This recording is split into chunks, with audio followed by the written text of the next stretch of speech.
Excellencies, ladies and gentlemen, it's a pleasure to address you today on the International Day of Peace and to welcome you to this UNESCO conference on countering online disinformation and hate speech to foster peace. Thank you to all speakers and participants following online and to the colleagues of the UNESCO office in Brussels who worked quite hard to make this conference a reality. The COVID-19 pandemic and other recent crises have shown the importance of access to information. Without effective access to information, there is a vacuum for disinformation, rumor, and conspiracy narratives to spread. And these narratives risk further fueling hate, fear, and radicalization, leading to violent extremism both online and offline. Unlike disinformation and hate speech, information and media freedom are key drivers for peace, inclusion, and effective governance. I'm glad that many of you are joining today's conversation to reflect on how to maximize the potential of digital technologies to enhance access to information. This is essential to build peace, while also countering hate speech and disinformation following a rights-based approach. Let me highlight that this mission lies at the very heart of UNESCO's mandate to build peace in the minds of men and women and to promote the free flow of ideas by word and image. As the custodian UN Agency of Sustainable Development Goal Indicator 16.10.2 on public access to information, UNESCO is working to ensure that access to information is truly universal, leaving no one behind. This is the underlying context in which the European Union and UNESCO have joined forces to address global issues of online content governance, to counter disinformation and hate speech, and to foster peace, democracy, and freedom of expression. I would like to thank the European Service for Foreign Policy Instruments in particular for its generous support to two major global projects, from which lessons learned will certainly nourish today's discussions. The first project, Coronavirus Facts, has been implemented since the very early stages of the pandemic.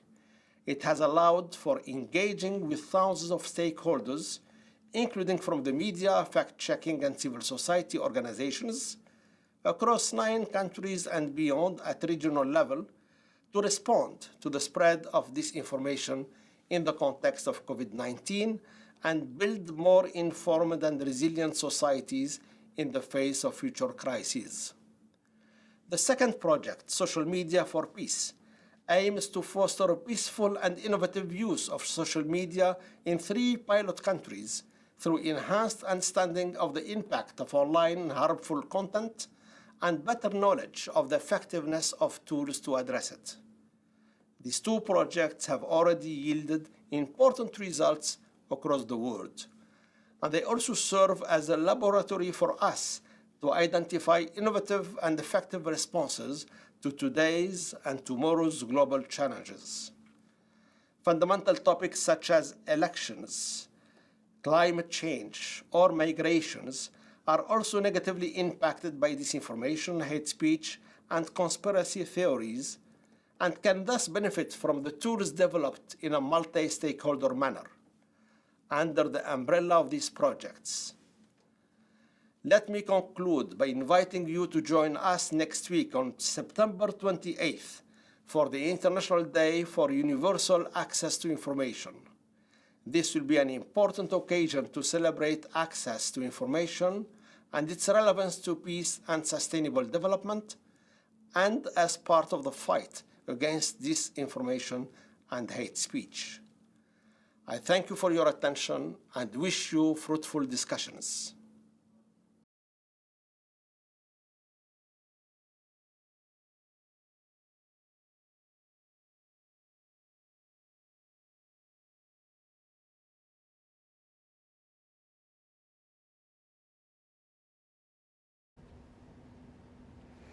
A very good morning to all of you out there on this 21st September 2021. International Day of Peace, the 40th in its kind since it was established by the UN in 1989. My name is Annelies Beck. I'll be the host throughout today's conference. A warm welcome on my part as well. You just heard the opening remarks of Tawfiq Jelassi, the Assistant Director General for Communications and Information at UNESCO, talking, among others, about peace on this International Day of Peace. Now, in order for there to be peace, one of the requirements is that people understand each other, are able to better understand each other's needs, each other's ideas and opinions. And they have to want to listen to each other. However, and I'm sure I'm not telling you anything new, many conversations these days seem to have stalled, or even worse, have hardened into shouting matches, especially on social media platforms and in the digital sphere at large. However, those same social media platforms started out as agoras, where ideas could be freely exchanged, where a better world could be forged on the basis of mutual understanding and on the basis of bottomless wells of information that would make everybody, all the participants, much wiser. Platforms for peace, as it were, was the idea. Alas, it turned out to be much more complicated. In today's conference, we will be discussing the role of social media platforms in fostering peace and access to information, but also in driving conflicts and disseminating disinformation. We will look at the responsibilities of platforms, public and politics, and we will discuss the potential and limitations of legal and non-legal frameworks to curb excess and online hate. And we will talk about the ways to fight disinformation in the light of strengthening democracy. And you, all of you out there, are very much invited to participate, and we ask you to send us our questions, or your questions rather, and to whom they are addressed, if you have someone specific in mind, via the Q&A in the Zoom appliance. And then I'll do my very best to take them on board during the panel sessions as much as possible. Also, this conference will be conducted in English, but French translation is provided. In a moment, I will introduce to you our high-level, and that is very literal, high-level panel, the distinguished panelists taking place. But let me first say that later today we will look at the Social Media for Peace project. We will discuss the lessons learned of the project Coronavirus Facts. And in the third panel session this afternoon, we will talk about the importance of context and contextualization of online harmful content in order to foster peace. But now, first, allow me to introduce the topic of our opening discussion. It's called Social Media Content Governance and the Impact on Peace and Conflict Dynamics.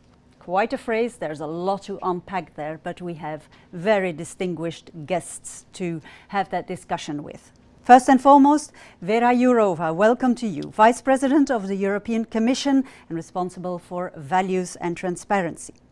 Alice Wairimu-Nenderitu, Special Advisor of the UN Secretary General on the prevention of genocide. Hilde Hardeman, also welcome to you, Director of the European Commission Service for Foreign Policy Instruments. Guy Berger, Director for Freedom of Expression and Media Development at UNESCO, welcome to you too.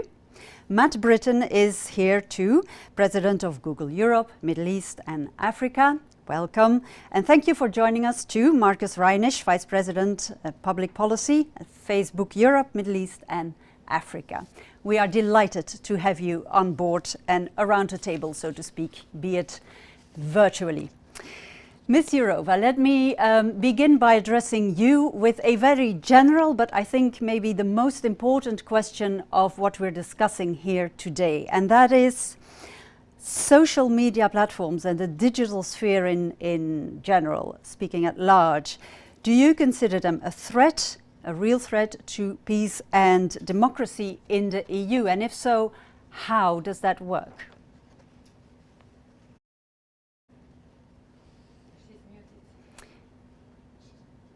can you, this is a classic here, I have to intervene, you have to unmute. Yes, this is classical. Look, and I managed to say the most important thing by thanking you for inviting me. so again, thank you. I will definitely work with the results of your discussions, which will be running today under your event, because we are still working on hopefully meaningful rules for online sphere in the Commission. Well, as every good thing, and we saw it many times in history, this is nothing new. As every good thing, it can be abused by bad people, bad actors for bad interests. Social media can be used for fantastic purposes of organizing charity or crowdfunding to help somebody, but also, of course, we saw the attack on the Capitol Hill or tragic events in Myanmar, which was fueled by online or social media conversations. So no doubt that both good and bad are true. At the same time, after working several years in this field, I still have a feeling that the real life is better than what we see online, and that it's our duty to address the issues. In my view, there is the issue of anonymity, because the people should not face to face say horrible things to each other, and the lack of rules, the jungle, the space which has been created without any rules. Well, I think that high time that we deliver the rules, so we develop the meaningful legal framework for the online space. But of course, the laws, the rules cannot do the magic. In our view, it requires an all of society approach, because there are responsibilities and roles for online platform, but also advertising industry, media publishers, independent national regulators, research community, civil society, political actors, educational layer, because we need to adapt to the new situation. I think we shouldn't stop lamenting that the social media are delivering something very dangerous and harmful, but we should be more resilient against these new risks, and this is where the education could say a word. I don't want to keep too much of the time.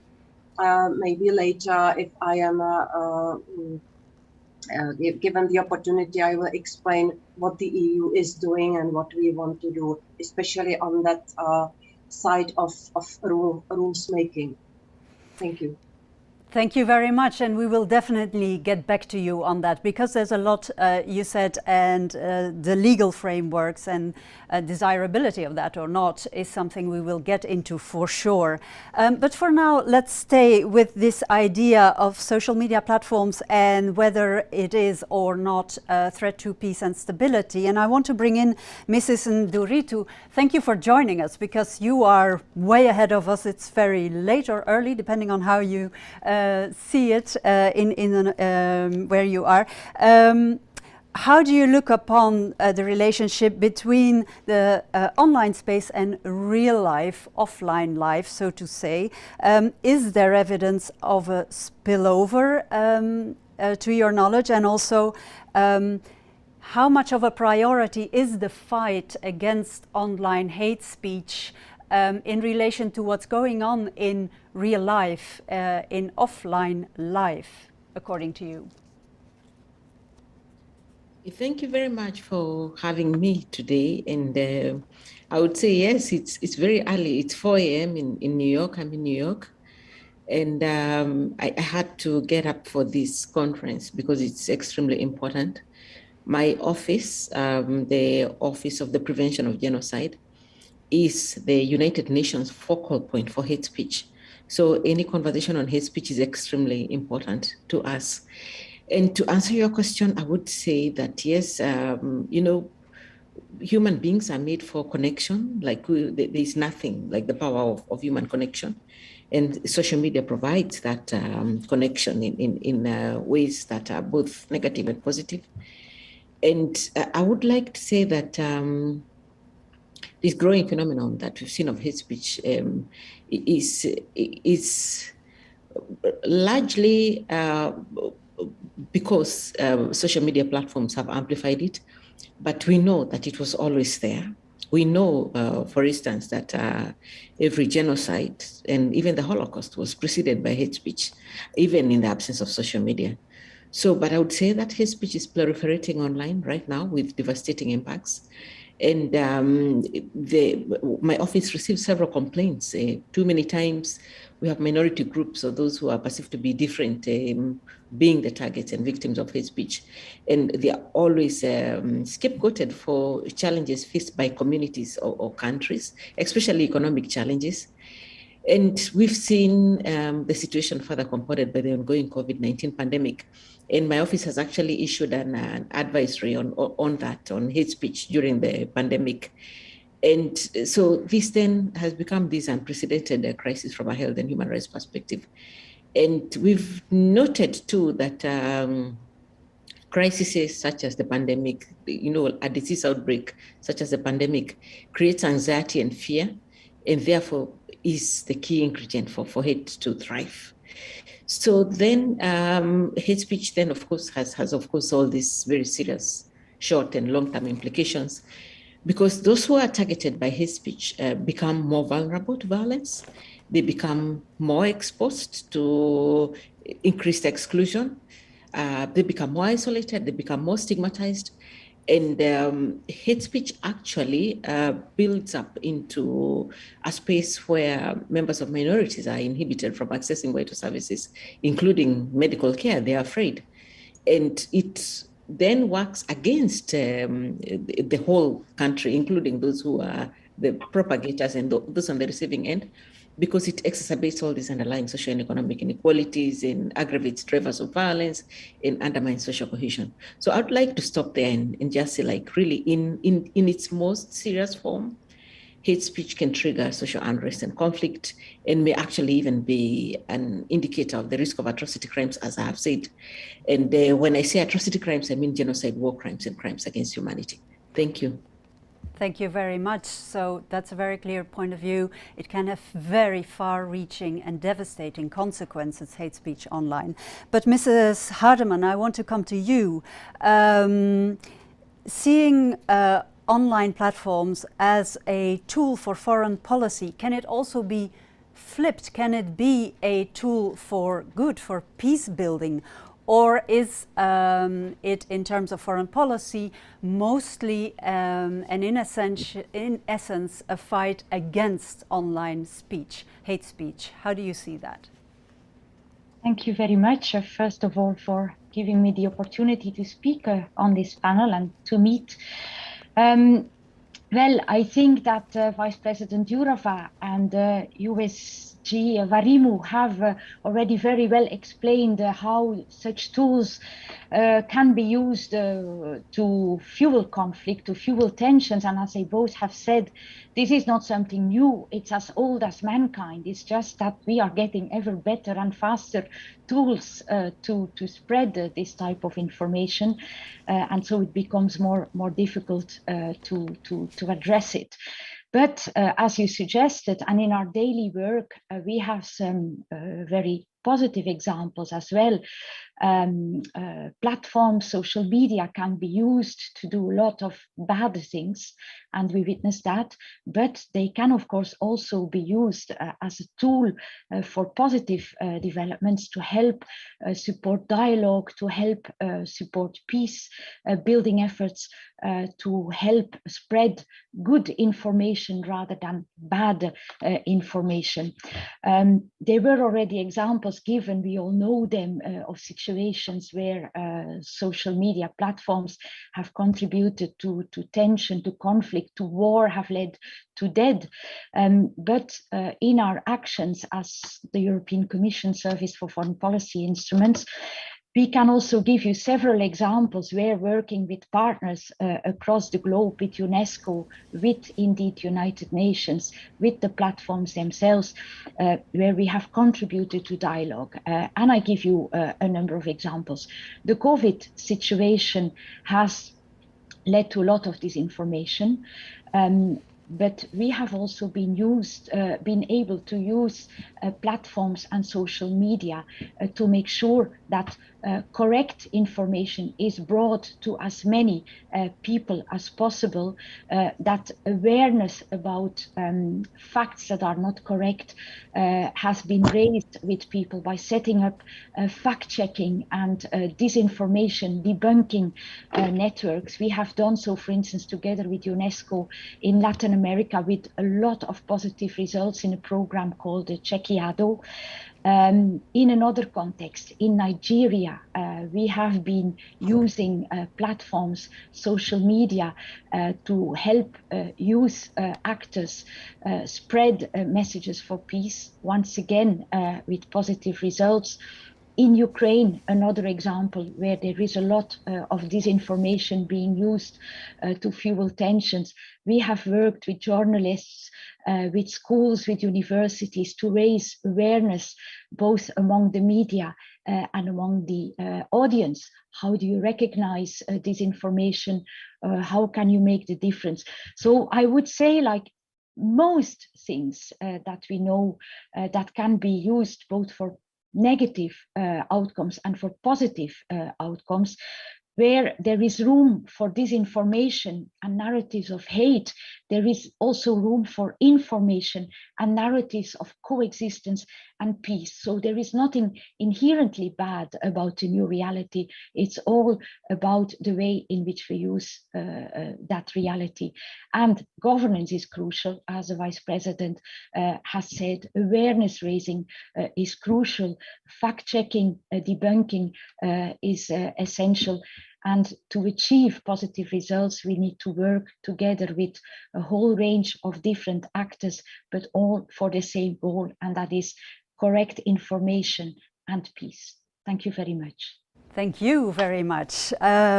Governance, we'll come to that in a moment. But talking about debunking, about countering online hate, brings me to Mr. Berger, because of course, there's a good side and a bad side to almost everything, Mr. Berger, but is it fair to say that with online content there is a very specific difficulty, and that is that if you counter online hate speech or speech deemed as such, you might start a discussion about the freedom of speech. Who gets to decide what is online hate speech? What are your thoughts on that? Well, happy Peace Day to everybody, and I want to say that in preparation for this, I was thinking of some catchy tweets which could condense some thinking on this, but I ended up writing a poem. So here I go, which I hope answers your question, Annelies. The pandemic calls for there to be a living eulogy for technology. It's helped so much, we've kept in touch, we've shopped and learnt and kept on track, and tech will help us to bounce back. But we can't avoid apologies for the abuse of ICTs, for the maskless doing anti-vax by exploiting algorithmic hacks, for the incitement in Myanmar, which was allowed to go much too far, for putting democracy in the face of dangers with the platforms lacking ranges.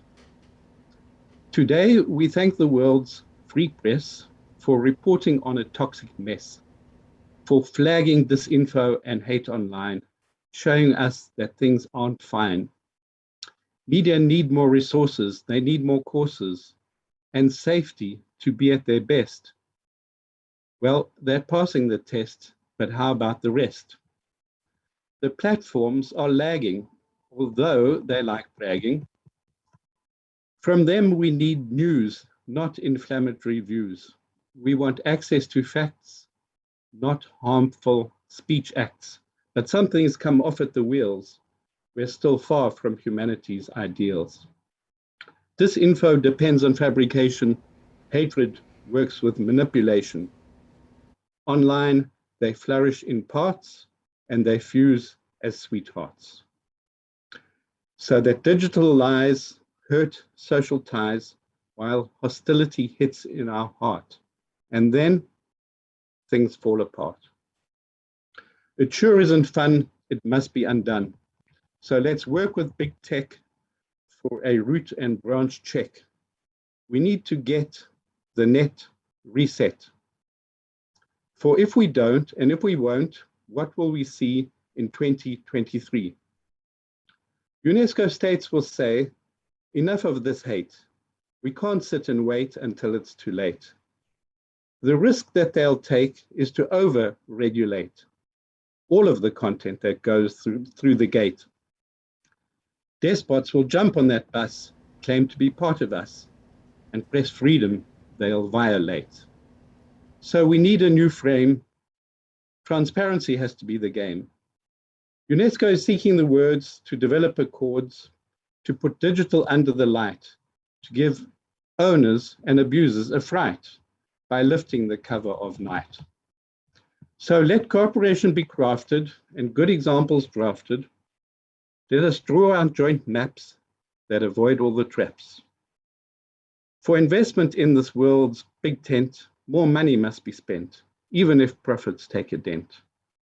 Our goal, information as a public good, a cause that everybody should strive in order to stay alive. Let's protect dignity, equality, and peace, keeping free expression as part of the grease, so that the cyber machines can become the means towards sustainable development goals. Isn't it this for which the bell tolls? Mr. Berger, speechless now, which is, of course, not the point of today's conference. Thank you very much for that multi-layered poem, and thank you for all you brought to the table there. Mr. Reinisch, I'm going to field this ball in your direction, because from where I was standing, this sounded like a bittersweet declaration of love to the technology companies. How did it come across for you? Well, first, thank you, Annelies, for having me, and I'm really grateful to be supporting this important initiative. Maybe not as poetic as Guy, but an important initiative that is absolutely in line with the values of Facebook.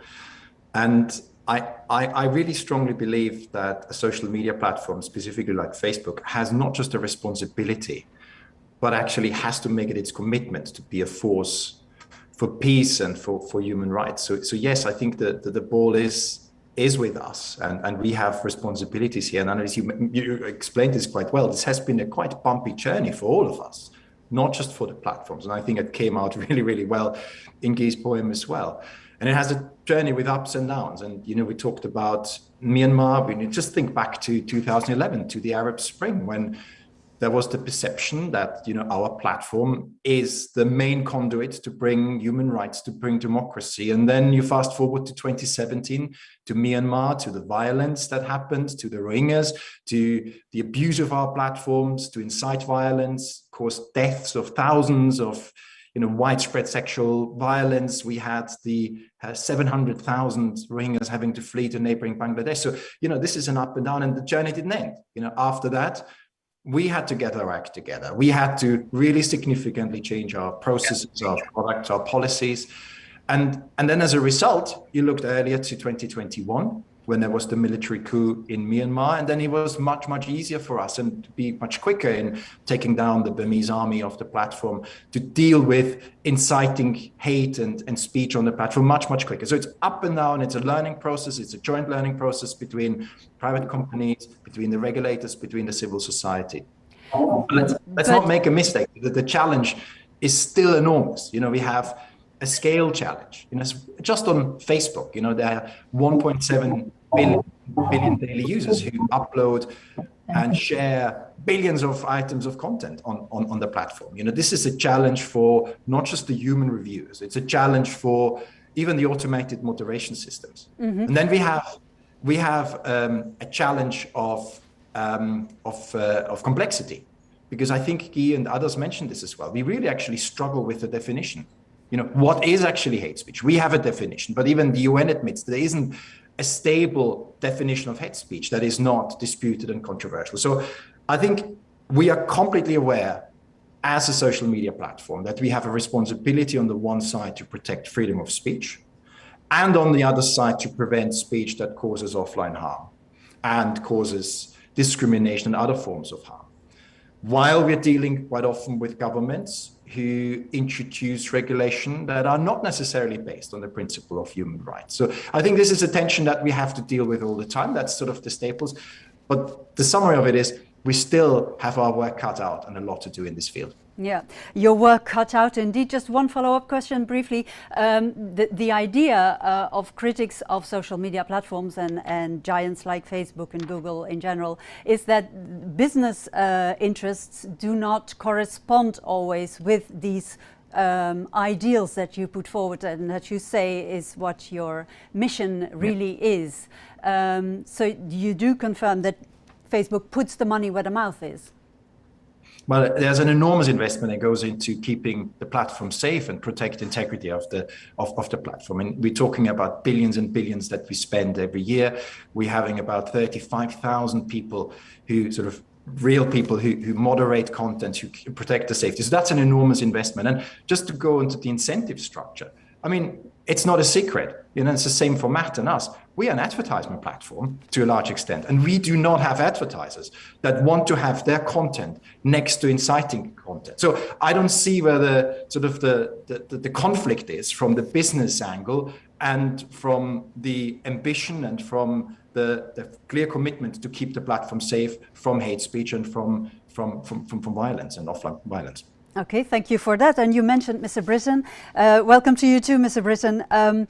This call for more responsibility from the tech platforms, tech companies. Do you feel, yes, we need to step up, we want to step up? Or do you say, well, we're merely a conduit for information, we don't control what passes through? What's your opinion? Well, thank you, Annelies. I think the digital tools offer so much to so many people, and we absolutely have an opportunity to put them to work in the service of peace ever more every day. We also have an enormous responsibility between ourselves and everyone on this call to do more, and I'll talk a bit about our experience on that, because we're not just starting today, right? It's been a long journey as we've all got to use these tools. I can't offer a poem, but I can offer some promise from Google Translate. You said at the beginning in your introduction, we must understand and listen. Google Translate translates 150 billion words a day in at least as many languages. And the three most common phrases are, how are you, thank you, and I love you. And I do think that that is a nice illustration of how technology has an overwhelming role to play in peace and understanding.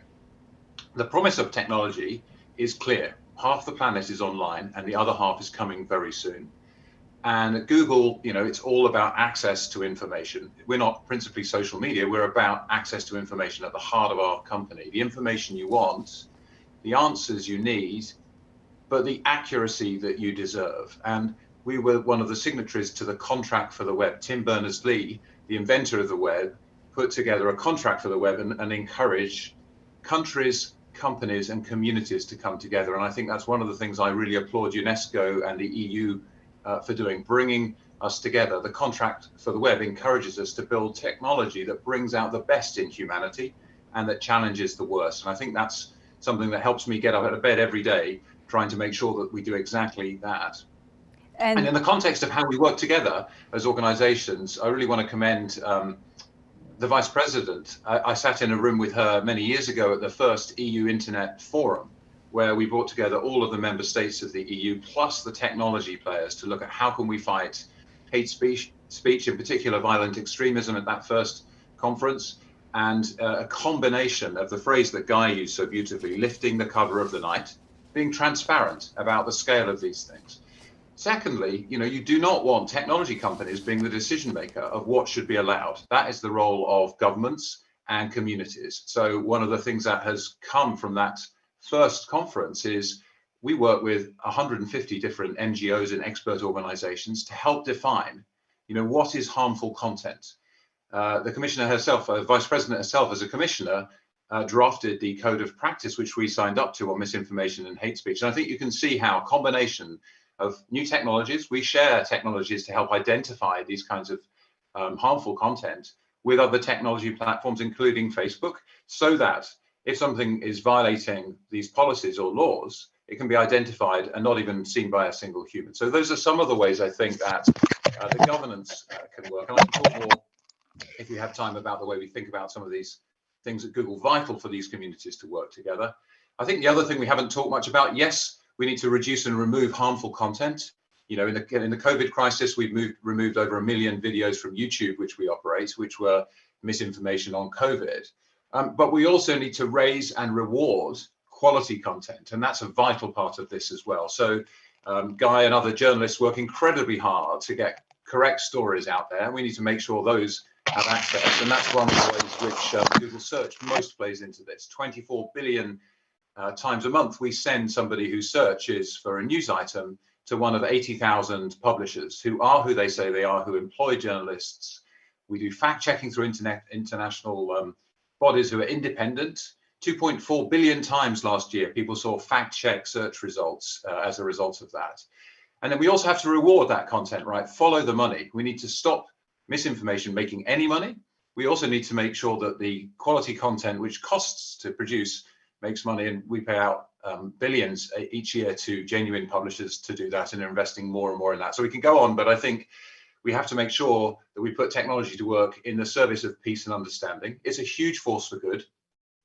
We also need to fight the bad actors, and that will never end, because innovation is across all forms of society. So I commend the UNESCO and EU efforts on this. We're very proud to be a part of them. Yes, we've made some progress.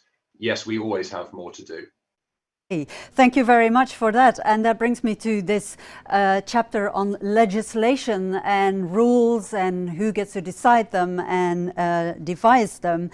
Mrs. Jourova, let me come to you. Mr. Britton just mentioned transparency and the role of politicians and maybe also civil society in deciding what's allowed or not allowed, let me use that word, or acceptable, not acceptable.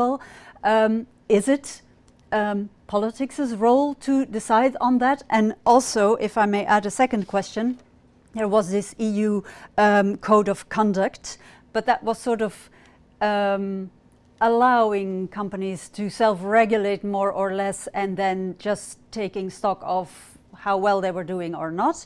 Whereas now there is a move to more impactful regulation with the DSA and DMA, for example. So didn't it work out, the self-regulatory framework, or what is the reason behind that? Yeah, thank you very much. How much time do we have? Well, I can give you 2-3 minutes. I will try to do it. Well, I have two mantras. So when, as a politician, work on that, and it's what you ask about, whether the politicians to push their noses into that. So two mantras. What is illegal offline has to be dealt with as illegal online as well.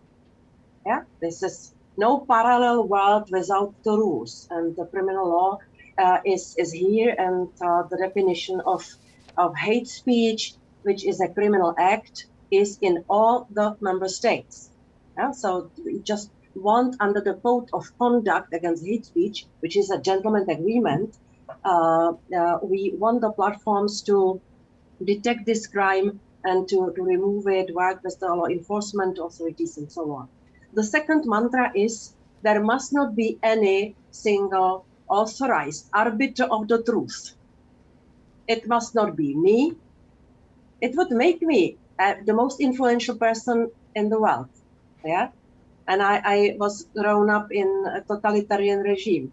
The Minister of Information was the most influential man in that regime. So please, no arbiter of the truth. It cannot be me, it cannot be Mr. Zuckerberg, it cannot be the General Secretary of UNESCO, whoever else. So these are two main rules. And now we needed to fight against something very strong several years ago when we saw the negative impact. Hatred and manipulation. And when you have to combat something very strong, you have to realize really who is the enemy and who is somebody who can help you. And that's why we chose for cooperation with the platforms. So that's why I had so many contacts with Matt Brittin and his colleagues and with Facebook's managers and so on, because we developed two, if you allow me, or three gentlemen agreements: code of conduct against hate speech, code of practice against disinformation, and the third was the agreement to do more against the dangerous products sold online. And this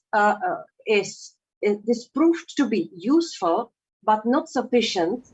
And that's why we had to deliver the legislation. And also because not all the online actors are in the code or under code. Yeah, there are many new actors, and we simply had to come with something which will deliver the necessary legal certainty and to have all on board. And that's why we came with Digital Services Act, where that mantra, what is illegal offline must be illegal online is fully applied. We call on more responsibility and transparency. We will introduce two pieces of legislation still against hate speech online, which will be new Eurocrime against hate speech online, and the second, the directive against gender-based violence, which will be, there will be a lot about online violence. And on the other side, we are now working together with the platforms, but also with the advertising industry and NGOs on upgraded code of practice against disinformation. And here comes the second mantra: no one to be the arbiter of the truth. That's why in the code, we want to do exactly what Matt Brittin described, and also Markus Reinisch, to cut the bad guys of the money. That's why we need the advertising industry with us. We need to have many more fact checkers employed and paid by the platforms to do the fact checking. We need strong media, because we need somebody to get the facts right in this society. That's the role for independent professional media. And that's why we had the copyright directive already adopted in the past. So simply, gentlemen agreements are over. We need meaningful rules, not to overshoot, which is sometimes a little bit European Union hobby. But on this one, we really want the digital area to flourish and to develop. That's why we are very careful about not to come with far-reaching rules, which will not be possible to enforce anyway. Yeah? Mm-hmm. So we are also aware of that. I know I speak too long, but I wanted to cover the whole range of the matters. And this illegal factor, which is connected with hate speech, and illegal but harmful, which is connected with disinformation, and our dual approach. I just wanted to explain this one, because the primary principle we need to protect in Europe is the freedom of speech. Okay. And this is what I also have to emphasize. That was Thank you. Very clear. Thank you very much for that. And gentlemen, Mr. Reinisch, Mr. Brittin, I will get back to you and let you react to that in a moment. But Ms. Hardeman, I just wondered, from your point of view, this is very European legislation and ideas about that. From your point of view, is this something that can be applied at some point in the future worldwide and globally, or from your experience, is the context so locally specific that it cannot just be applied blanket-wise worldwide, even if it works very well within the European Union, all these rules? Thank you very much. Well, I think Vice President Jourova has explained very well what are the key elements. I'm not sure that I would make any pronouncements about blanket-wide and worldwide, but I think that yes, these principles are valid everywhere, and actually in our day-to-day work, together with our partners, UNESCO, but also with the platforms, we are applying a similar approach in conflict-affected regions. Usually in these regions, you do not have strong institutions. It's very, very difficult to have the type of transparency, accountability that you are looking for. But it is possible to work on that, and we are trying to do that together. As it has been said, we don't want a Ministry of Truth. That's absolutely anathema. So you need to reach out to the authorities, but also to civil society, to the media, to journalists, to education, and to the platforms to try and create a common awareness, common understanding, and a common work in dealing with content, trying to make all these players find what is in it for them, you know, and make them work together. So we are now setting up a new project with UNESCO and with a number of platforms. The Social Media for Peace project that was already introduced when the panel started. We will be working in 3 pilot countries, Bosnia-Herzegovina, Indonesia, and Kenya, to set up so-called media councils, social media councils, in which we will bring together academics, civil society organizations, journalists that will act as sounding boards, both to authorities and to online platforms, and that will work together with them to try and find appropriate solutions to tackle harmful content in a transparent and accountable way.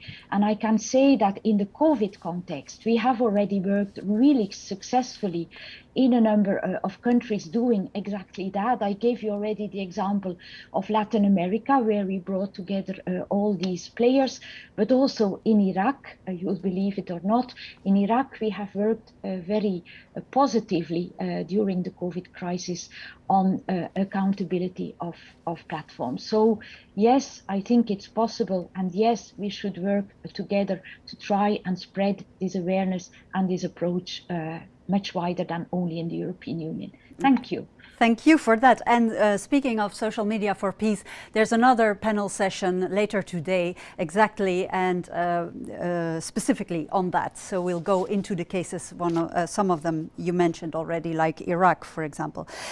Gentlemen, I haven't forgotten, Mr. Britton, Mr. Reinisch, I'm still coming to you, but I'm making a small detour via Mrs. Nderitu, because there is also a UN plan of action on hate speech, originated in May 2019. Can you explain how it relates to all the ideas and codes of conduct that exist within European context? Is it a plan along the same lines, or what is the idea behind that UN plan of action on hate speech, please? Thank you very much. You know, the UN Strategy and Plan of Action on Hate Speech was launched in 2019, as you say, and it was launched because in recognition that tackling this phenomenon of hate speech is not something that the UN can do on its own. But it's something that requires concerted efforts and partnership with other relevant stakeholders. So in terms of this conversation that we are having right now, I would say that one of the key components of the UN Strategy and Plan of Action on Hate Speech, and it's available on our website, is that it acknowledges tech and social media companies as key partners to address and counter hate speech. And so the tech and media companies will tell you, like, for example, here in New York, that we meet on a regular basis.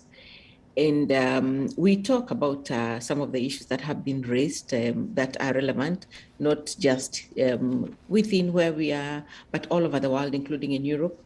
And some of the discussion center around the definition. I think somebody before me said that there isn't one definition of hate speech, and it's true.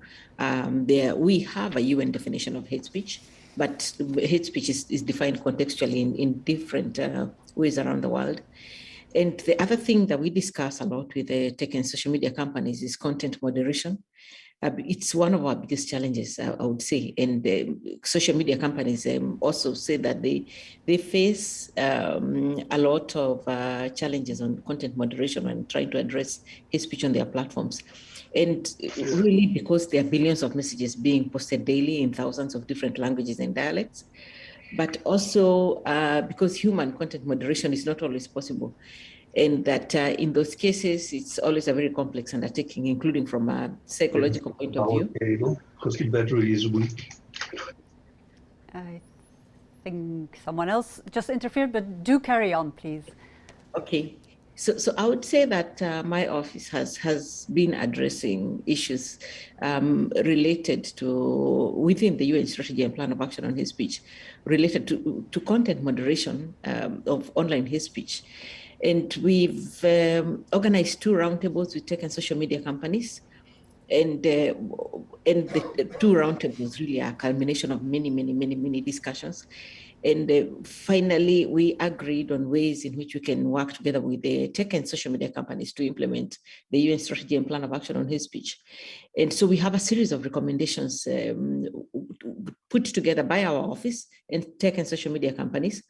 And the recommendations are on enhancing the transparency of the operation of their automated systems for content moderation and curation, and also on expanding online content moderation in languages in which their platforms are available, including local languages. And of course, we often speak about how difficult it is to moderate content when it's in languages that are not translated, are not translatable by social media. And then we've also have recommendations on how to put in place appropriate procedures to prevent trauma in staff members caused by content moderation or radicalization through exposure to hateful rhetoric. And I must say that one is me who personally pushes that, because I previously worked in an organization in a commission in which we were tasked to ensure the implementation of legislation on hate speech in my home country. And it was very traumatizing to keep watching all these hate clips, day in, day out, and ascertain what is hate and what is not. So this is something that I keep pushing for. Who takes care of the tech and social media companies, the people who have to go through all this hate and determine whether it's hate or not. And also, we also have recommendations on how to establish independent and transparent oversight mechanisms so that we ensure, again, that content moderation policies and practices are compliant with international human rights standards. We have recommendations on how to establish independent and transparent oversight mechanisms to ensure that these content moderation policies and practices are compliant with international human rights standards. And we also have recommendations on how to set up independent governance models entrusted with the review of content moderation. So we cooperate quite a lot with tech and social media companies to implement these recommendations, and there is a lot of work that is ongoing. Thank you. A lot of work ongoing, and I can sense that cooperation is really of the essence. Mr. Reinisch, coming back to you, all this talk of legal frameworks, legislation, codes of conduct, does it feel like a straitjacket your company is being put in, or is it helpful in any way to you to then moderate and curb online hate speech, for example, one of the elements in this discussion? Yeah, I would go a bit further. I don't think it's just helpful. I think it is absolutely necessary to have a framework of rules set on how to deal with this issue. We have our role, and Matt was very clear before what social media companies do and have to do, because we are at the front line, we're at the cold front of dealing with this. But when it comes to setting the rules, that is a balance of very, very sensitive societal values of freedom of speech, of privacy, of safety, of competition. And that is not something that a private company should do. That's not something that Mark Zuckerberg should do. It's not something I should do. This is the job of democratically elected representatives. And I mentioned before is that there are governments out there that sort of introduce regulation that are not based on principles of human rights. That is correct. That's a big challenge for all of us.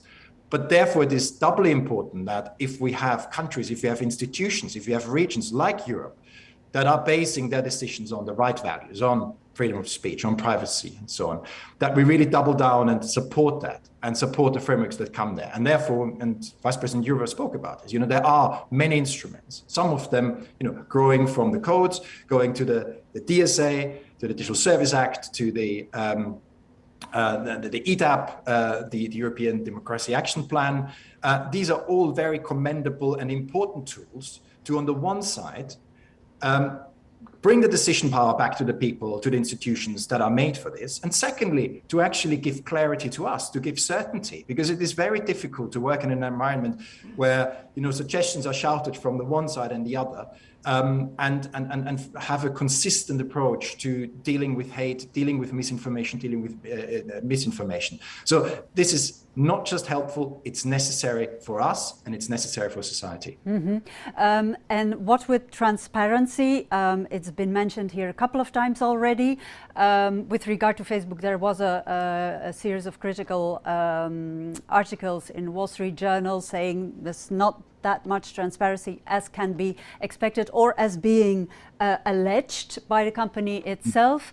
Do you feel that's fair? That's something that's being developed, this transparency, or is it part of the culture of the company to be a bit apprehensive and to be rather closed? Yeah, I wouldn't recognize that would be the nature or the DNA of the culture to be closed. I think transparency is one of the key principles of, and has to be principles of regulation. That's how you deal with the situation, by enshrining levels of transparency. And that is the case if you do look through, again, the DSA and the ETAP. That's sitting at the core of it, to create more transparency. And we very much support it. And you were referring to the Wall Street Journal articles. Look, I mean, I would say there has been maybe a slightly also intransparent way of picking certain pieces of information and portraying it in a way that create this perception, because it is completely normal that companies like ours conduct research and that we take this very seriously internally, and we take this forward, and we're not hiding that away. But as I said, there are certain elements that have been picked and chosen out of this that make us appear in a different light. Okay, thank you very much for reacting to that. Mr. Britton, then, to you. You mentioned earlier YouTube is a source of information for millions and millions of people, and millions of youngsters, for example, have YouTube as their only source of information. How much are you into developing AI, artificial intelligence, for them to see real information, properly sourced information and journalistically sound information, rather than clickbait or things that are very inciting emotions rather than truthful information? Well, I have to say I don't recognise the premise of your question, in that I don't think any young person only gets their information from YouTube, right? Everybody who is online has an access to an enormous array of information, as we've talked about, and that's one of the roles that Google Search plays. If I think about something like YouTube, it's an overwhelming source of how to do things. It's not really a social media platform. You go there because you want to look at a piece of video, and there's an awful lot of content that is used every day. I think 1 billion people a day learn how to do something, whether it's play the guitar, solve a simultaneous equation, fix their washing machine, from videos. But you're absolutely right. I talked about the way in which we think about content: raise and reward quality content, reduce and remove content that's harmful or dangerous, and of course remove illegal content. And that's the way we try to play. What we've seen over recent years is many more people from many more cultures uploading and creating content. I think that's something that's really important. But I just want to go back to the essence of this conversation, which is it's time to update the rules and the laws. And I think the EU has shown leadership in a number of areas of online. So GDPR, how we think about privacy, was set by the EU. Many countries follow those similar principles. We actually built our safety engineering center in Munich in Germany, where we build the Google account tools built by Germans for everyone around the world. We built a safety engineering center in Dublin we launched earlier this year, which is about content moderation and policy, and that operates across countries. And it's great to hear Alice talking on the UN's behalf. Clearly, we need global forums as well to discuss these things. So absolutely, let's update the laws, because we're running on a 20-year-old rule book. Nobody could have envisaged even that we could do something like this conversation today 20 years ago. So we have to update the rules, and things like the Digital Services Act are really important. But we also need to have ongoing regulatory dialogue, because these challenges develop and evolve incredibly fast. And I think we talked about some of the ways which we can do that. I think the UN Global Internet Forum for Counterterrorism is a good example of some of those things in place. But also we have to recognize that each country has cultural, social and political differences about their rules and laws as well, and that adds complexity. And then the final point I'd make is, you hear from Google a lot, you hear from Facebook a lot because of the reach and popularity of our platforms, but there are many new platforms and tools being built every day. We want those platforms and tools to thrive, right? We want more European and more African innovators to be able to build technologies, and so they need rules that operate well, but we also need ways of making them safe. So it's a really important effort and moment. And I just go back, on International Peace Day, half the planet's connected. That's a huge opportunity for understanding, listening and learning from each other. It's overwhelmingly positive. The other half of the planet is coming in the next 5 years. Mm-hmm. And so we need to build a world where the benefits of that technology can be enjoyed by everyone, and the challenges of that technology is something that we work together to fight every day. Because, if I may paraphrase you, reach does come with responsibility as well. And that's what we're doing here in this virtual roundtable, let's say, talk about the ways in which we can, or you rather, can work together to achieve that. Mr. Berger, let me, we're almost finalizing this discussion, come to you for an almost final word, because we've been talking about half the world being online, half the other half not yet, but there's also the divide within the minds and between people. In the beginning I mentioned this entrenched kind of polarization. In spite of all the good intentions that were mentioned here, all the platforms and the discussing together and the working on regulations and codes of conduct, is it possible at all to reach people across this chasm of conflicting ideas, of polarization, do you believe? Yes.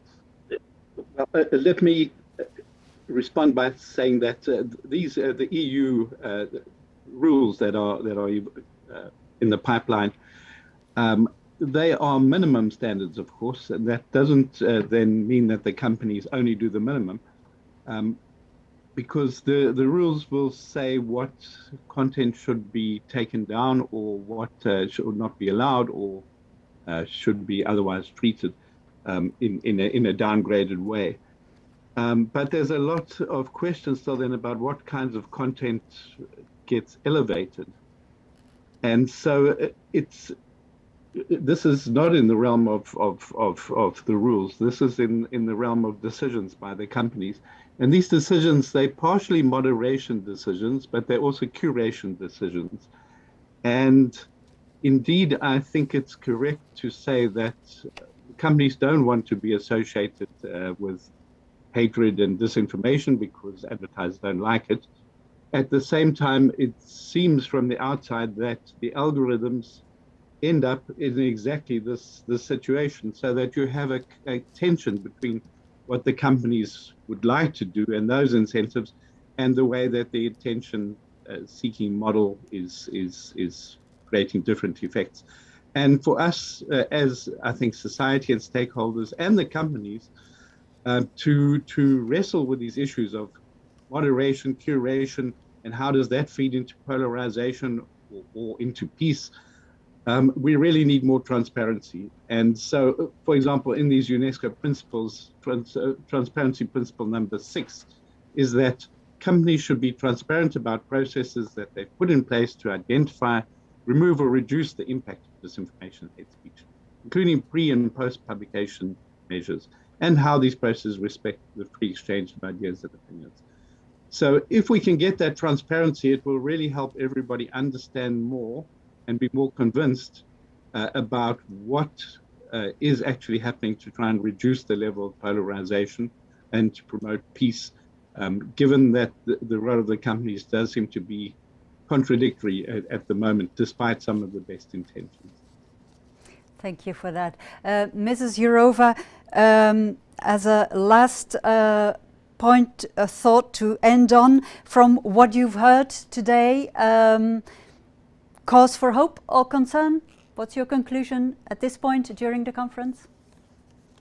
Yeah, I am always optimistic, and sometimes optimists are just those who lack information. But I think I have a lot of it, and we have to continue. We have to introduce the rules. We have to enforce them. But at the same time, I cannot help it. We have to work with the whole society. There should be a lot of bottom-up activities, because the people themselves should start hating the hatred. And the people themselves should start hating the manipulation. And that's why also what we did with GDPR, this was the start of the journey. And I think it was Matt Britton who said it, that with GDPR we came with something which now looks like a global standard. But we wanted the people to be subjects on internet, not just objects. We wanted the people to be self-confident and well-informed individuals rather than easy to manipulate crowd. Mm-hmm. And this is what we try to do, and this is what we cannot achieve by legislation and not from Brussels, but it has to be, as I said at the beginning, whole of society effort. And here I am optimistic because I see that something is happening already now. And we will talk more about what is happening during the course of this day. I want to thank you all very much for taking the time to come together and discuss this very important issue. Vera Jourova, Alice Wairimunen-Deruto, Hilde Hardeman, Guy Berger, Matt Britton and Marcus Reinisch, thank you so much. And well, all the best for future conferences and get-togethers and talks, hopefully also face-to-face and not just via screens, however wonderful it is that it is possible at all, especially during this 1 year and a half where we were confronted with these exceptional circumstances. So thank you again. And to you out there, dear audience, watching this, listening to us, joining in with your questions and suggestions, bear with us. We'll be back in about a minute with the next panel session, and that is on social media for peace, a project by UNESCO funded by the EU. We'll discuss that in detail in a moment. See you.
Hello and welcome back again. Still International Day of Peace, still the conference on online hate speech and how to curb it in order to create a more peaceful world society, humanity, so to speak.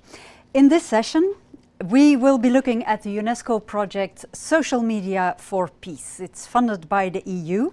It was launched early 2021, aiming to strengthen the resilience of conflict-affected societies to potentially harmful online content through a two-legged strategy. It worked like this: on the one hand, trying to better curb harmful content, at the same time promoting peace-building narratives on social media. Now, before I introduce our panelists to you, let's have a look at this short video so you get a very clear idea about what we'll be talking about. In our digital world, advances in technology have completely changed the way we access and share information.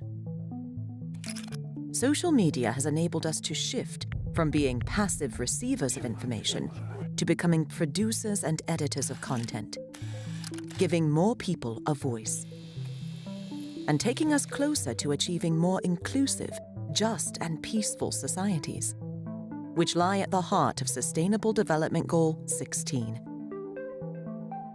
But there are also growing concerns around the use of social media as an instrumental platform to spread harmful content, such as hate speech and disinformation. This has had significant impacts on conflict dynamics and peace. For instance, in 2018, Facebook recognized that the platform was being misused in Myanmar to fuel division and incite offline violence against the Rohingya people. More recently, following the riots at the US Capitol building in 2021, Twitter and other companies suspended Donald Trump's account, arguing there'd be a risk of further incitement to violence. While it's difficult to establish that online hate speech or disinformation directly causes or correlates to offline violence, there is growing evidence that some violence has been instigated online. Every second, more than 10,000 posts are shared on social media. To moderate this huge amount of content, platforms are using a mix of automated and human interventions, and increasingly relying on artificial intelligence to detect hate speech and disinformation. But social media platforms admit they have limited capacity when it comes to training AI in minority languages, or having trained human moderators who speak these languages. What this means is that content moderation cannot be applied universally, and incitement to violence and disinformation can spread faster in developing and conflict-prone countries, where there are already political tensions. Another issue is that we cannot bar every hateful word or piece of false information without taking local context into account. For example, in most countries, a dog is just a dog. But in some places, the word dog is used as a derogatory term to insult a specific group of people. If we rely on AI alone to take down content, a lot of legitimate and legal content will also be removed, with a chilling impact on freedom of expression. To address these challenges, we urgently need to find global solutions that can be adapted to local contexts. This is the aim of UNESCO's new project, Social Media for Peace. Launched in early 2021 and funded by the European Union's instrument contributing to stability and peace, the project is being piloted in 3 countries: Bosnia and Herzegovina, Indonesia, and Kenya. In each of these countries, UNESCO is investing in research to analyze how harmful content is circulating and consulting with communities that are most affected. We're also mapping how these issues are being addressed by local authorities and social media platforms through community guidelines and legal regulations, bringing together multiple stakeholders, including tech companies, researchers, civil society organizations, media, and peace-building communities The project will use the research findings to help define solutions that can effectively curb harmful online content at a local level. Lessons learned on the ground can help to drive stronger global solutions and promote the use of social media for peace in every country across the world.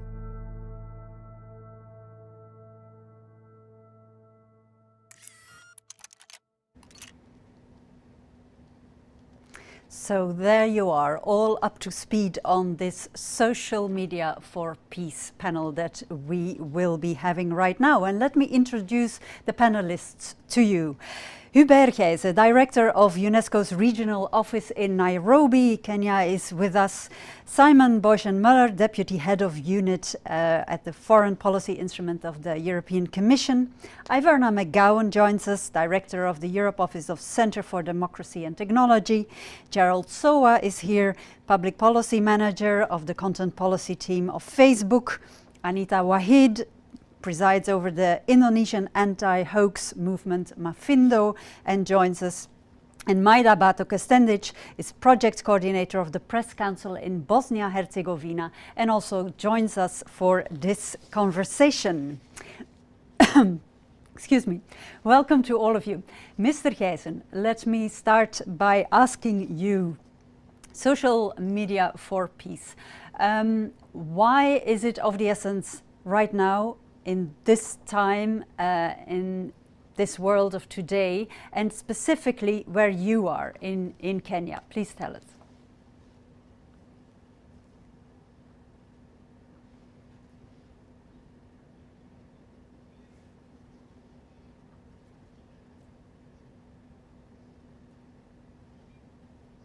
As well, just to say, the question is always, is social media now in that sense a threat, or is it an opportunity? I would say it is both. As usual, the answer is it is both.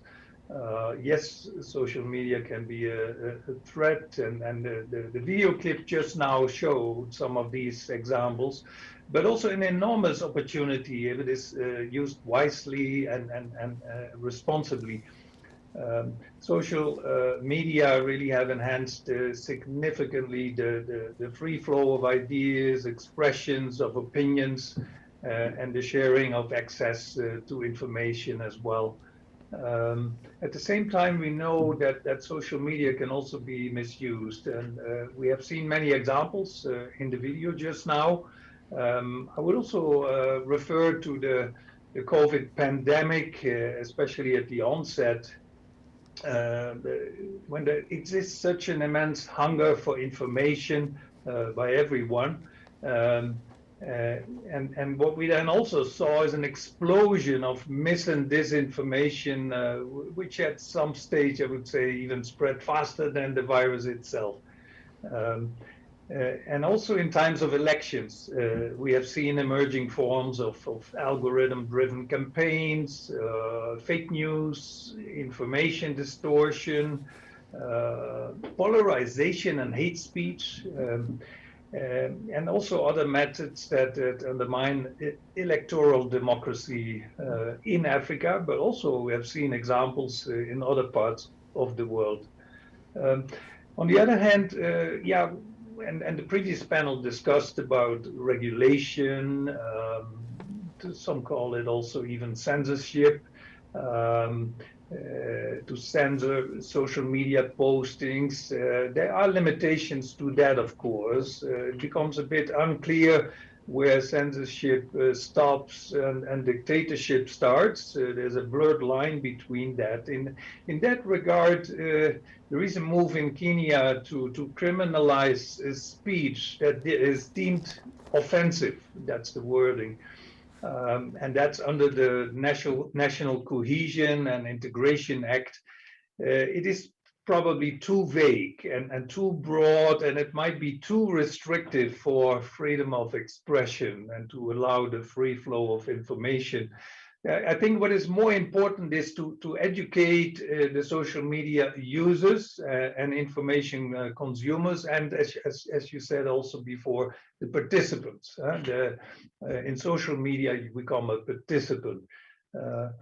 media and news providers, and in fact, in social media, the participants, anyone producing or sharing information, they have, of course, an ethical responsibility to ensure that the information provided is relevant, is useful, and is truthful.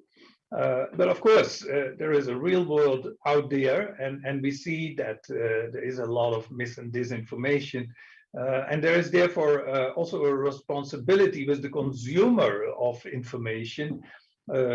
Social media participants need to be critical in the way they search for, in the way they consume and share information, especially when using social media. So in Kenya, we have seen the violence that followed the 2017 elections. And this has been a clear example of the dangerous impact of hate speech. And Kenya is heading now towards an election next year. And it is therefore a good time to reflect on the role of the social media in the lead up, but also during, and also in the immediate aftermath of elections. And to turn things around and discuss how social media, in fact, can become a tool and a force to fight mis and disinformation and to contribute to peace. And that is what the as we call it, SM4P project intends to do, the social media for peace. Over to you. Very much for that, Mr. Gijzen. That's very, very clear. Speaking a bit more about the real world, we were in Kenya just now. Let's move to Indonesia. Mrs. Wahid, you are heading one of the largest fact-checking networks in Indonesia, and I was wondering if you could give us an example of the impact and risks of harmful content on social harmony in Indonesia. How does it affect living together there and how people see each other? Thank you so much for having me. Good afternoon, everyone from Jakarta. Well, generally speaking, when it comes to harmful content online, such as disinformation and hate speech, they have always been part of the threats towards social harmony in Indonesia. All major conflicts that have happened in the past in Indonesia, be it religious conflicts, ethnic-based conflicts, or political conflicts, were preceded and accompanied by disinformation and hate speech. Within the religious sphere, disinformation and hate speech have been used mainly to incite distrust towards different groups, to the point of inciting intolerance and even discriminative acts, particularly towards religious minority and religious marginal groups. And as being said before, within the democratic process, we also have the same problems of having disinformation, hate speech, and malicious propaganda have been widely used as weapons of political and ideological contestation, not only to undermine the candidates and their supporters, but also to undermine and delegitimize the election process itself, which of course harms the electoral integrity. And if we take a look at the last 8 years in Indonesia, the prevalence of disinformation, hate speech, and malicious propaganda in the last 3 major elections that we have here has propelled the society into religious political polarization, which impacted many public issue discourses, even well within the completion of the election itself, including on the efforts to curb COVID-19, for instance. And we've seen that in between elections and conflicts, disinformation and hate speech are heavily used to maintain hatred towards the other group in the polarization, where the societal context that persists is only us versus them, and there can never be any other context aside from that. And this will push people to political extremes, and the hatred then drove people to attack opponents and different opinions in social media, and hate speeches, and also towards the other side, and also harassment, bullying, mass lynching, doxing, and even physical persecution. And in the case of Indonesia, it is apparent that the effects of disinformation and hate speech, combined with the use of other computational propaganda strategies, has been very prevalent towards individual, society, and nations. individuals become irrational. We become a nation that lacks in critical thinking. We become very full of hatred, suspicion, and resentment. And we become very easily manipulated into political and or ideological agendas, for instance. And as a society, we become a hostile and violent one, where we can no longer tolerate differences. Nation-wide, national disintegration is, of course, at stake, and the nation loses its capacity to trust, to be honest, to be respectful, to be understanding and fair to one another. Mm-hmm. And we also loses our capacity to find common ground and decide on common vision. And at the heart of it all, the nation loses its core principles of humanity, justice, equality, and unity. And I think I'm very grateful for the projects such as Social Media for Peace, because it is urgently needed to address these problems. Back to you. Thank you very much for that. It's a worrisome picture that you paint there, and I think it can be recognized by many across the globe in very similar situations. I just want to follow up on what you're saying. How does fact-checking actually change something in that dynamic, or how does it help turn the tables? And another question related to that, how do fact-checkers, in your view, relate to journalists in that respect? Is there a difference? Are they the same kind of people doing the same kind of work, or please?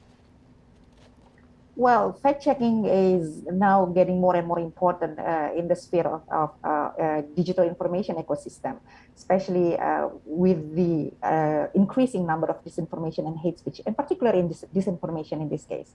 So we are now trying to add more and more people and create workshops and educate people on how to tell the difference between valid information and disinformation, for instance. And we conducted also educations for public on how to use simple tools such that they won't be easily manipulated by disinformation.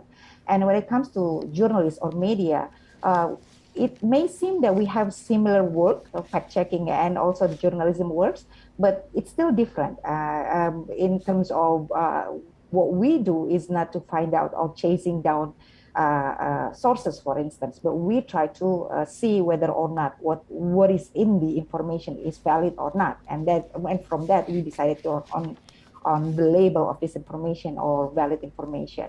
But we do believe that the work itself cannot be just left out to only fact checkers or the journalists themselves. So it has to be a combined effort. And that's why Mavindo, with 24 online media in Indonesia, is collaborating in a checkfakta.com. These are working collaboration on fact-checking together. For some cases, fact checkers cannot work without the help of journalists, and some other cases, journalism cannot work without the help of fact checkers. Mm-hmm. So it's a joint forces. And do you work with the social media platforms as well, just very briefly, together? Do you collaborate? Yes. Okay. Yes, we do. We work. We work as a third-party fact checker for one social media platform, also as trusted flagger for several others, and some other roles.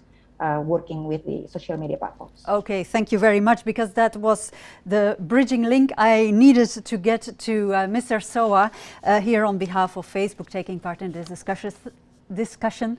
Thank you very much for joining us, Mr. Soa. When you're hearing all this, knowing what lies at the heart, the ideals that lie at the heart of Facebook, how do you look at this flip side of what happens on some social media and in the digital sphere? This, on the one hand, promoting free expression, civic engagement, and then at the same time it can morph into hate speech and disinformation. So thank you, first of all, for having me. It's a pleasure to speak with you all today, and Happy International Day of Peace. I think for us at Facebook, it's extremely important that our users feel safe and welcome when they use our products. Our key mission at the firm is to help people create connections and to help them build community, to build bridges, basically. So we're very cognizant of the fact that when people don't feel safe, they don't feel welcome, that they're less likely to engage in this way on our platform. hearing from my colleague from Indonesia and from Nairobi, it's pretty clear that social media, though it's primarily and ultimately used as a force for good, and we've seen this particularly so through the pandemic, where people have used our platforms to build community with their loved ones in spite of restrictions limiting the ability to do so in person. We've seen this throughout the inception of our various products, where people have used our products for reconciliation, people have used our products to grow small and medium businesses. Our tools and products have really been a force for good for the most part, but then we do recognize that they can be harmful. And in recognition of this fact, we've developed community standards. Our community standards are the policies that outline what we allow and don't allow on Facebook and Instagram. These guide our automated review process and our human review processes in making decisions on the content that they see on the platform. To put things into perspective, there are billions of users who use each of our products on a daily basis, sharing billions of content. And this content is shared in a variety of ways. I think if you move from my own home country of Ghana to Indonesia to Kenya or the UK or Brussels, you would find that people engage with content in very different ways, and that poses a challenge.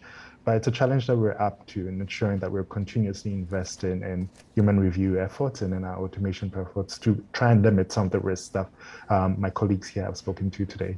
Mm-hmm. Two things I want to pick up on. You mentioned you want people on the platforms to feel welcome and safe, understandably, but at the same time, the algorithms often seem to be devised in such a way that what excites most, and let me use that in a neutral way, moves up faster, is being promoted more.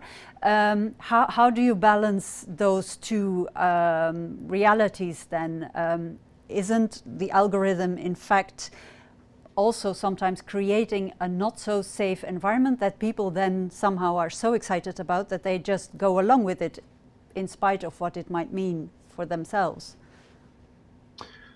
So the algorithm really serves, it's really a personalized experience. You take all internet products from Netflix to Amazon to Google to Facebook. What we're catering to is a personalized experience, and the algorithm really does serve users with the information that they need. You think about a small and medium business that's trying to connect to new customers, algorithms help them do that. You think about users that are interested in picking up new skills, algorithms help them do that. But then we do know that sometimes that people pursue interests that might not be positive in a self-serving way. And in those situations, we have provided resources to help combat that. So for instance, with suicide and self-injury, we wouldn't continuously expose individuals to content that could expose them to that kind of self-harm if they've shown an interest in that. And this is based on learnings that we've undertaken over the years that we've been active as a company. Mm-hmm. Our content moderation efforts are really a journey. As I set the scene earlier on, we operate at a very large scale. I don't think there's ever been a moment in history where any institution, organization, or individual has had to engage with content at this sort of scale, where we're taking cultural perspectives into account, nuances in language, for billions and billions of posts on a daily basis, trying to determine how best to protect their interests as far as safety is concerned. This is something that has never been done before. It's unprecedented, and we're continuously learning and growing and improving on our content moderation processes. Like you say, learning and finding out what works and what doesn't. In the previous session, the Myanmar case was mentioned, where for lack of resources, understanding certain languages, etc., a lot of hateful speech kept flourishing, so to speak, before something was done about it. What is needed, in fact, from Facebook's point of view to be able to better manage content and to impact upon it in a way that is, according to you, to Facebook, acceptable? More people, more technological knowledge about AI? What is it you need? Where does the solution lie, according to you? So this is a process that will take time. It's a two-pronged process. One, we need to ensure that we understand what's happening. And I think this is something that everybody here is acutely aware of, that in various communities, the way in which individuals engage with each other differs from one community to another. Even in our small family or friend groups, the way in which we engage with each other might differ from small social group to the other, right? So we need to continue engaging through platforms and opportunities like this, and through other opportunities where we engage with civil society members, with researchers, with journalists and academics, to understand how the various communities that use our products engage with the content that they see, to understand how language is evolving, how culture is evolving, how the risks that we've identified are evolving. Understanding is a very key part of our content moderation efforts and a very key part of the way that we can grow. From the people aspect, another thing that we can do is also continue to invest in our people and the talent that we hire. We've invested tremendously, and you quoted Myanmar, for instance, and this is an example of a place where we've incredibly increased the amount of human resource capacity that we've had, so that we have people that not only understand the local language, but also understand the cultural context through which content is shared. On the technology side, we've continued to improve our automation review process so that we are proactively identifying content before most individuals see it. To put things in context, there are billions of posts shared on a daily basis. Only a small minority of that is harmful, but in the scale of billions, a small minority is still a lot. And if you look at our community standards enforcement report that we publish quarterly, one of the things that you'll notice is that we're continuously improving in the amount of content that we remove under hate speech. So if you look back just 3 years ago and compare the data to what we have now, we are proactively identifying hate speech 8 times more than we did at the very beginning when that report was published. And this is a process that is continuing to improve. I think all these factors combined, investing in technology, investing in the talent that we hire, continuing to understand, will help us get better. But I think there would always be gaps. Context is something that we can't be perfect at. I think what's important is that we're committed to doing better and continuing to understand, but there will always be opportunities where in the scope of billions and billions of posts, there will be situations where there's one specific piece of post where no amount of local or cultural context will provide insight on, because this is language that is specific to a specific friend group and might be harmful in that context. But we do stay committed to doing better. Okay, thank you for that. Stay with us. I'll get back to you. I want to move to Bosnia-Herzegovina and address Mrs. Kestenčić. Welcome to you too. Based on the situation in Bosnia-Herzegovina, would you say that online hate reflects what's going on in the offline real world, or is it vice versa? Is online hate speech a reflection of what's already there in real life? First of all, I would like to greet all of you. It is my big pleasure representing Bosnia and Herzegovina today on this special occasion. So taking consideration of Bosnia and Herzegovina recent events, it's quite difficult to draw exact line between those two events. So hate speech in Bosnia and Herzegovina is being a long-time issue, and it is being present both offline and online. So as internet becoming an inseparable part of our everyday communication, so as the social media, the problem of hate speech is becoming more complicated. So here, hate speech is often a characteristic of communication between our politicians, our public figures, who are relativizing those unlawful speech, and they are sending a certain message to citizens that such way of communication is allowed, and more, it is a desirable form of communication. So our politicians are almost on daily basis using hate speech as a way of communication. Also, in the past time, especially, they have been using a genocide denial, which has been criminalized since July 2021. So we got amended our criminal code, which prohibits genocide denial, which is which shaped our local events strongly. And also our politicians are all the time evoking certain events from the recent past as their means of getting political points, because Bosnia and Herzegovina is having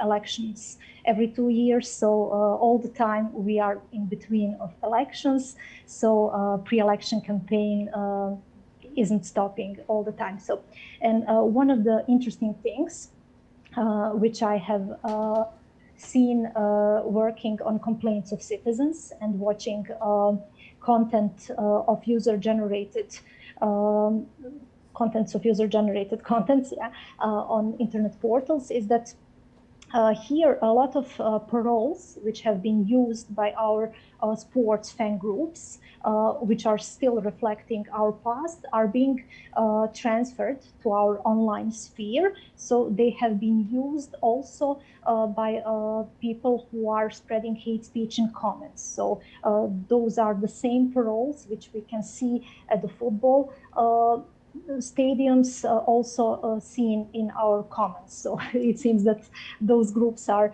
posting that kind of comments. So they have been copying that content, and also offline hate speech, which has been produced by our officials, our public person, or all other different groups, certain politician or different interest group, has also been transmitted all the time to online sphere, mostly on comments section, but also on social media.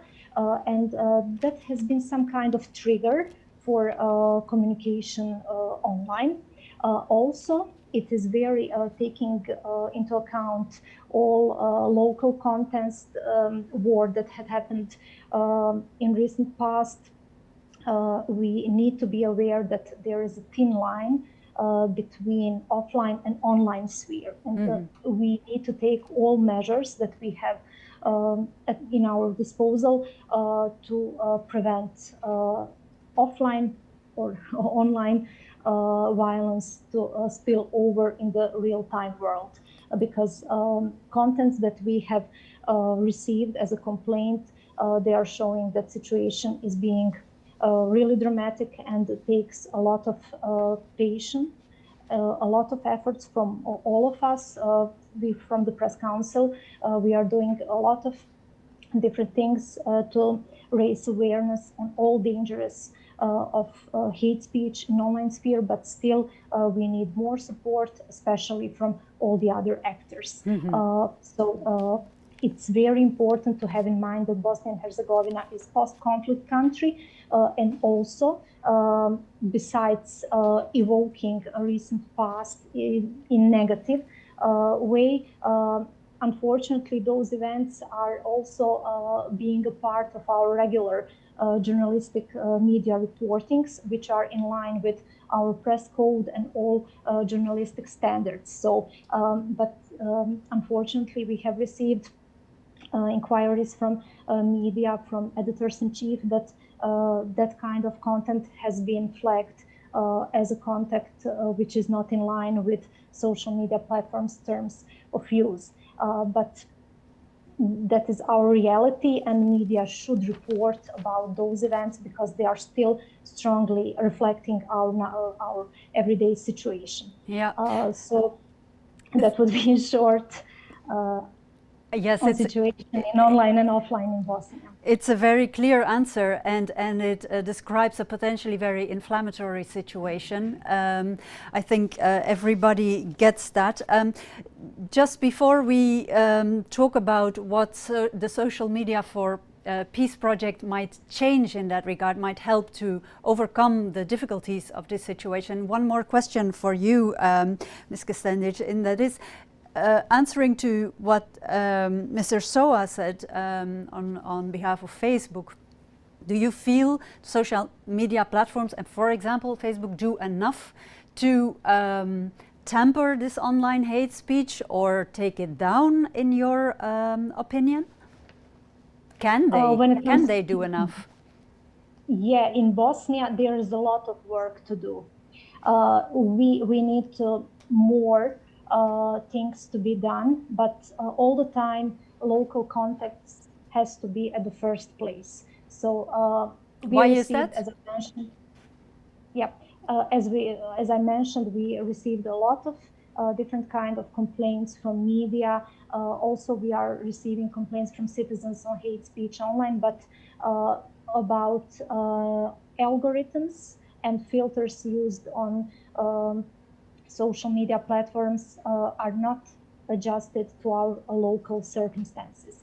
At the first place, maybe language and the complexity of our language and our past, our current position, political circumstances, because we are being all the time in the center of different kind of historical events. Unfortunately, a lot of wars has started and happened on this territory. So it's very important to put more patience, to put more efforts to things happening on social media in Bosnia and Herzegovina, to establish more contact with social media platforms. For example, Press Council so far didn't have any kind of communication, and we think that is something that we should have in near future. Okay, thank you very much. I want to bring in Iverna McGowan. Ms. McGowan, thank you for being with us. Yes, there you are. We've been talking about curbing online hate, and how to turn around the table is what I want to get into now. But one of the difficult issues again is censorship and restriction of freedom of speech. Is there a clear line that you can draw to distinguish between the two? What's your opinion on that? Good afternoon, and thank you very much both to the European Union and to UNESCO for welcoming us. Just very briefly, the Centre for Democracy and Technology is a 25-year-old not-for-profit law and advocacy organisation. And I guess one of the unique things about us is that we bring together international experts on human rights law and technologists, so where the two worlds meet. I do think that this is, a very common question that's asked even. We need to start at the beginning. I was glad to see in the video, for example, that SDG 16 was mentioned. And of course, as many people will be aware, that is the one that focuses on the rule of law and human rights. And I really think that we need to, just as Commissioner Jourova say that we need to keep the same standards online and offline, and that includes the rule of law and human rights. And why I mention that is that we know, as those working, in foreign policy or development, by now there's a very well established nexus between equality on one hand and peace on the other. And we need to keep that intersectional lens, that focus on equality, as we examine our online world and how we maintain peace. And the reason I mentioned that is actually, and again, in the video and other colleagues have referred to it, one of the solutions that has come up regarding the, how to tackle this large-scale content moderation is the introduction of automated tools. And one of the challenges, as research for the Centre for Democracy and Technology has shown, is that when we automate these decisions, very ironically, we can often end up exacerbating discrimination online. So ironically, the very marginalized or at-risk people that we seek to protect are the first voices to be silenced. So I think in that sense, sometimes it's a false dichotomy that has been set up between, free expression or hate speech, because actually free expression done from an international human rights law perspective is there exactly to protect against disproportionate, discrimination or silencing of voices. That's one point I think is very important. Another point when it comes to disinformation and the equality element that's really important, and we haven't heard spoken about explicitly today. One thing is the questions of, is this piece of information, is it legal or not, etc. International human rights law really puts a strong emphasis on the need of the courts to play an important role in that. It's too complex either for social media companies. There's a lot of conflict of interest in governments deciding that information itself. But we need to remember that another driver of disinformation is actually personal data. Now, perhaps the most popular example of that happened in the United States in the Cambridge Analytica scandal, whereby personal data was used, as people know, and unfortunately, again, there was a discriminatory element where in particular Black voters were fed disinformation in an effort to suppress and dissuade them from voting. So the reason I mention this is that often these discussions talk about individual content decisions, but we also need to be much more deeply aware of what are the broader systemic mechanisms. And that brings us to the question of the need for, in particular in developing and other countries, actually very strong data protection laws and data management laws, because that's what's driving the system and can help us establish a healthier online space for those of us working in it. Another maybe point that's very important in this regard in terms of social media and peace and regulation is indeed the point about elections.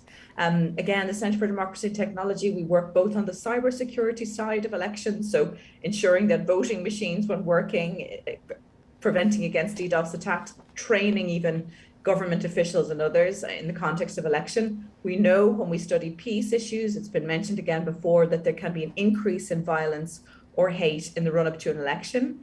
When we see how many people are now getting their information about elections in online tools, you can really see how we need to modernize the manner in which we monitor elections.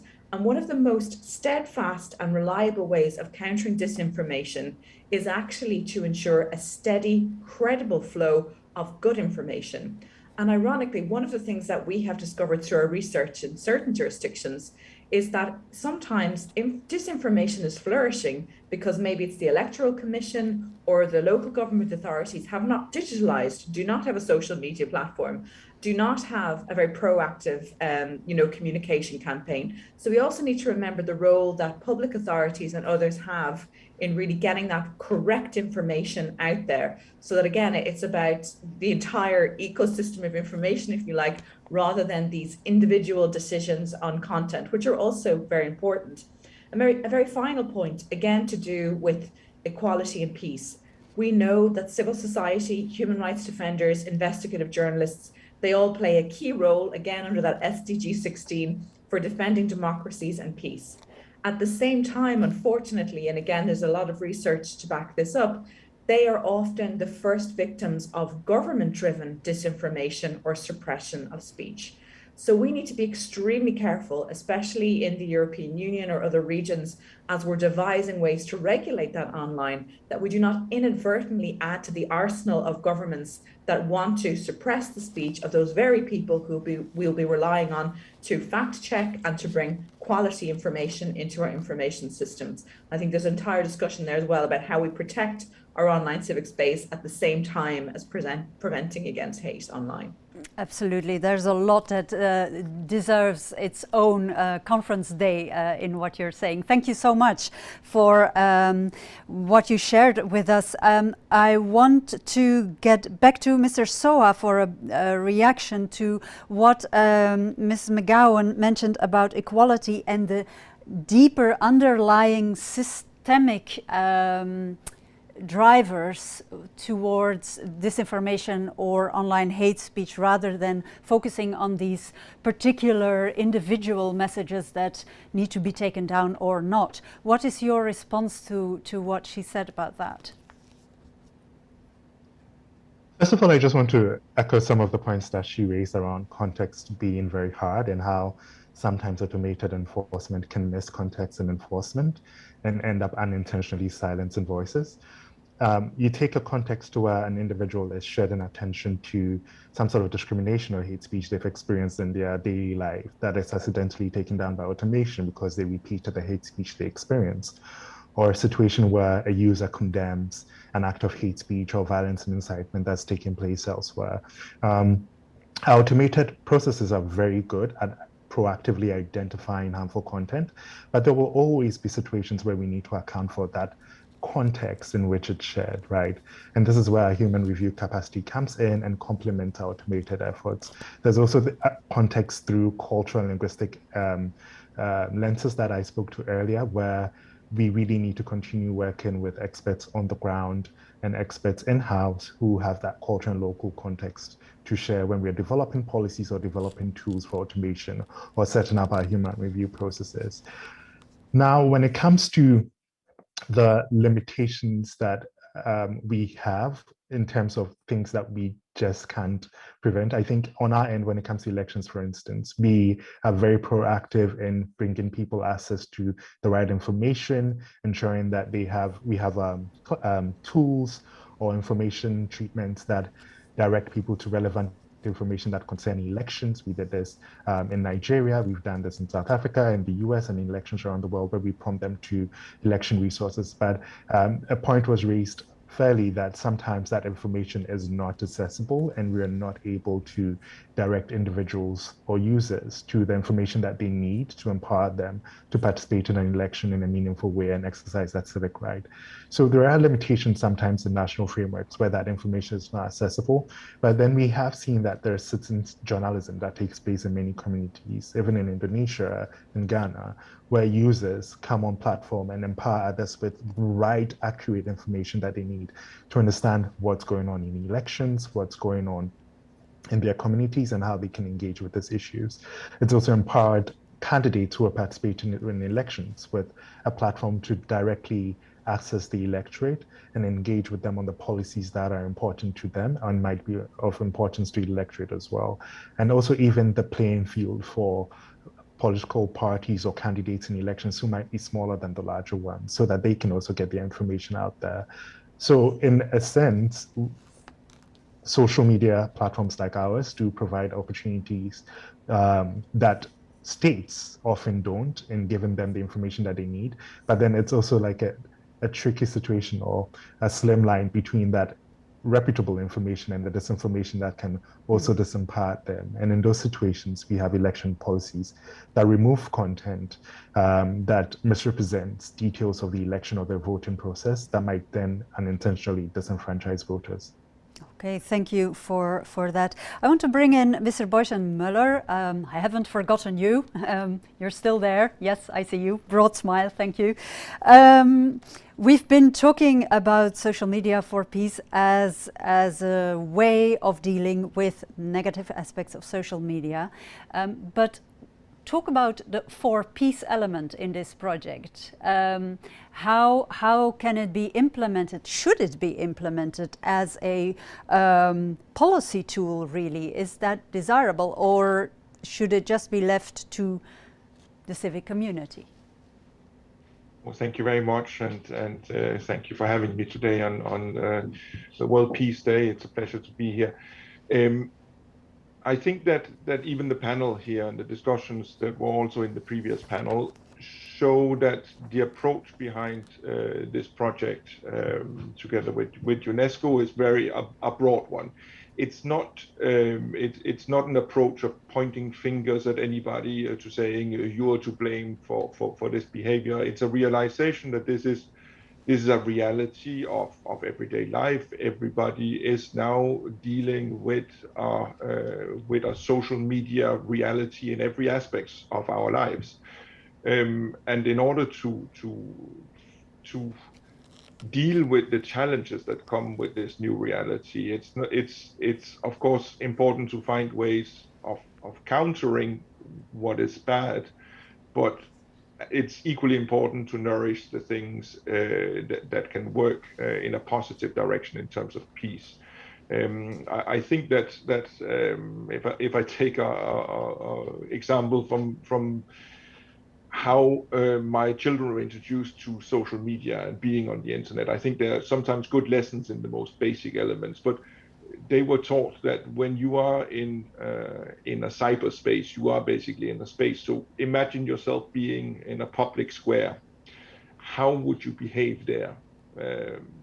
This is a new square for all of us in a sense. We have to establish a regulatory framework as we have in physical public spaces.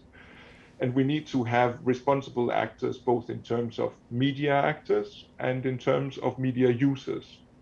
So I think what we are trying to do through this initiative of bringing people together from all aspects of this square, so providers of social media platforms, regulators, expertise in the area, whether it's on media, whether it's on basic rights or any other aspect, peace building, as well as users represented by civil society organizations. By bringing everybody around the table and discussing, as it was mentioned very well by Gerald, how can we operate in very diverse context where there's a need to have general rules but also adapted approaches.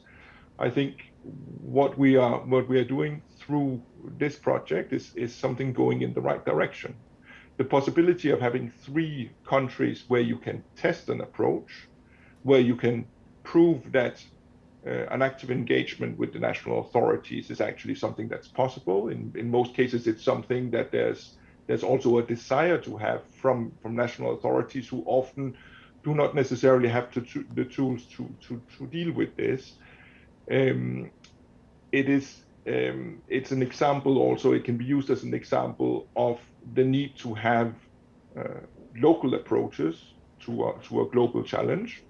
So I think that what we hope to see at the end of this project is 3 contexts where the project has been able to make a difference, where it has started a debate, and where authorities have welcomed the input, and that also that the platforms learn from the experiences, and that other countries will then be able to look at that as an example to follow. So not to copy, not to cut and paste, but an approach that can be adapted to each reality in which it has to operate. Okay. We have to realize that social media is a reality that will be here with us. We have already adapted our approach to how we deal with social media in our work in terms of peace building and crisis response. Throughout history, actors in conflict have always been very good and very fast at adapting to new technology. It's time for us as peace builders to do the same. And I think with this project, we are going one step in the right direction. And I'm really happy to be here with, a panel that represents so many of the key actors in this process. Mm-hmm. Thank you for that. And I have one more question in the back of my mind for you, but I'll come back to you for that later. I want to go to Anita Wahid because there's mention of working together with public authorities and the fact that that's not always self-evident. What's your experience in Indonesia based on Social Media for Peace, the Social Media for Peace project? How did that work out? Does it work out or not? Well, I don't think I can testify whether it works or it works out or not, but I think some of the things that I really hope that will be implemented by projects like Social Media for Peace right now is that some of the things that have been implemented by different actors or stakeholders on this problem, on these issues of disinformation and hate speech, has been relying heavily on the rationale of human beings. But many studies have expressed that human beings are by their very nature irrational, not rational. Disinformation and hate speech, for instance, they are very perfect and effective to be used as a weapon to incite certain things because they feed off emotion. And in Indonesia, the weaponization of disinformation and hate speech is being done by creating messages that let people to believe that there are imminent threat to their identity, to their well-being, to incite certain emotions to come up, such as distrust, suspicion, worry, anger, hatred, and such other emotions. And these messages, as we know, also known as hate speech, created this illusion that other groups are out to get us and we are oppressed even when we are a majority, and that the purity of our teachings is in danger because of the existence of other groups and such other key messages of this kind of messages. So what I really like to have see in projects like Social Media for Peace is how we can actually address this emotional issue, how we can actually try to reduce the perception of threat, how we can actually answer to the fear that these people have about being threatened by other groups, how we can, in this case, I think I will also echo my colleague here that says that the steady flow of credible information is very needed, much needed, especially in terms of bringing out that other groups are not a threat, that other groups are just merely trying to coexist peacefully with us, and therefore there is no need for us to have a perception of threats or something. And this will hopefully will get people to see the diversity as a blessing, not a threat. And what I also like to see in the projects like Social Media for Peace is more educational materials to do simple fact checking, recognizing disinformation, recognizing which is hate speech and which is not, recognizing malicious and harmful contents, and especially one very important aspect of education through a project like Social Media for Peace is to actually get users to have more deeper emotional intelligence, because as we know that the disinformation and hate speech are particularly targeting emotions. So if users can actually have the capacity to identify the kind of emotions that they have when they receive informations, and to actually be able to control those emotions, that will be very helpful in terms of reducing the potential of inflicting conflicts. Thank you very much for that. So I take away that education, empowerment, media literacy, but also sort of emotional intelligence is needed in order to deal with social media platforms, the digital sphere at large. But what you really pointed out is rather a political and philosophical matter even, that is how to counter the feeling that's driving successful hate messages, the excitement apparently, the fact of being recognized in a certain feeling of being not seen or not seen enough or not recognized in your difficulty or personal situation. Mr. Gijzen, do you have an answer? Is it possible to really create a, let me call it a peace narrative that is as emotionally engaging and exciting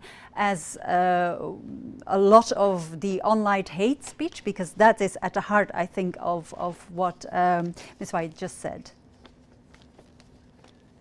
Yeah, I think we recognize that social media is relatively new, and I like the previous speaker comparison with this being a new kind of marketplace where we have to find out how to deal with these issues that now come up in that marketplace, misinformation, disinformation, hate speech. And I think we're in that process. We're still trying to find our way. We need to be innovative. The previous panel and also some of the previous speakers in this panel emphasized the role of regulations, and that's one way. Maybe it's intuitively that we go to that first. But there are, of course, and that was discussed, limitations, there are risks. It is also always perceived as top-down, so I question a bit the effectiveness of that. So we need an innovative approach, and that is what this new project wishes to do. The new approach is to really engage, focus on the users, on the participants, and imagine what a force you can mobilize with that. Just to give you some data from here in Kenya, internet access is around 50%, but mobile penetration is already at 90%. And in that sense, Kenya is one of the most ICT progressive nations here in the region. And of course, in the coming 4 to 5 years, we will see these figures progress rapidly. Now, I also would like to remind of the International Day of Peace and the theme for this year, which is recovering better for an equitable and sustainable world. And that really resonates well with the Social Media for Peace project. And let me also maybe share with you the one sentence from the message of the UN Secretary General on this day, where he says, and I quote, to celebrate peace by standing up against acts of hate online and offline, and by spreading compassion, kindness and hope in the face of the pandemic and as we recover.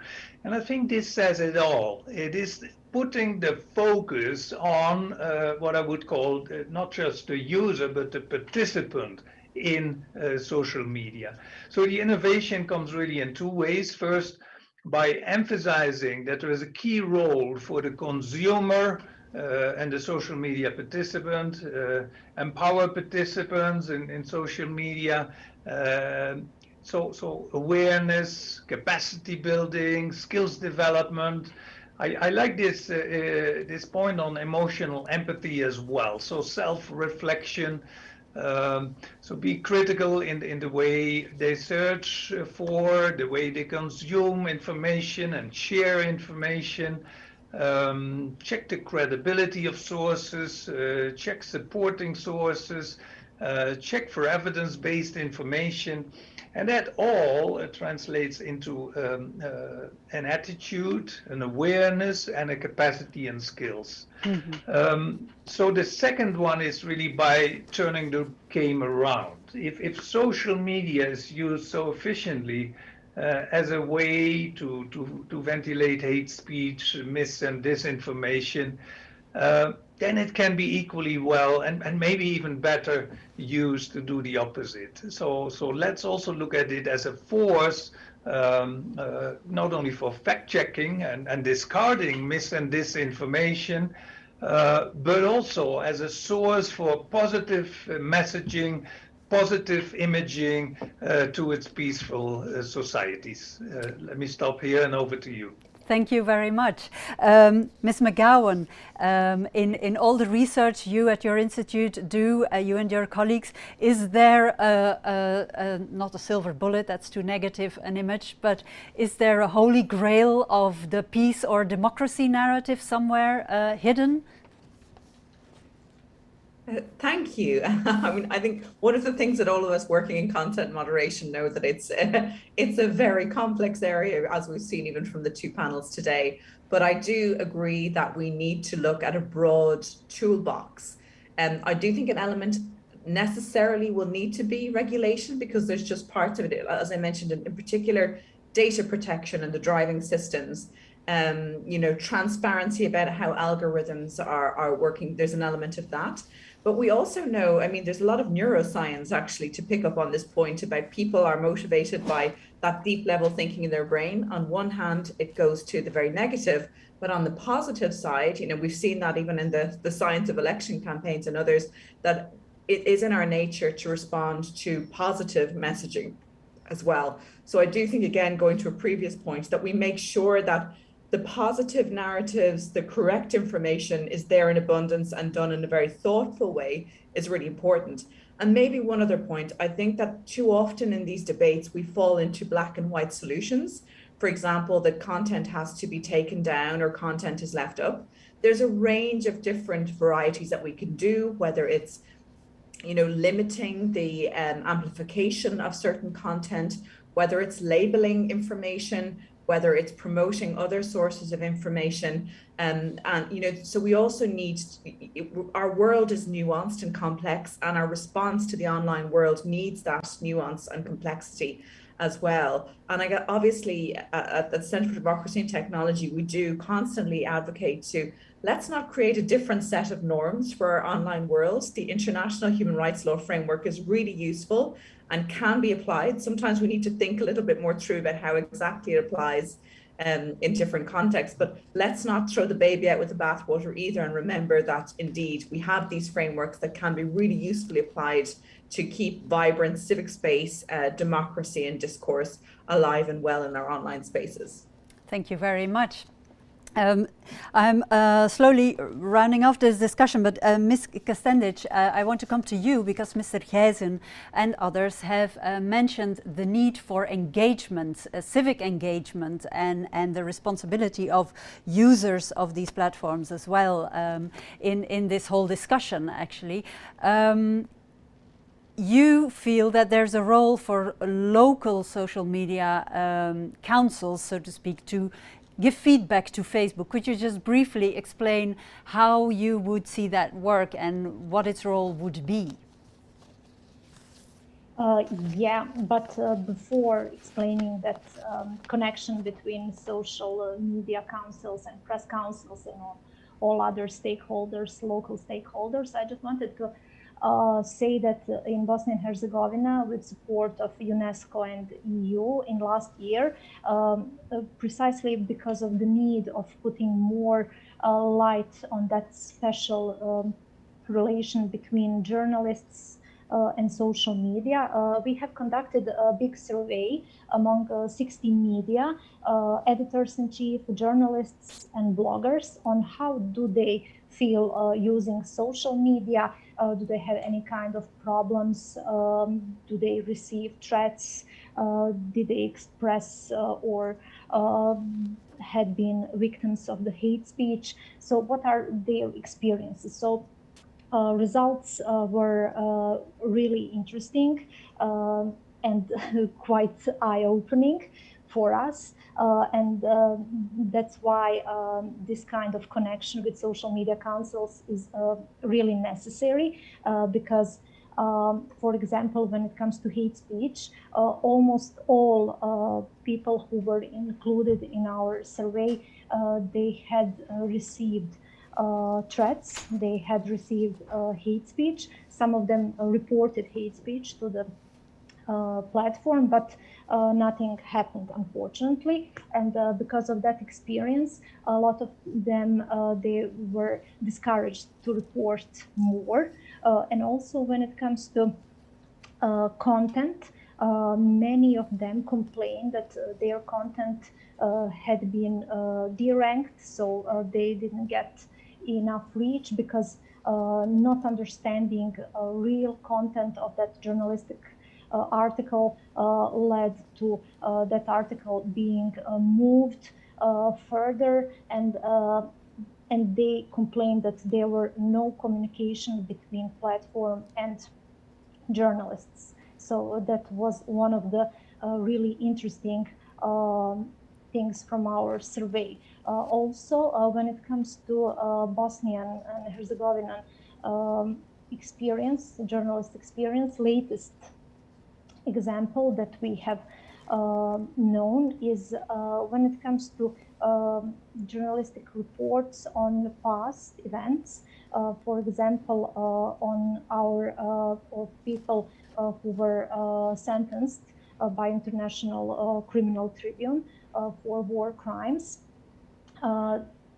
Thing happened that on social media platform, articles who were containing word Ratko Mladic, that is a person who were convicted, so it was convicted by a criminal tribunal. All those articles, no matter of content of those articles, they were removed from the network. So they were flagged as a way of promotion of criminal organization. But as I mentioned in the beginning, it was a part of our society to report on things that include, that needs to be referred to past, because it's our everyday situation. So those articles were flagged and they were removed from the social media platform. So those are things that maybe should be also considered, and maybe social media council there could help. And also press council receives a lot of complaints of people on content of hate speech in comments, because here when things got rough on online media portals, a lot of editors, because they were not capable, they didn't have enough moderators to moderate all the user-generated contents, they just decided to close down user-generated contents. So they just closed comment sections. But at the same time, all those articles, they were posted on their social media platforms, and hate speech then happened. It was not only at the same amount, but it was even bigger, and media got in problem with dealing with that kind of drastic breach of the freedom of expression. So in those cases, there would be very useful not only for the press council, but for our media community to have one body as a social media council who would be support of the press council, and vice versa, who can communicate with the press council in case we are receiving complaints on social media platforms, and to better promote and protect freedom of expression and freedom of reporting and position of media, which has been endangered in past times. Thank you very much. That calls for a last reaction of Mr. Soa, because Mr. Soa, I take away two ideas. First and foremost, transparency regarding why things are being taken down or demoted in a timeline or in what you get to see is one question. How far are you willing to go in offering that transparency? It's been mentioned before during the high-level panel as well as one of the key factors in creating trust between users and the platforms. And also, on the other hand, there's an oversight board, Facebook oversight board. We have one of the members on one of the later panels, but maybe, I mean, it's just too much work. You preempted criticism in that sense already. Like, I mean, there are billions and billions of messages. We cannot prevent any wrong kind of message to slip through the net, so to speak. But might social media councils, locally based, help you achieving that goal? So two questions there. Thanks so much. On the transparency front, this is something that I think a lot of in-camera regulation in the EU has picked up on and mirrors our own values when it comes to the way in which we decide to either develop policies or enforce on the content that comes on our platform. So when you go on our website, we have a transparency hub. We're one of the very first tech companies or social media firms that was very public about our policies and what they cover and don't cover. We cover the entire spectrum of all the policy areas or abuse areas that are reflected in content online. So from hate speech to misinformation to violence and incitement, details on how we approach enforcement for each of these issues are clearly outlined in the Transparency Hub. We're also committed to publishing a quarterly community standards enforcement report, which not only breaks down the amount of content we take down through human review, but also the amount of content that's identified proactively by automated systems. And then you also get to track comparatively as to previous reports and how we are performing from quarter to quarter. We also have a report that publishes the widely viewed content. This is an understanding that sometimes virality is linked to harmful content. So users have the chance of seeing what is mostly engaged with, either as pieces of posts, as pages, as groups, or off-platform links that are shared on our platform. And what these reports have done is that they've also highlighted the fact that the majority of engagement on our platform is really benign and kind and shows the better aspects or the more innocent parts of human nature. But as was pointed earlier, our natural instinct is to focus on the harmful, and rightfully so. When we operate at a scale that which we operate, the smaller aspects of that harmful content can have wide-reaching consequences offline, and this is something that we're mindful of. So we also, in addition to all the other reports that I spoke to, speak to how we develop our policies and how we engage with stakeholders around the world to get that local context into account when we're shaping the policies and enforcing on them. I think my colleague from Bosnia has highlighted quite well how important that context is in ensuring that we're not inadvertently or unintentionally removing content that is meant to empower others with useful information or with useful context. Mm-hmm. When it comes to the oversight board, we believe that as a firm that we should be constantly engaging or constantly getting feedback on how we're doing when it comes to content moderation. We realize that we don't have all the answers, that we will make mistakes. And the oversight board is just one level of accountability that we have in place. It's an independent oversight board that users can access in appealing content decisions that we've made. Users can flag these decisions to the oversight board for their review, and then they then review it and then give guidance on whether they feel that we've made the right action or that we haven't, as well as guidance on what they think we could do better. All this feedback that we get from the Oversight Board globally, as well as their local engagement that we do with civil society organizations, with academics, with journalists, or through platforms like this, are incredibly useful in guiding us and empowering us with the information that we need to serve our users better. And like I pointed out in the beginning, this is a journey that we're embarking on. I'm really excited about projects and initiatives like this, where collaboration is at its core, where we get to learn from each other and empower each other with the information that we need to do better and to determine areas of investments that would serve the global public much better. Indeed. Exchange ideas constructively critical or critically constructive. You can pick and choose. We've come to the end of this session. It's lunchtime. I want to thank all of you, dear guests, dear panelists, to take part in this conversation. Professor Hubert Gijzen, Simon Boysen-Muller, Iverna McGowan, Gerald Soa, Anita Wahid and Maida Bata Kastendic. Thank you so much for sharing your experiences, your ideas and your hopes for the future also regarding social media for peace. It was very enlightening, and as has been said a couple of times before during this morning session, all the partners here around the table have got their work cut out for them in this whole process of getting to know how to navigate this new, relatively new by now, digital sphere, an agora or an arena, pick and choose. It morphs from the one into the other and back again regularly, so it's an ongoing process. As I said, this is where we break for lunch. We will be back at 1:30 sharp with 2 more sessions, one about the Coronavirus Facts Project and one about the importance of contextualization of online harmful content in order to curb it more effectively. It's been touched upon already in the previous sessions.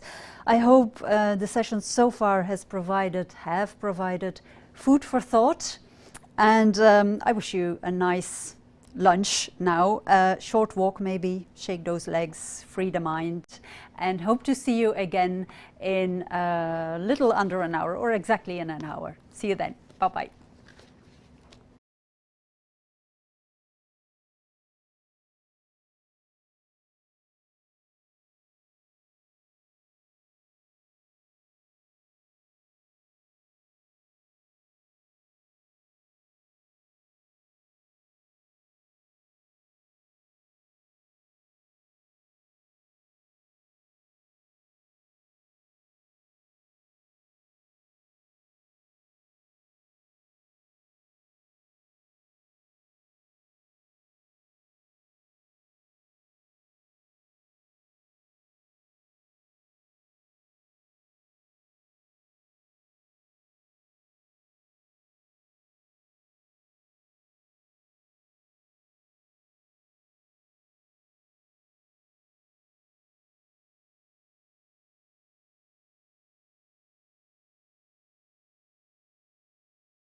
Welcome back again to all of you out there. Welcome to our panelists for the next panel session. Welcome on this 21st of September 2021, this International Day of Peace, and here at the UNESCO conference, Countering Online Disinformation and Hate Speech to Foster Peace. That's the title. The fight against the pandemic forced us worldwide, I think you'll agree, into another arena as well, that of the disinformation wars. It's a fight fought on several fronts at once, in newsrooms, in the streets, in families, among friends, and online. The conflict is raging between and also inside hearts and minds.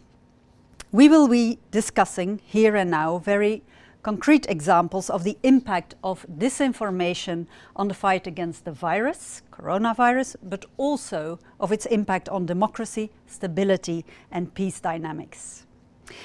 Do keep sending us your comments, your questions, and to whom they may be addressed. I'll do my best to take them on board during our session. It's hashtag coronavirus facts. You can see the hashtag at the bottom of the screen. I like to remind you also that this whole conference is conducted in English, but French translation is provided and is available.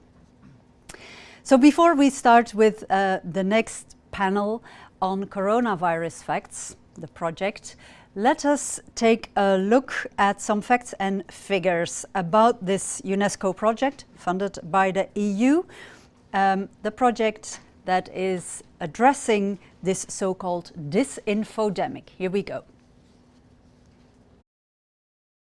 The COVID-19 pandemic has opened our eyes to the critical need for accurate information to help us make the best decisions to protect our health, our livelihoods, and our lives.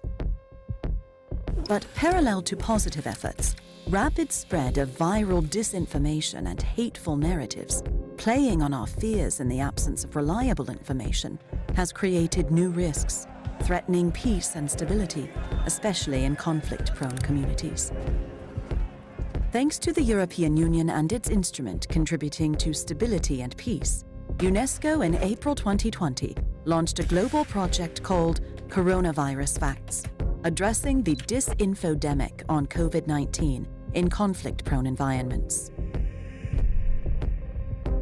Through this project, UNESCO worked with a broad range of stakeholders at country, regional, and global level, working to promote factual, safe, and inclusive media coverage of the pandemic.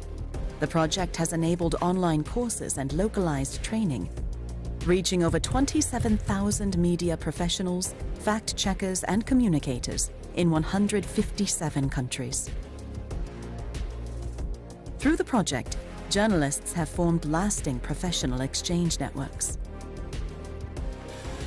In Ethiopia, a Telegram channel is now connecting community radios with a collective reach of 25 million rural people, along with health authorities, WHO, and UNESCO. In Haiti, regional WhatsApp groups are bringing together local journalists, journalism trainers, and UNESCO experts. While in sub-Saharan Africa, 300 community radio professionals continue to exchange best practices across 14 countries. The project has supported a range of new resources to help journalists cover the pandemic. Among them, a global resource center in 7 languages, safety guidelines, a health misinformation fact-checking toolkit for African journalists, and a database of key African experts on COVID-19 and non-communicable diseases. Fact-checkers have taken on an important role during the pandemic, and the project has empowered them with skills and networking opportunities. For instance, in West Africa, fact-checkers trained established a joint network across 8 countries, while over 12,000 practitioners in Iraq have joined dedicated Facebook groups to debunk false information. In Latin America and the Caribbean, UNESCO and 35 fact-checking organizations launched a special COVID-19 resource hub. To reach out in rural areas, community media outlets have been supported to disseminate information in more than 30 different languages. Ultimately, disinformation and hate speech can only be fought through an informed citizenry. The project has been helping influencers, bloggers, and CSOs to build citizens' media information and literacy skills. With governments playing a critical role in protecting the health of their citizens, the project supported cooperation between authorities and journalists. In Iraq, the Ministry of Interior set up a hotline for the safety of women journalists for help and health advice. In Zimbabwe, the project helped to spur on the government's decision to establish 3 new community radio stations. The engagement of thousands of stakeholders from around the world in this project and their continued commitment to innovate, exchange, and build on their experiences has been an incredible added value. It has led to new resources and ways of working that will live on beyond the project and contribute to build more informed societies. Amidst fears and tensions, the pandemic has thus also given rise to powerful new collaborations that can help us be more resilient and prepared for future crises.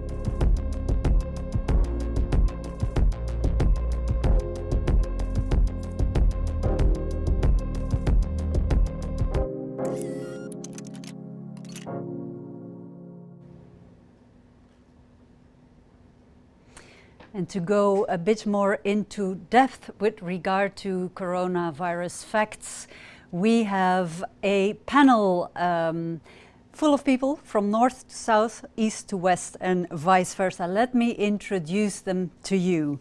Khaled Salah is director of the UNESCO Regional Office for Central Africa in Yaoundé, Cameroon.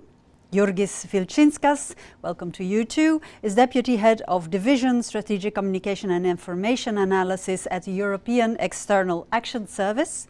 Then there is Cecilia Napido Gonçalves. She's the Director of the Department of Research, Planning and Cooperation and at the Information Office in Mozambique. Janet Kincaid was supposed to join us live, however, it's not possible at the moment, but she's provided us with a video. She's a Training Operations Officer and Project Manager at the Department of Communications at WHO. Olivia Sohr is also joining us from Argentina. She's the Director of Impact and New Initiatives, Chequeado. And Sana Hassan is joining us as Editor-in-Chief of Iraqi Youth News Agency from Iraq. And last but not least, there's Kenneth Okwaro, Executive Director of the Africa Center for People, Institutions and Society based in Kenya. A warm welcome to all of you, dear panelists. Looking forward to start a discussion with you on coronavirus facts, this big project addressing the disinfodemic on COVID-19 in areas that are often prone to conflicts or where there are tensions between parts of the populations and citizens. To start with, I would like to get an idea for the audience of what are the concrete types of disinformation that went round in your area. And I would like to start with you, Cecilia Napido Gonçalves, bom dia in Mozambique. Please take the floor and tell us a bit more about the situation in Mozambique.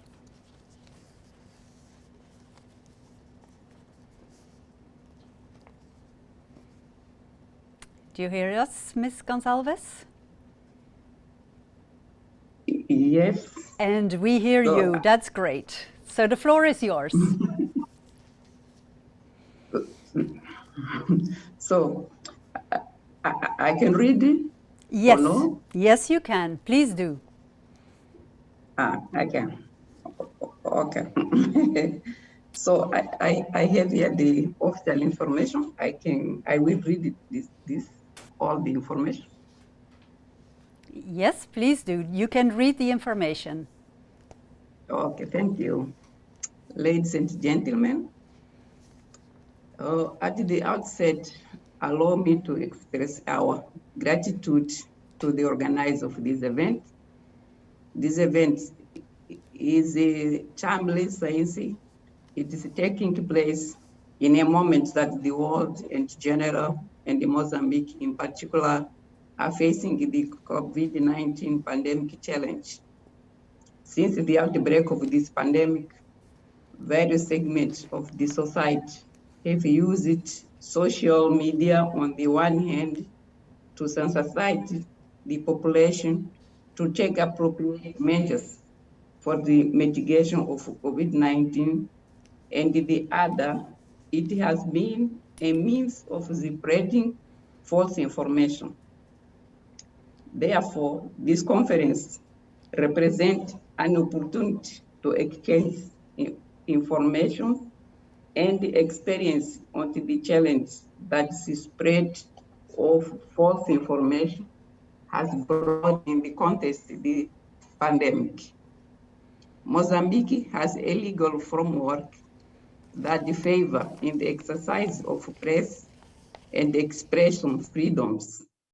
This scenario occurs on the one hand from the approval of the 1991 press law that opened the space for an exponential increase in the number of media outlets, with 685 media outlets currently registered, including newspaper, magazines, radios, and televisions. On the other hand, in 2014, the law of access to information was approved, which guarantees citizens full access, making them more and better informed, that exercising their citizenship better. These developments, allied to the technological advancement, have contributed to an increase in production and circulation of information, favoring at the same time an environment inclusive to disinformation, hate speech, intolerance, violence, critique social tensions, and threats to peace and stability. Since outbreak COVID-19 has caused huge setback in several areas our social economic life. The government has faced several challenges, such as the disinformation phenomena, which has undermined the government efforts to contain the spread of COVID-19. For example, at the beginning of the first wave of COVID-19, some people circulated false information about the evolution of the disease in the country, in respect to the number of people infected, admitted to the hospital, and the number of deaths. The wave of disinformation equally rushed the area of vaccine against COVID-19. They try to misinform the population, saying that the vaccine administered by the authorities in the short, medium, and long term produce harmful effect on health. These are false information that have discouraged some people for vaccinate against COVID-19. Other actions are related to the training about COVID-19 involving the media, which have been contacted by the National Institute of Health in partnership with the Information Office and UNESCO, which have contributed to the dissemination of information about COVID-19 with occurrence. The Information Office, in partnership with the European Union, UNESCO, SNJ, and the MISA, held in June a training course on the verification of facts, ethics, and the professional deontology, involving 30 journalists representing various media at the national level.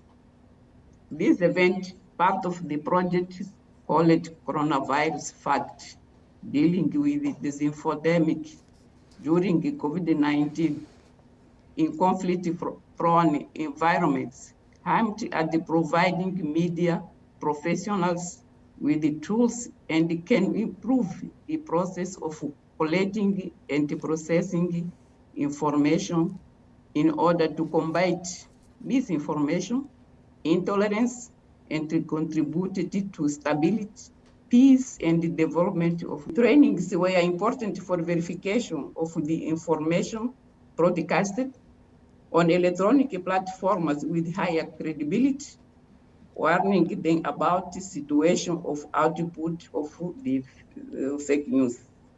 This scenario complements the initiative of the platform of verification of credible facts, www.credible.co.mz of the government of Mozambique, who has dedicated special attention to the verification of content about COVID-19 broadcasts, especially on the social media.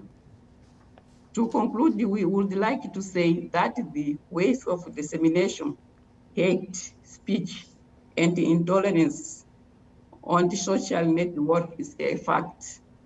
In this context, the Information Office will continue to attend action aimed at revising this situation, stimulating different public and private institutions and the press in general in contributing towards the participation of the people in the effort for the development of the country. In this effort, we reaffirm our wish to continue counting on the helpful support from a representative of UNESCO that have done everything to fortify the social communication in Mozambique. And we hope that the trainings carried until now are extended to the whole country. Thank you very much. This is our information in Mozambique. Thank you. Thank you very much, Ms. Gonçalves. And you addressed a number of points that we want to discuss with the panelists in the next hour and a half. One of the things I picked up from your introduction, your speech, is the fact that misinformation did the rounds about the evolution of the illness, and it had its impact on the trust in vaccines. Now, I would like to draw in Sana Hassan from Iraq. Good afternoon to you. What were the kinds of stories, narratives, misinformation that did the rounds at the beginning of the coronavirus outbreak in Iraq? Well, assalamu alaikum, everybody. I'm Sana Hassan, the head of young people or young journalists, Iraqi Youth and News Agency. And well, we faced a lot of problems from the very beginning of the spreading of the pandemic, and we had many stories. We had more than 4 or 5 stories concerning the origin of the virus. Since this is a country full of problems related to political parties and agendas, so that are already there working behind the scenes. So first we had the possibility that this is only a plot drawn by the politicians to spend the treasury of Iraq. It's a way of spending the money. Another story telling us that this is a global plot to control humanity through decreasing the number of the public. So we should not have the vaccine because it's a way of controlling our chances of the giving birth to new generations. So it is only to sort of preventing the proliferation. And we have also a story that says that this is part of the other party left-wing to control the people through fear of the pandemic. So we had lots of stories like that. We worked a lot through the last year, since October 2020, to control some of these rumors. And we worked with UNESCO to train young female journalists to programs of how to control the virus and deal with it, especially in the field of work. We were trained by UNESCO officers to on the process of fact-checking. So we generated a website through which we make a sort of research concerning each and every news related to the virus, to do a fact-checking for the virus and to control what is called misinformation and disinformation, so that and fake news. And we try to apply. We are working on applying the MOOC, MOOC, for the Iraqi journalists, which is a training course to protect journalists made by and prepared by the UNESCO experts. And since September 2020 until now, we have already trained more than 400 female journalists and social media activists on how they should, what to do to make a sort of fact-checking to every news. And this is for the benefit of UNESCO's project, the Corona Facts.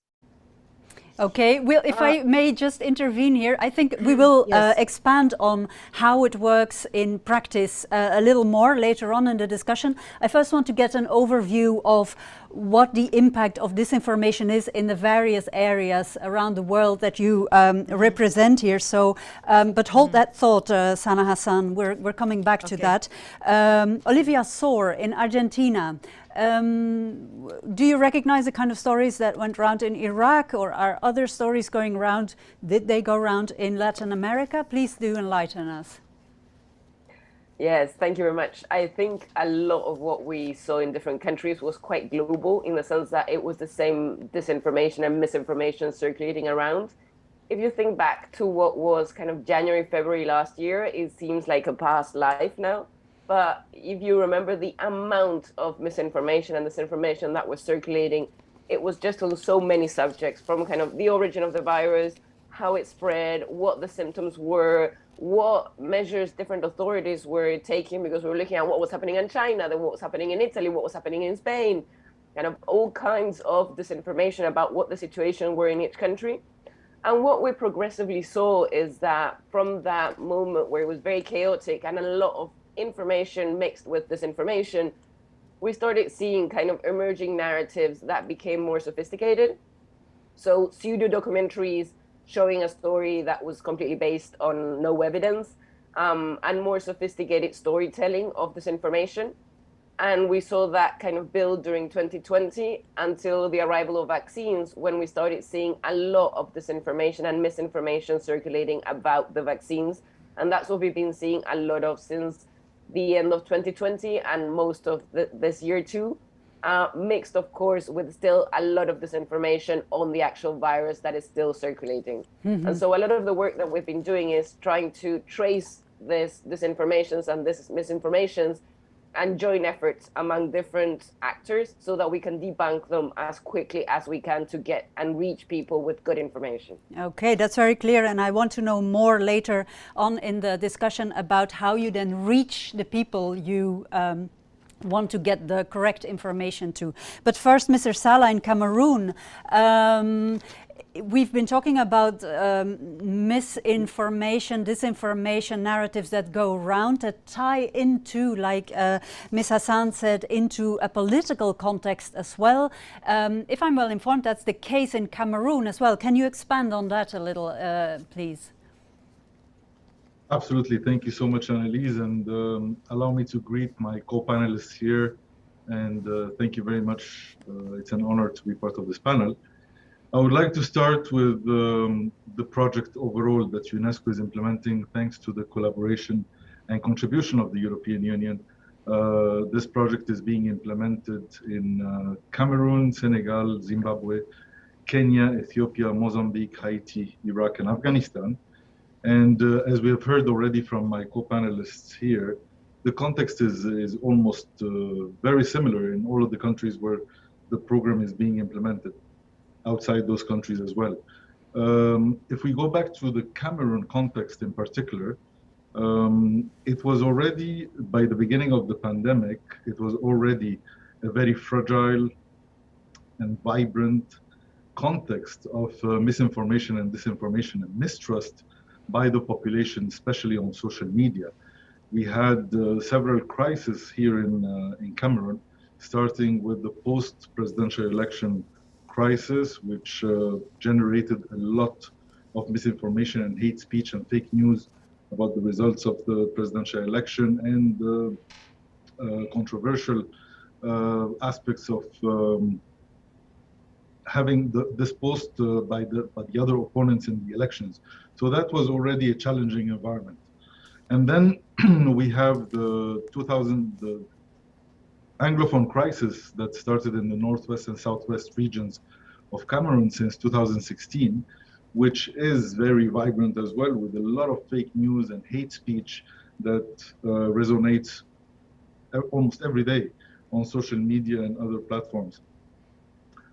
In addition to other crises here that are in Cameroon on the extreme north of the country, with the Boko Haram attacks and the refugees crisis coming from Central African Republic on the east of the country. So you see, it was really complex context when the pandemic came. Then we started in March 2020, when the pandemic came, and we started a whole new set of misinformation that started circulating thanks to this very vibrant network that I already mentioned. So it was already very active, the young people, young associations.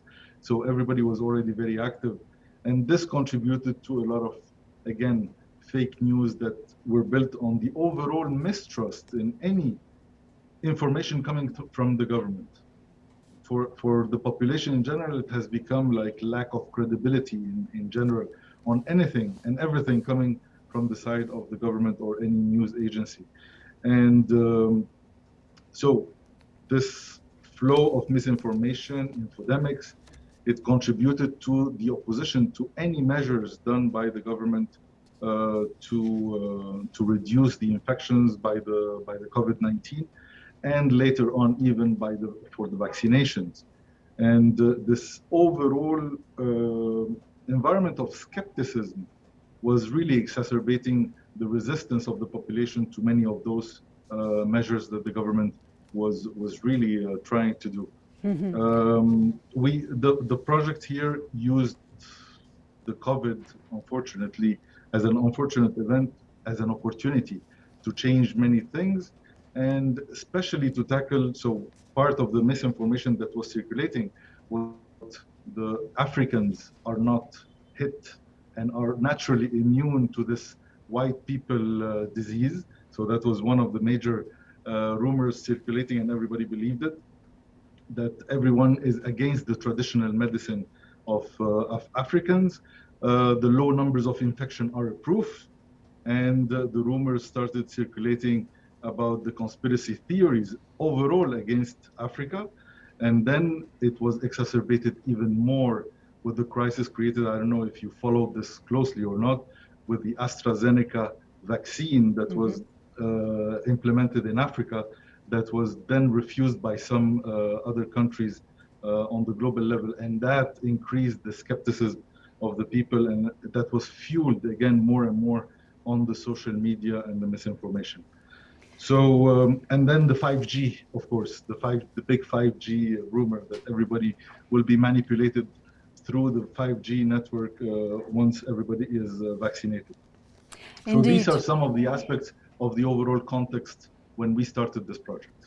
Okay, and Back to you. Thank you. We'll go into how you dealt with it in a moment, but indeed you are sketching out a very, very complex context onto which this COVID virus, so to say, latched, and then the disinformation rolled on from there. I want to draw in Mr. Okwaro. If you take a step back and you listen to all these stories, the different kinds of disinformation that do the rounds, in how far does this have, and Mr. Sala already referred to it, does this have an impact on the trust in authorities, in governments, and thus erodes peace and stability and the trust in institutions? What's your take on that?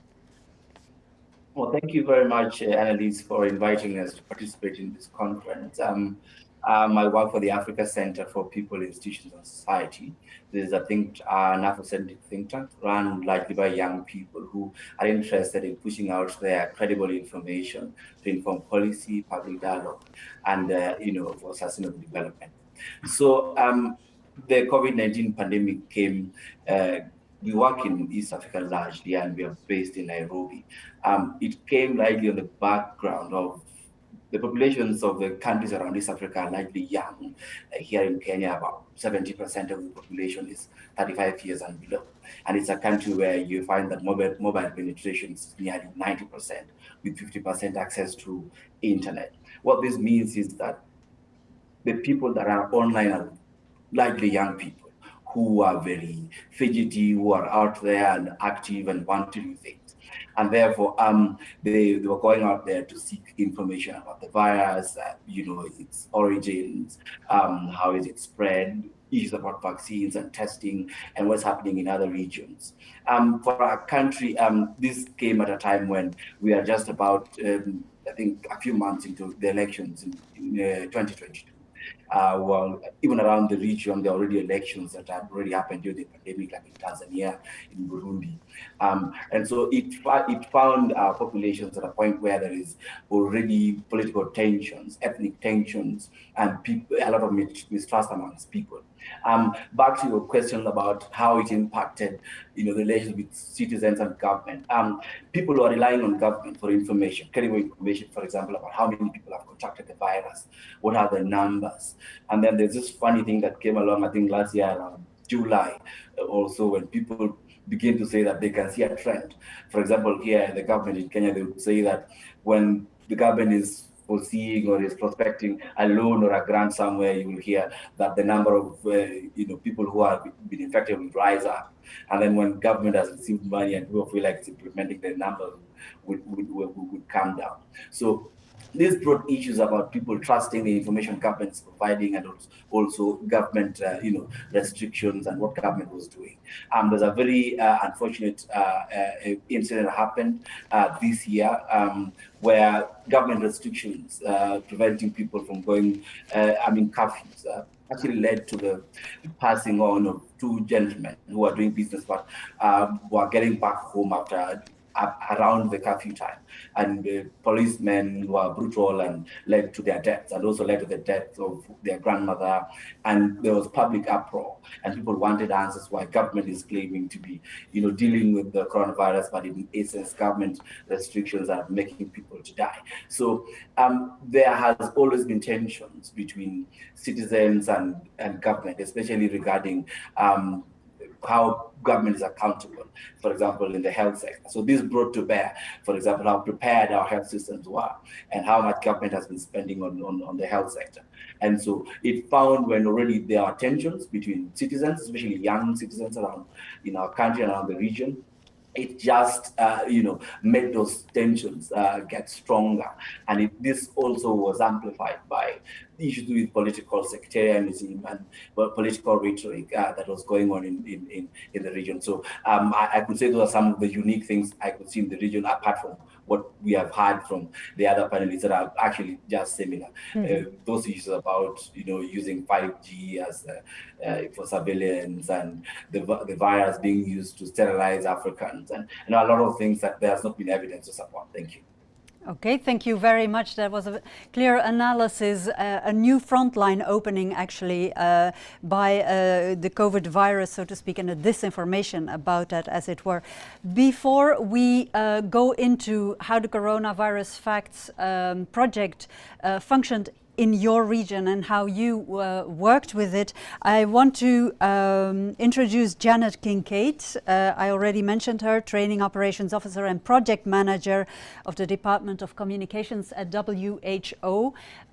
Sadly, she couldn't join us live tonight, or today rather, but she sent us a short video talking about the importance of the Coronavirus Facts project. Here's Janet Kincaid. Good afternoon, ladies and gentlemen. My name is Janet Kincaid, and I'm a communications officer at the World Health Organization here in Geneva, Switzerland. For the last year and a half, it has been my privilege to be the focal point at WHO in a partnership with UNESCO, UNDP, and the Knight Center for Journalism in the Americas. Thank you for inviting me to be with you today to contribute to this discussion around countering online disinformation and hate speech. On the 31st of December 2019, a virus of unknown origin that caused respiratory illness in people was detected in and reported by the government of China. SARS-CoV-2, the virus that would eventually be known universally as COVID-19, swept across the globe with alarming speed. As cases spread, a public health emergency of international concern was declared by the World Health Organization in accordance with the international health regulations. On this continent, lockdowns and public health measures to slow the spread of this virus began to go into force in mid-March. Over the last decade, the tools we use to communicate have grown from small-town newspapers and local radio and television to the development of the World Wide Web and the emergence of social media platforms. The ability to rapidly disseminate credible, evidence-based information has never been greater. On the other side of that coin, the ability to spread misinformation and disinformation has also been breathtakingly advanced. As the impact of the pandemic touched every aspect of our lives, journalists and reporters from around the world found themselves increasingly shifting their coverage and becoming, if you will, COVID journalists. It didn't matter if their beat was public health or sports, politics or entertainment, environment or manufacturing. All areas of life were and continue to be touched by COVID-19. We all witnessed a surge in misinformation and disinformation from malicious actors and trolls on one side, and on the other side, scientific information from WHO, but also other national agencies like ECDC, the NHS, and the US CDC flooded the information architecture. The public struggled to know how to interpret all of this information and whom to believe. The ability of people, and even some governments, to spread messages that intentionally seek to mislead, confuse, and harm others has, at times, been disheartening and discouraging. And yet, for those of us who dedicate our lives to public service and public good, the call to alleviate fear and suffering and to take all of the necessary public health measures to bring this pandemic to an end continues to motivate and inspire all of us. One of the roles of the communications function at WHO is to not only train our own scientists and technical experts to communicate clearly and effectively, but to provide training at regional and country level to journalists and reporters. Our response to the pandemic, however, required all hands on deck and left us with strained capacity to support journalist trainings. Thankfully, UNESCO, the UN organization that supports the work of free and open journalism around the globe, approached us and, in partnership with the Knight Center for Journalism in the Americas, proposed the creation of a massive open online course, or MOOC. The MOOC allowed WHO, with its focus on science, and UNESCO, with its focus on freedom of the press, to reach larger numbers of journalists and quickly bring them up to speed on how to write about COVID-19 credibly, based on science and evidence. And not just among English-speaking journalists and reporters, but for those working in Arabic, Chinese, French, Hindi, Portuguese, Russian, Spanish, and Swahili, as well as Somali, Dari, and Pashto. We repeated the exercise again this past spring as vaccines became available.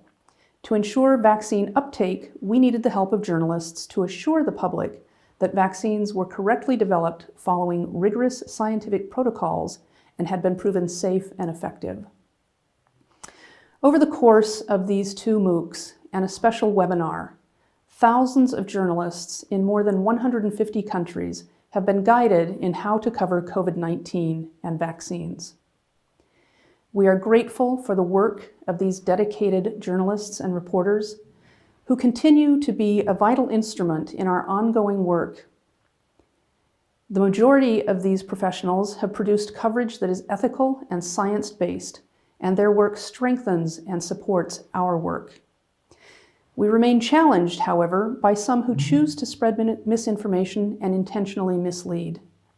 Nevertheless, we will continue to monitor and listen to communities, and we will remain unflagging in our mission to promote health, keep the world safe, and serve the vulnerable. More than anything, I want to emphasize the importance of this partnership between WHO, UNESCO, UNDP, and the Knight Center. I have worked at WHO for 12 years, and this relationship and what we have produced is testament to me of how effective we can be when we work together for the greater good. There were no egos in this project. There was never a moment where it was held up by politics or posturing. In this partnership, we have learned a great deal over the past 18 months. We have no doubt that these lessons learned from journalists and fact-checkers with whom we have interacted are priceless, and these inputs for continuing our cooperation to counter disinformation and to promote reliable, accurate information will carry on. I wish that all partnerships worked this seamlessly and efficiently, and I want to thank you, ladies and gentlemen, for funding these efforts and for trusting us to implement your funding in a positive, fruitful manner. As we move forward in the coming weeks and months, I look forward to continued collaboration between our agencies and public-private partners. As Dr. Tedros, our Director General, repeatedly reminds us, we will end this pandemic, but we must do it together. We are all in this together. Thank you. Janet Kincaid there on behalf of WHO, highlighting the importance of collaboration in this respect, the coronavirus fight and the disinformation fight as well. And one of the engines behind this fight is, of course, UNESCO's convening power, putting together panels like these today. This conference is tribute to that as well. I want to draw in someone we haven't heard yet, who's been sitting there very patiently in front of his bookcase, Mr. Vilčinkas. Welcome to you too, on behalf of the European External Action Service. Mr. Vilčinkas, I want to hark back to something Olivia Soar mentioned, namely that part of what they have been doing is trace back the origins of some of the fake news narratives that went round. That is something you're familiar with, aren't you? The importance of seeing where certain narratives come from and then dealing with them. First of all, what do you find about their origins? And secondly, how do you deal with them in your capacity? Thank you very much for invitation to the panel, and good afternoon to everybody from sunny Brussels, which doesn't happen so often in the autumn. Indeed, I mean, the question on the narratives and the question of intentions, behind those actors who are actually interested in spreading disinformation are very different across the regions. I think here, in our research and in our special reports, which focused on COVID-19 disinformation and the narratives, we saw actually several, let's say, fundamental, let's say, pillars, of the narratives which were kind of used to attack communities all across Europe. One, of course, was the narrative, that democracies are not able to deal with the pandemic, that they are very inefficient, that they lost, the capacity actually to communicate with the people. We also found, in terms of the narrative spread, especially by the pro-Kremlin media, that, Europe European Union, or or is kind of falling apart, not able to kind of keep the solidarity in the face of a serious health crisis. So I mean, and then of course, when we moved further in the pandemic, that Olivia and Salah mentioned, we of course, these narratives sort of changed. Some of the actors in disinformation sphere actually instrumentalized a lot of conspiracies which were there already, with the strong anti-vaxxers communities. So, you even didn't need to kind of create a new narrative. You just had to amplify, what's available there. And in a situation where there's so much uncertainty, so much fear, this is kind of very often easily done, easily instrumentalized. Then we jump, fast forward to the vaccines, when the vaccines were developed. And then, of course, we've seen a lot of disinformation actually targeting specific vaccine producers. So, for example, we have seen very specific attacks on vaccines being produced in Europe or in the US. Basically, telling the story that these vaccines are inefficient, that they result in infertility, for example, in women, that they create all kinds of different negative effects. So, basically without any scientific evidence, specific state or non-state actors tried, to push the narrative, that you shouldn't trust, these new vaccines. Instead, you should buy our vaccines, which might not be yet approved, in, for example, at least in the European health authorities. Now, coming back to the second question, how we deal with that, I mean, that's the big kind of 1 million question. Definitely, I mean, I would probably kick off this conversation by saying that there's no silver bullet. We have to deal with this as a part of, as a part of alliance, which includes governments, which includes media, which includes, fact checkers, which includes society at large. But on the other hand, in order sort of to avoid this fragmented, patchy response, we have to get very systemic about it. And in European Union, we thought hard about it, and we started probably at the location where a lot of disinformation spreads, which is basically the online platforms. We thought, okay, what we can do, regulating some of these online platforms, that are disincentivized, kind of, if you like, or incentivized to cut, the amount of disinformation that is spread there. So you need systemic solutions. You need, I would say, mechanisms of partnership with platforms, legislation, if you like, or co-regulation sometimes when we call it in Europe, to actually limit the spread of online disinformation in particular. Mm-hmm. And then, of course, another thing that I wanted to flag is, of course, in terms of our response, was kind of trying to be much better aware about the narrative, and also raise awareness about people and society, that they shouldn't trust everything they read, on their post or in their media. So this work on building resilience of society, of, promoting critical thinking, this is something that will continue. I'm sure other panelists are very much involved in this as well. Mm-hmm. So I stop here. Thank you very much for your input there.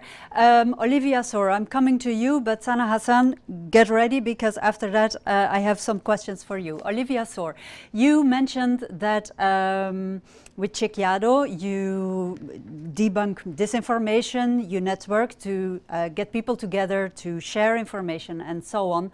But the problem often is, how do you get the good information, so to speak, to the people who are already influenced by disinformation? Can it be done? What solutions did you find under the Coronavirus Facts project? Yeah, so we hope it can be done, because we believe we're actually doing it and working a lot in that direction. So what we did we've had since 2014 a network that's called Latam Chequea, and that's a network of Latin American fact checkers. And there's luckily more and more of us in the region working on this. So it's a network that's constantly expanding. In 2020, when we saw what was happening with the pandemic, we came together to share our contents and to share our experiences so that we could debunk quicker. So that if a disinformation were circulating in Mexico and a week later it would appear in Buenos Aires, in Argentina, we could quickly take the work that our colleagues had done and debunk it here, so that we could kind of collaborate in a much wider way and be faster in our work. And then what we're doing this year, and trying to be kind of very specific about what audiences can be specifically targeted with this information, is we identified 3 potential vulnerable populations. They're not the only ones that are vulnerable, but 3 populations that we believe are especially vulnerable. One is senior citizens, that maybe because they are less familiar with technology or for some cognitive biases that reinforce with time, can be especially prone to fall for disinformation. And so for them, we've created kind of WhatsApp lines, specific WhatsApp lines in different countries with our allies in each of these countries with Latam Chequea, so that they can actually send us their specific questions or the contents they are seeing that might be false. Then we're working with young people, especially people among 18 to 26, because they may not see COVID as such a high risk for their health, because they believe that it's not that bad if they actually get sick. They might be especially vulnerable to disinformation on vaccinations, and to they might believe more into it and be more affected by that disinformation when they have to make their decision. So we're working with a group of influencers on social media, so digital content creators who speak to this age group and who already have their attention and their trust and the open channels of communications with them, so that we can work with them on giving them good information on the vaccines and debunking this information that might dissuade them from actually getting vaccinated.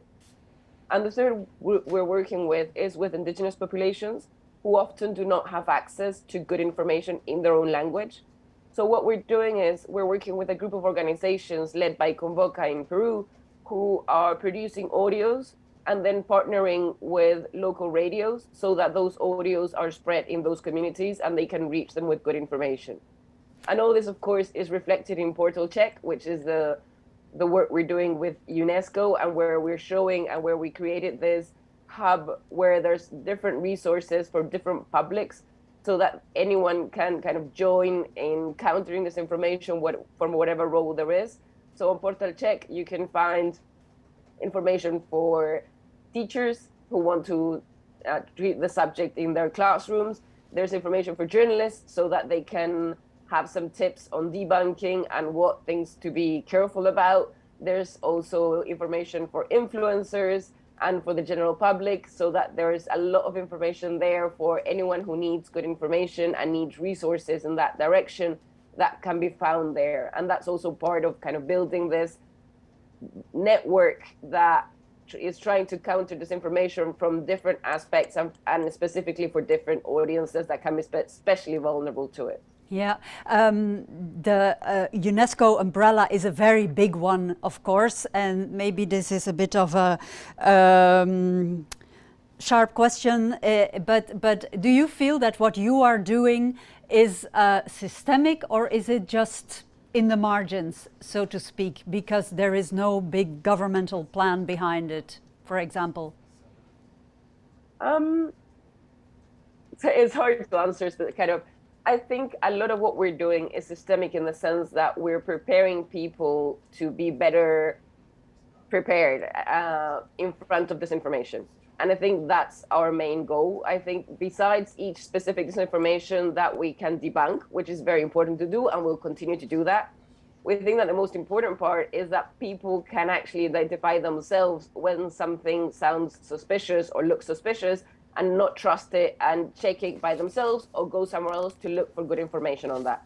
I don't think that government action can be that systemic either necessarily. I think that government action, a lot of the times what we've seen, a lot of the governments that we've seen acting on this information are more authoritarian governments that are using this information to limit freedom of expression.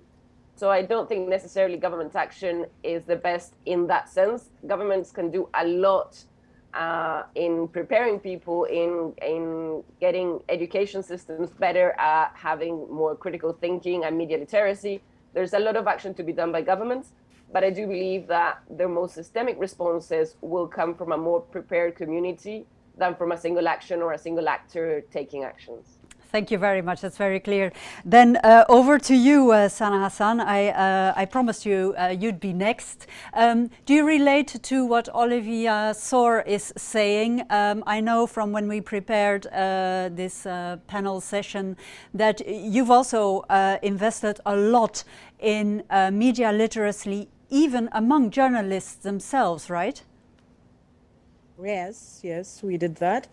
Well, our first target was the journalists, so that they would understand what is meant by COVID-19 and how to deal with it. And I have already mentioned this earlier, that according to our statistics, till now we have trained almost 250 journalists, young journalists, and we picked, we made a sort of criteria, and we chose trainers from media outlets that were very influential and followed by the public. And so we trained them about the, and we had the privilege to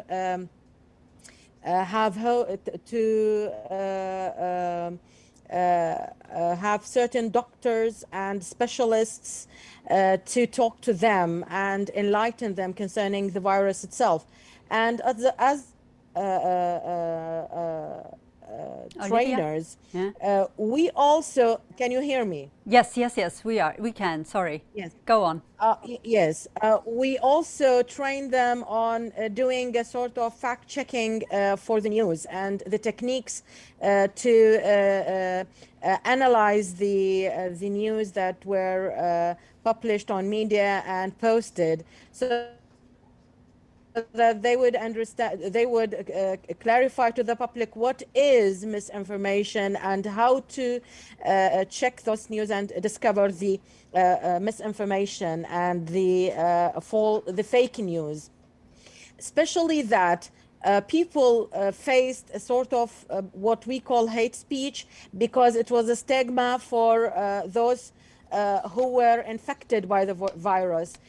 They cannot reveal the fact they were infected, because they will be treated very badly by the public, because nobody knew what is that virus at the very beginning, and people died because of it. So it was very important for the public to understand it and to know how to deal with it.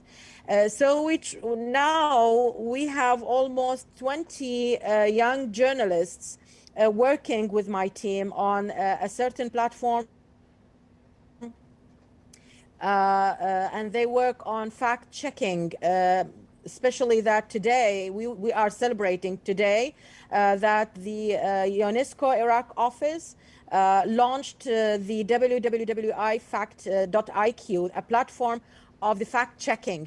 It was launched today to celebrate this day. So this is very helpful for us, because we mainly work on such issues so that it would be clear for the public what are the real news, because we're aiming for accuracy. What is real news and what are the fake news?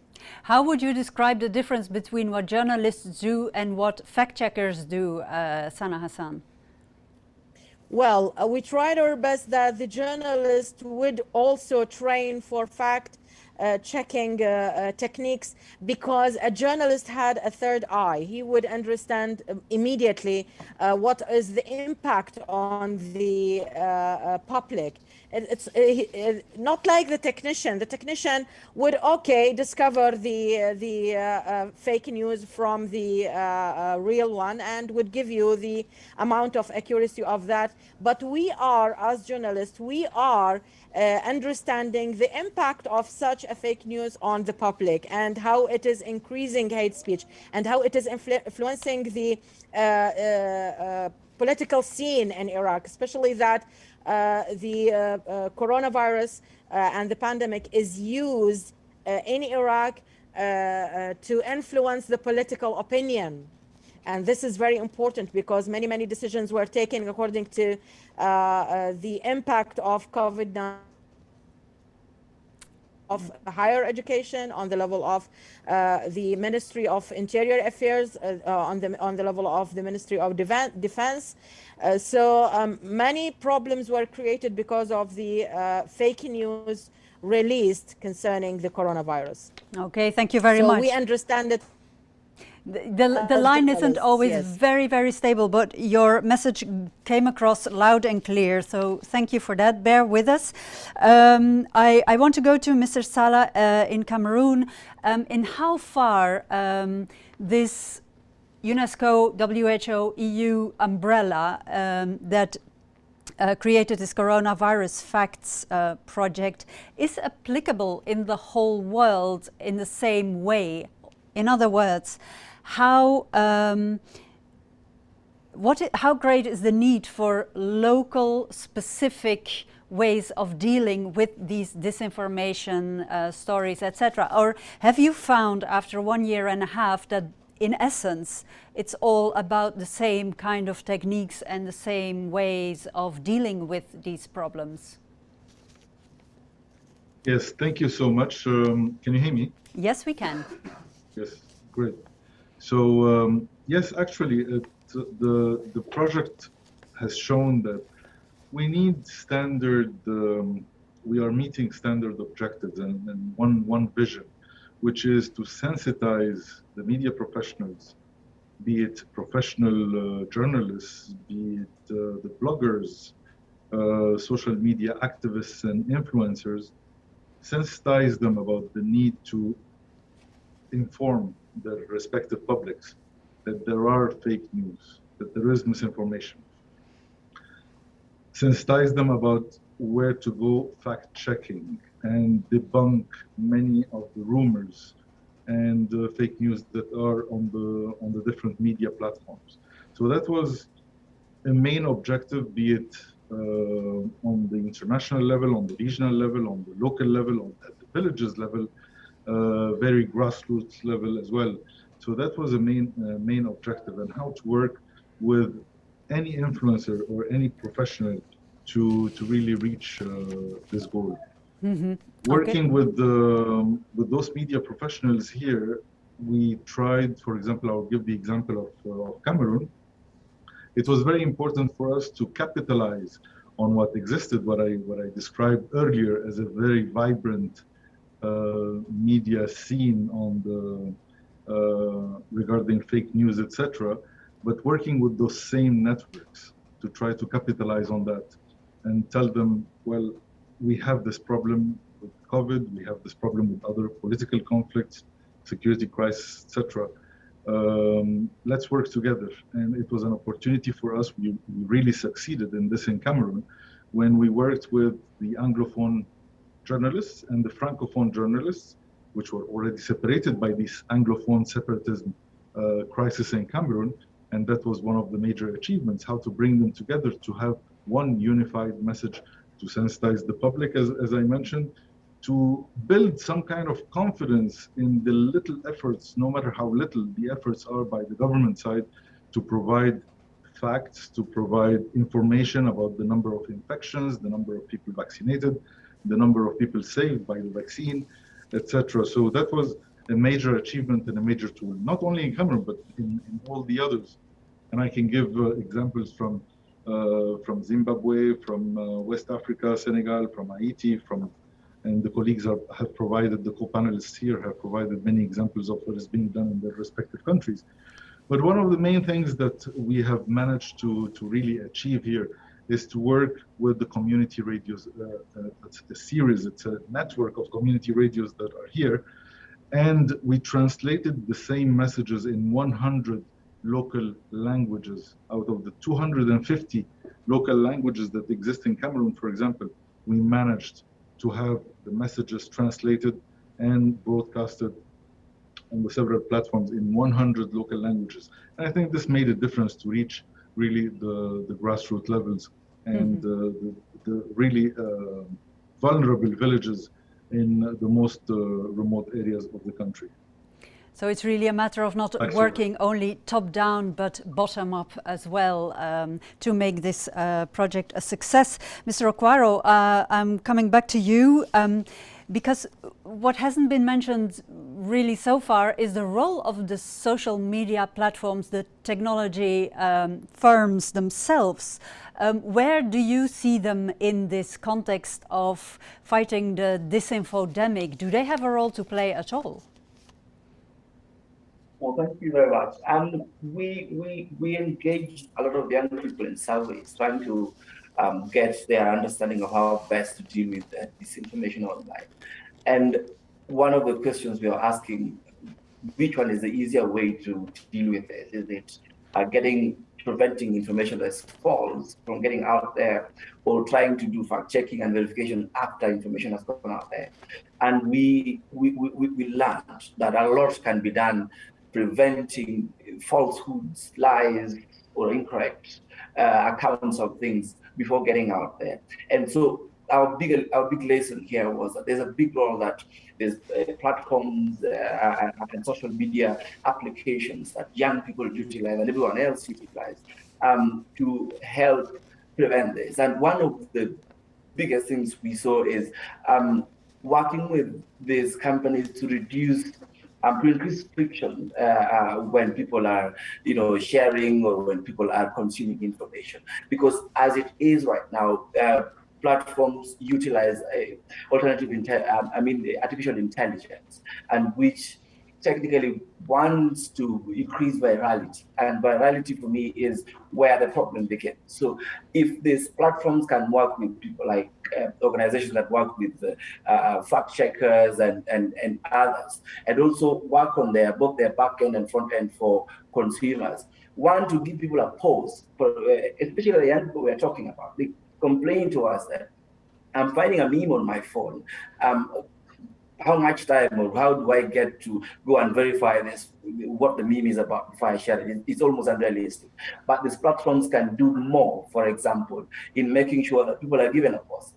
Look at on YouTube using things like autoplay. What can be done to prevent videos playing before people actually pause? And those things we are talking about, artificial intelligence, to get young people and others to pause and say what I'm going to share, what I'm consuming, or this thing I've just created that I'm going to post out there.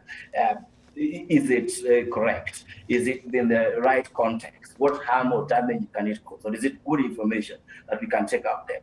So from our view and from our experience talking to people around this region, a lot more needs to be done to put platforms and social media applications on the spot on what they're doing with their platforms, but also working with organizations like fact checkers, who a lot of them do this pro bono or from resources that they get elsewhere. How can these partnerships be built and be sustained so that we make sure that we reduce the amount of falsehoods, misinformation, and disinformation even before it gets outside there? And from the conversations we had in the morning with the folks on Google and from Facebook, I think their hearts are in the right place. I think they can do more to make these things more practical, to make these things more realistic. I mean, there has been progress. We have seen before you post some things, or when you post something about the virus, for example, now Facebook provides something down there saying you can go to the WHO website where you get more critical, more good evidence about what you're talking about. And this is what we are saying that can be done a lot more by these companies. And I also think those things we are talking about in the morning about how globally different stakeholders can come together from politicians and government, civil society, media themselves, and also these platforms on how to regulate and how to get a win-win framework where we can both promote people's rights to speak, but also end up with a framework where we are able to reduce disinformation, misinformation, and malinformation online. Thank you. Thank you. Building in more systematically circuit breakers, as it were, and speed bumps maybe in these platforms, and the idea of getting messages to circulate virally very quickly. This actually a ball in your direction again, Mr. Vilčinskas. Where do you see the role of social media platforms, tech firms, in your dealings with the research about disinformation? You agree with Mr. Okwaro, or you have different experiences? Because early in the morning, indeed, Facebook, Google were present and were saying, we're open to discussion, we want to think about how to make this better and so on. Do you believe them? Do you have evidence that they are moving in the right direction? Thank you very much for a very interesting question. I think social media platforms definitely have a great deal to do, with the online disinformation. And I think it's the fact, because disinformation, it's not only the harmful content, right? But it's also the manipulations of information that is happening there. And, if you come across, the post which has, I don't know, dozens of thousands likes, you probably might tend, to trust it much more, if there have been no likes, on it. But if this engagement, for example, is faked one, if integrity of the platforms is not really protected, then we really have an issue.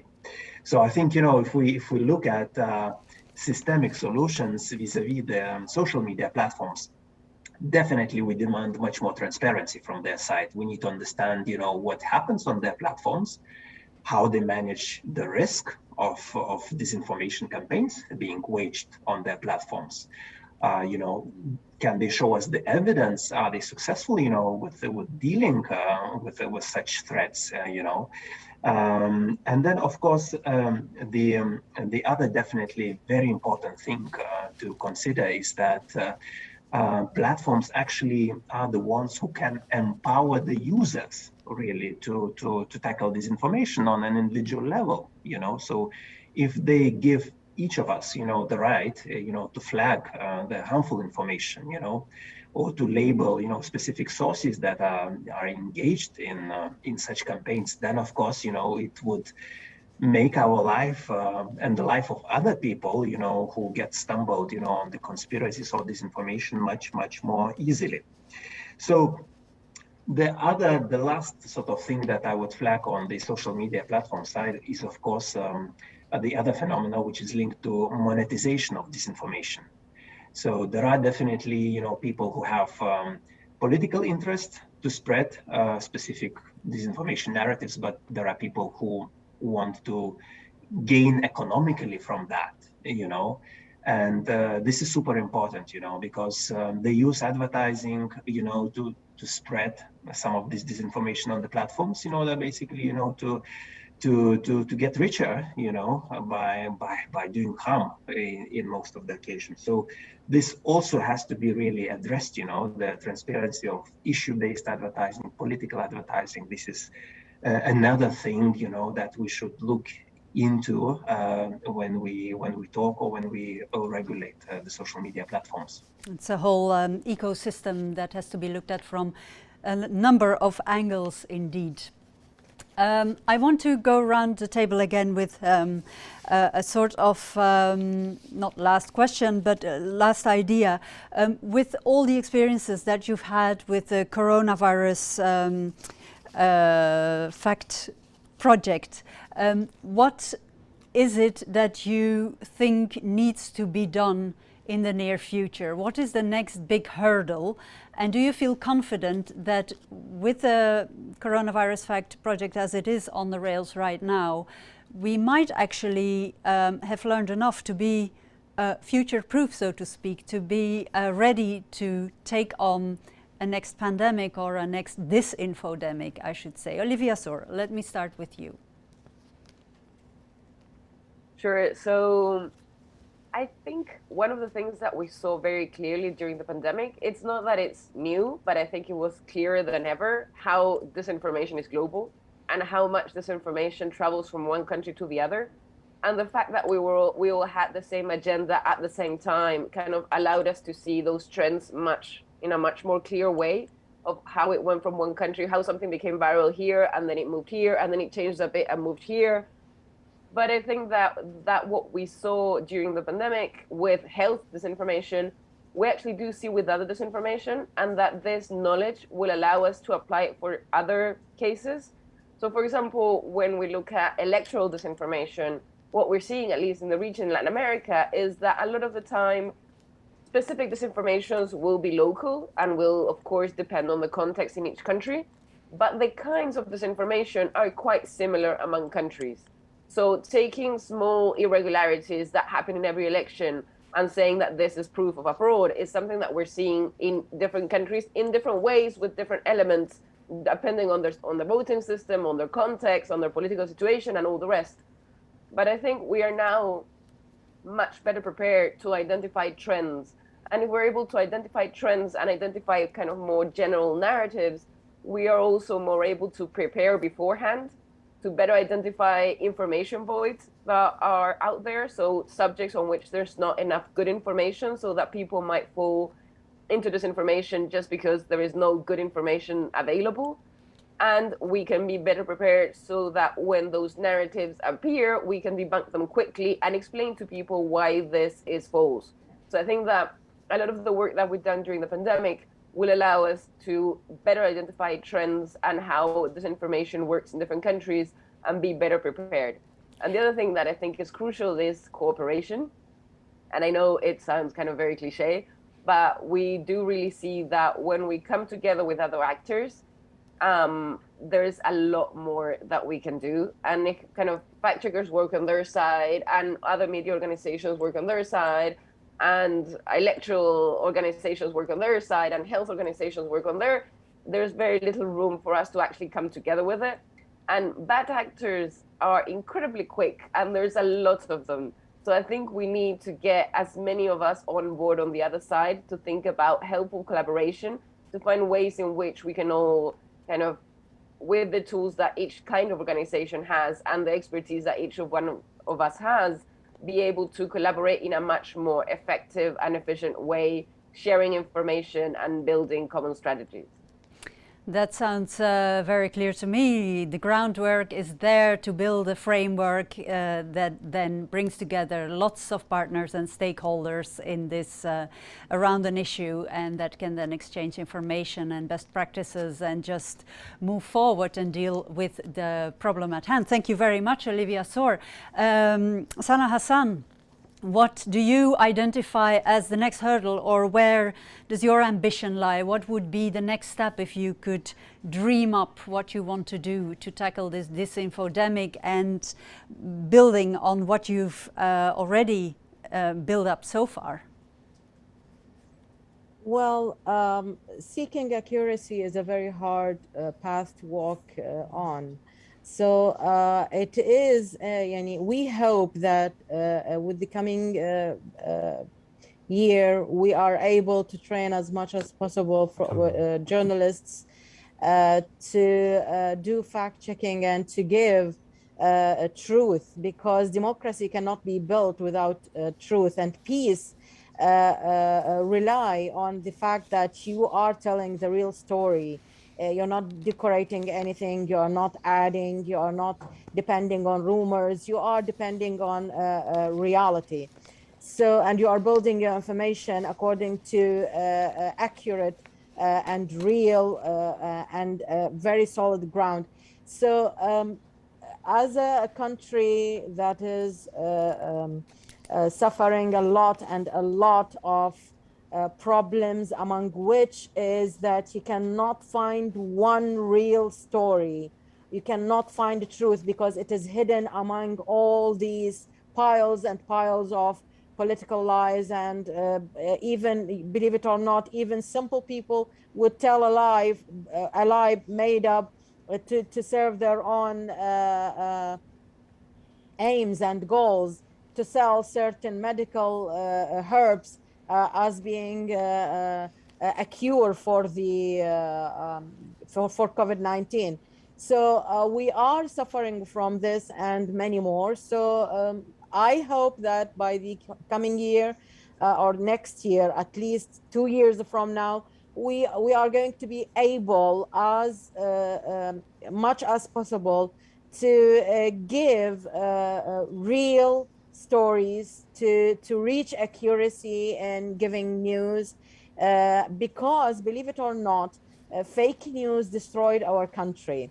And fake news and misinformation and the whole made up stories by politicians made democracy loses its purpose.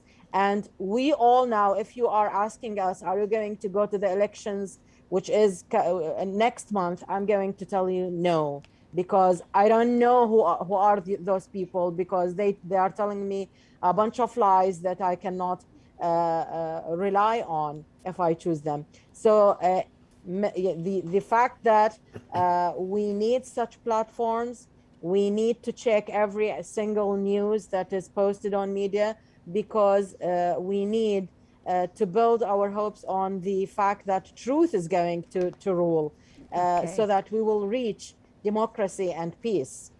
So I hope that I will increase my projects of training the journalists, young journalists and young generation, so that they would be able to spread truth everywhere in Iraq, so that our democracy will be stable enough to be able even to choose the right person in the right place.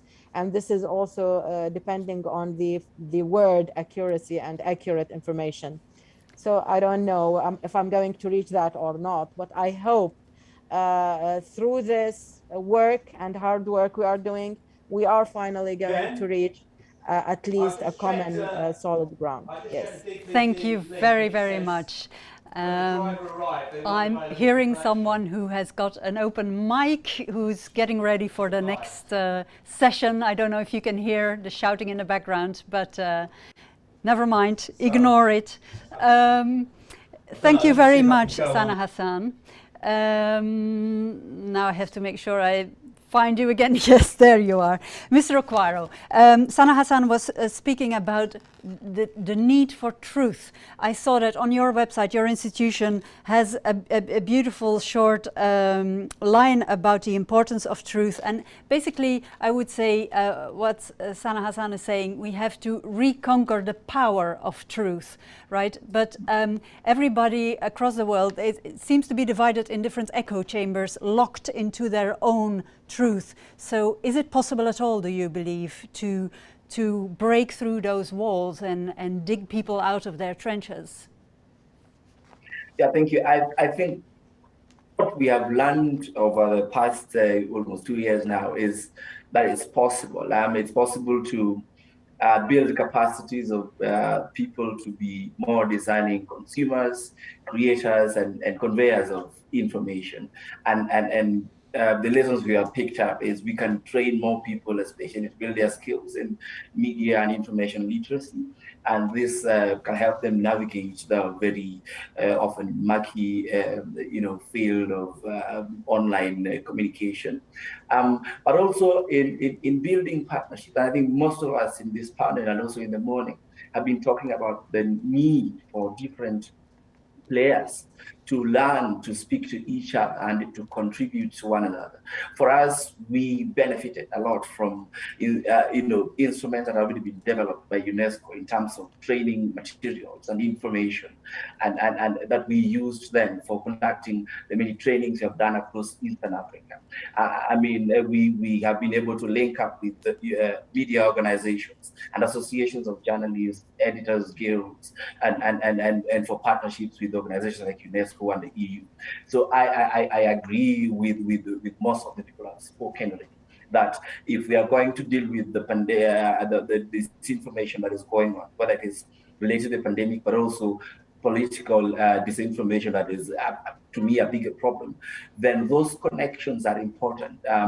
Who has done more in what area? For example, we benefited from things that have already been done in fact-checking area with Africa Check and other organizations in Africa. We got organizations that are involved already in peace building, like Search for Common Ground. And these connections help us to get young people on to want to come to these trainings and to be interested in building their capacities and capabilities to tackle this information. But they're also important for building that ecosystem or communities of practice of people who are learning the challenges and also the opportunities that we can go after to deal with disinformation. So if you ask me, I think we have begun the work. It's not easy work, but we've got to keep on going at it, working with different people and just working hard as we can into the future. Thank you very much.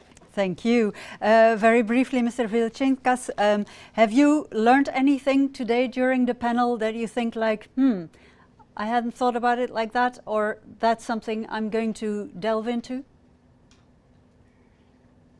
Definitely. You always learn in this kind of panels new things. But I think the key thing is that despite, having, at our hands a very hybrid threat, a very new threat, definitely there are a lot of, let's say, successful ways, combinations, how we can address it.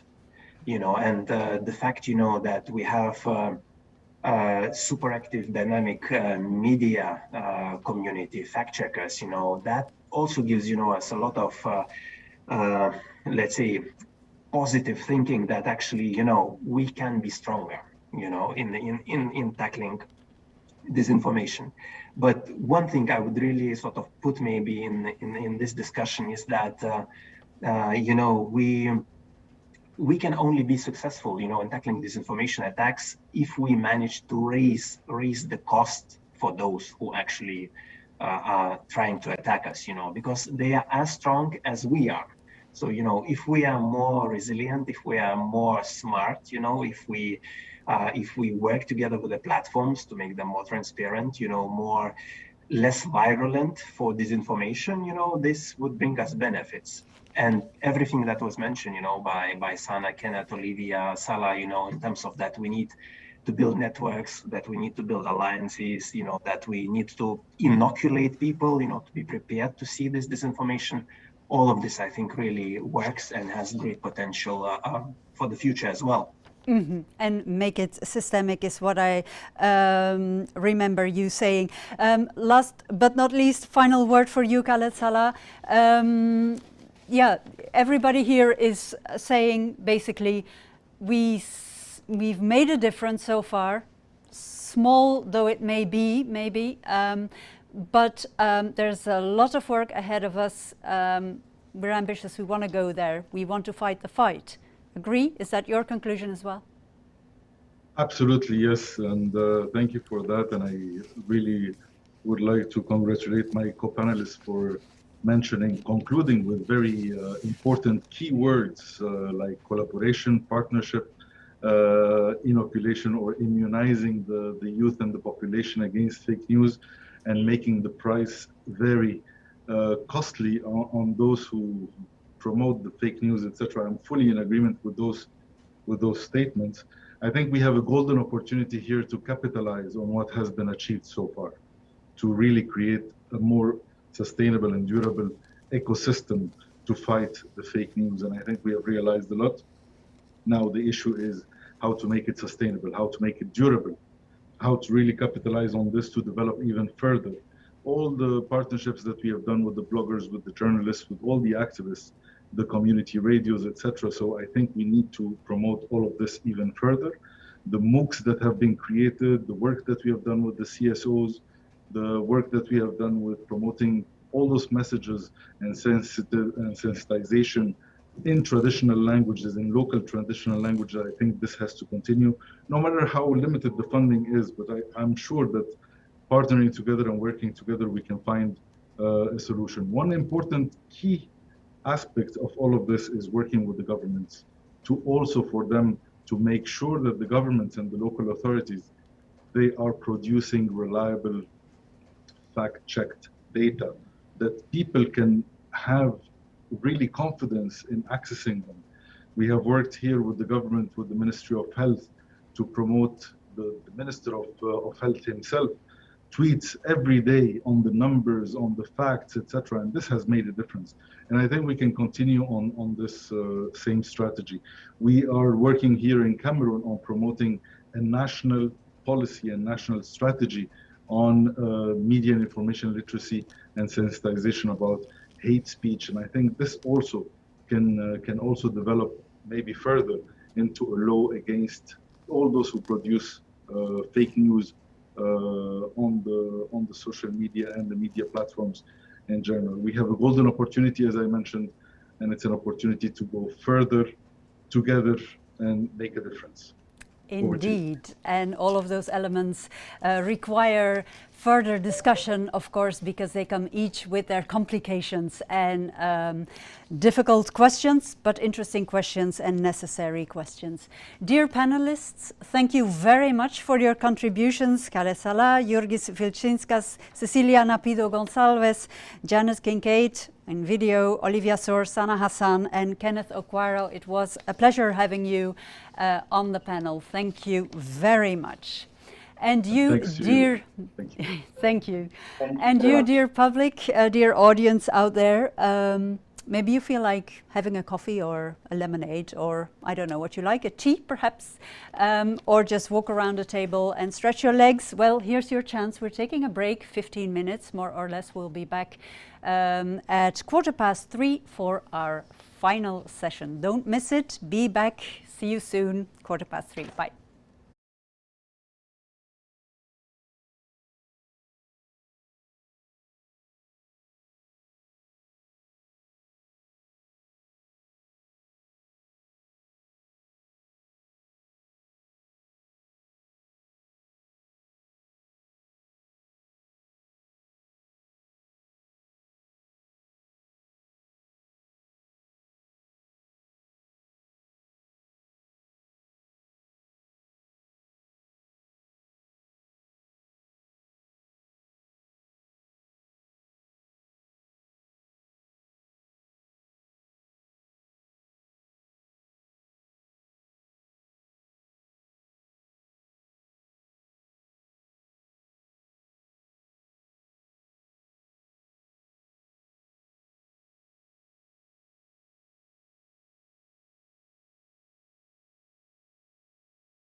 Welcome back again, and welcome to the last panel session of this conference on International Peace Day.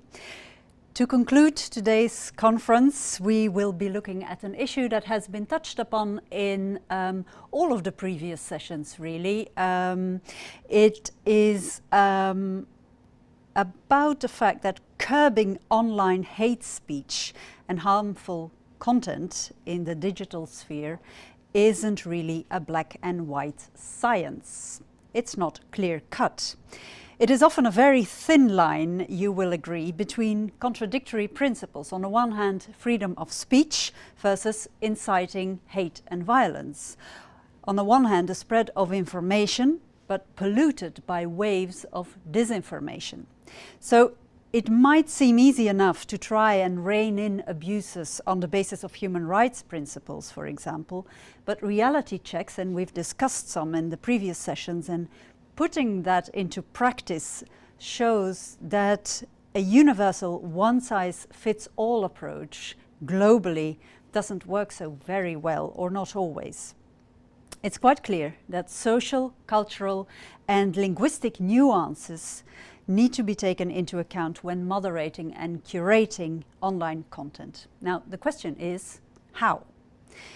Is, for example, artificial intelligence intelligent enough to do that?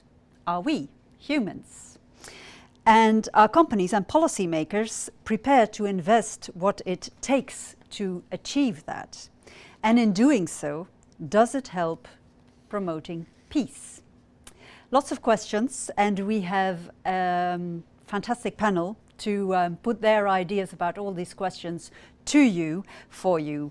Let me present them. They're all there. Hello. First and foremost, Anna Herold is here, Head of Unit of the Media Pluralism Department of the DG Connect of the European Commission. Julie Owono is also among us, board member of the Facebook Oversight Board and Director General of Internet Without Borders. Welcome to both of you. Pierre-François Docquir is one of the panelists as well, Head of the Media Freedom Programme at Article 19. Jonathan Bright is part of the panel, Associate Professor at the Oxford Internet Institute. And Andrew Puderpat is also among us, Internet Policy Expert and author. A warm welcome to all of you. Thank you for being here. And then usually, if this were a live audience, we would have a round of applause, a warm bath of applause. Now you'll have to imagine it, of course. So let's get down to business. The theme we will be discussing is indeed the matter of context, contextualization of online hateful content in order to foster peace. That's the question. I want to start with a more general question to you, Anna Herold, to kick off. What do you believe? Can online harmful content really destabilize peace and democracy in the EU? I've asked this question before. I'm interested to know what you think about that. Thank you for inviting me to this and I highly think you need to interesting unmute panel. yourself. The first person I am this morning unmuted. did the same thing. We're Unmuted. still not hearing you. Aye. It's okay. Just keep talking. You'll come through, I'm told. Do go ahead. Can you hear me now? No. It's fine. Yes, Andrea, I see. Thank you. Thank you, sorry. So first of all, I wanted to thank for having me in this great lineup and to discuss a very difficult subject matter with people that are certainly more expert than I am.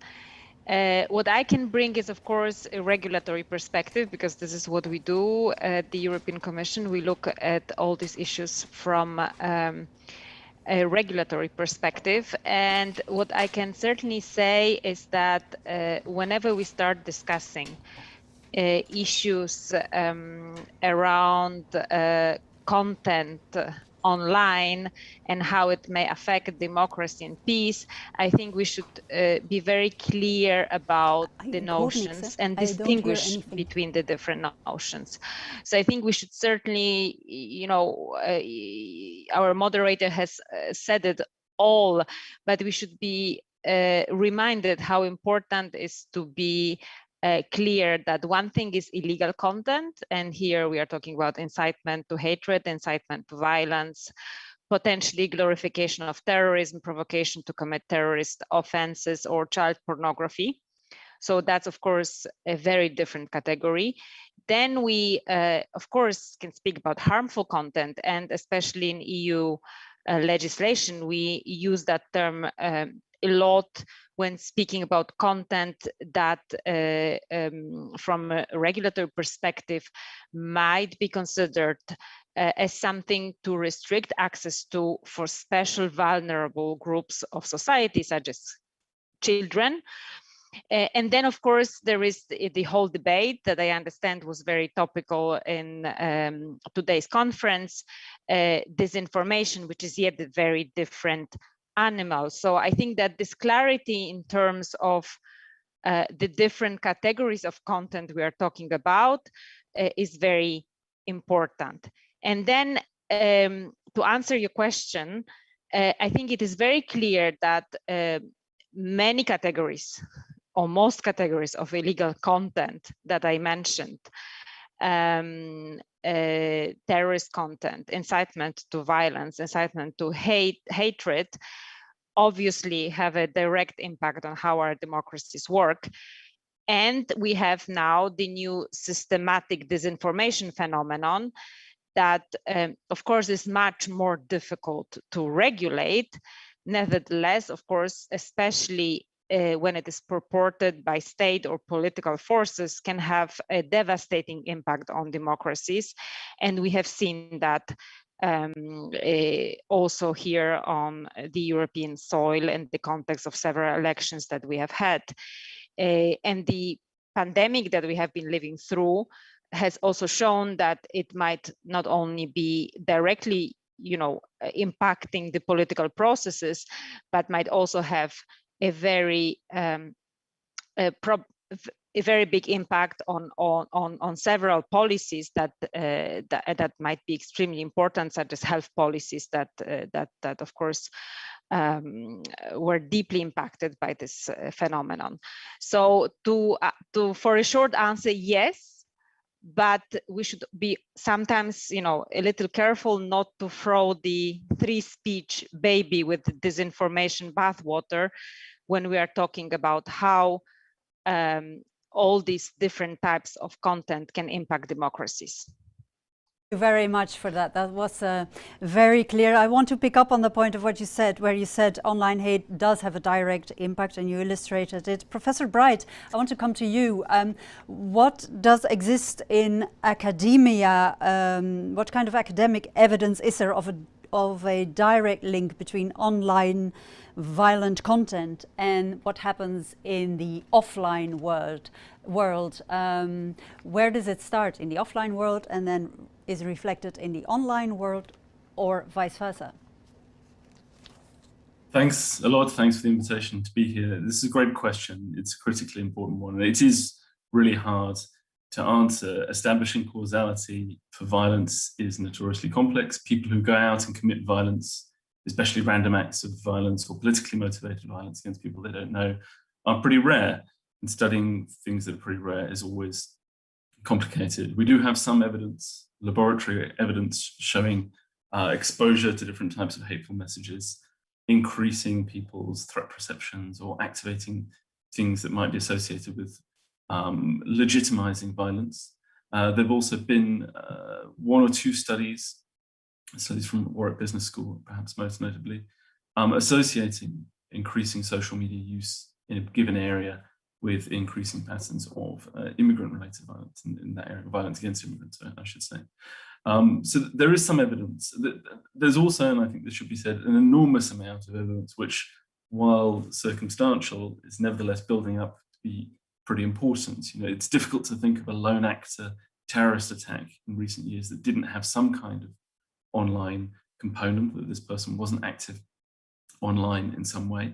And we can point to an enormous amount of violent events, what happened in Myanmar, the organization of ISIS, most recently, just last week or the week before, there was a relatively violent attempt to break into the UK Medical Health Agency, the one that regulates vaccines, organised entirely in a Telegram group.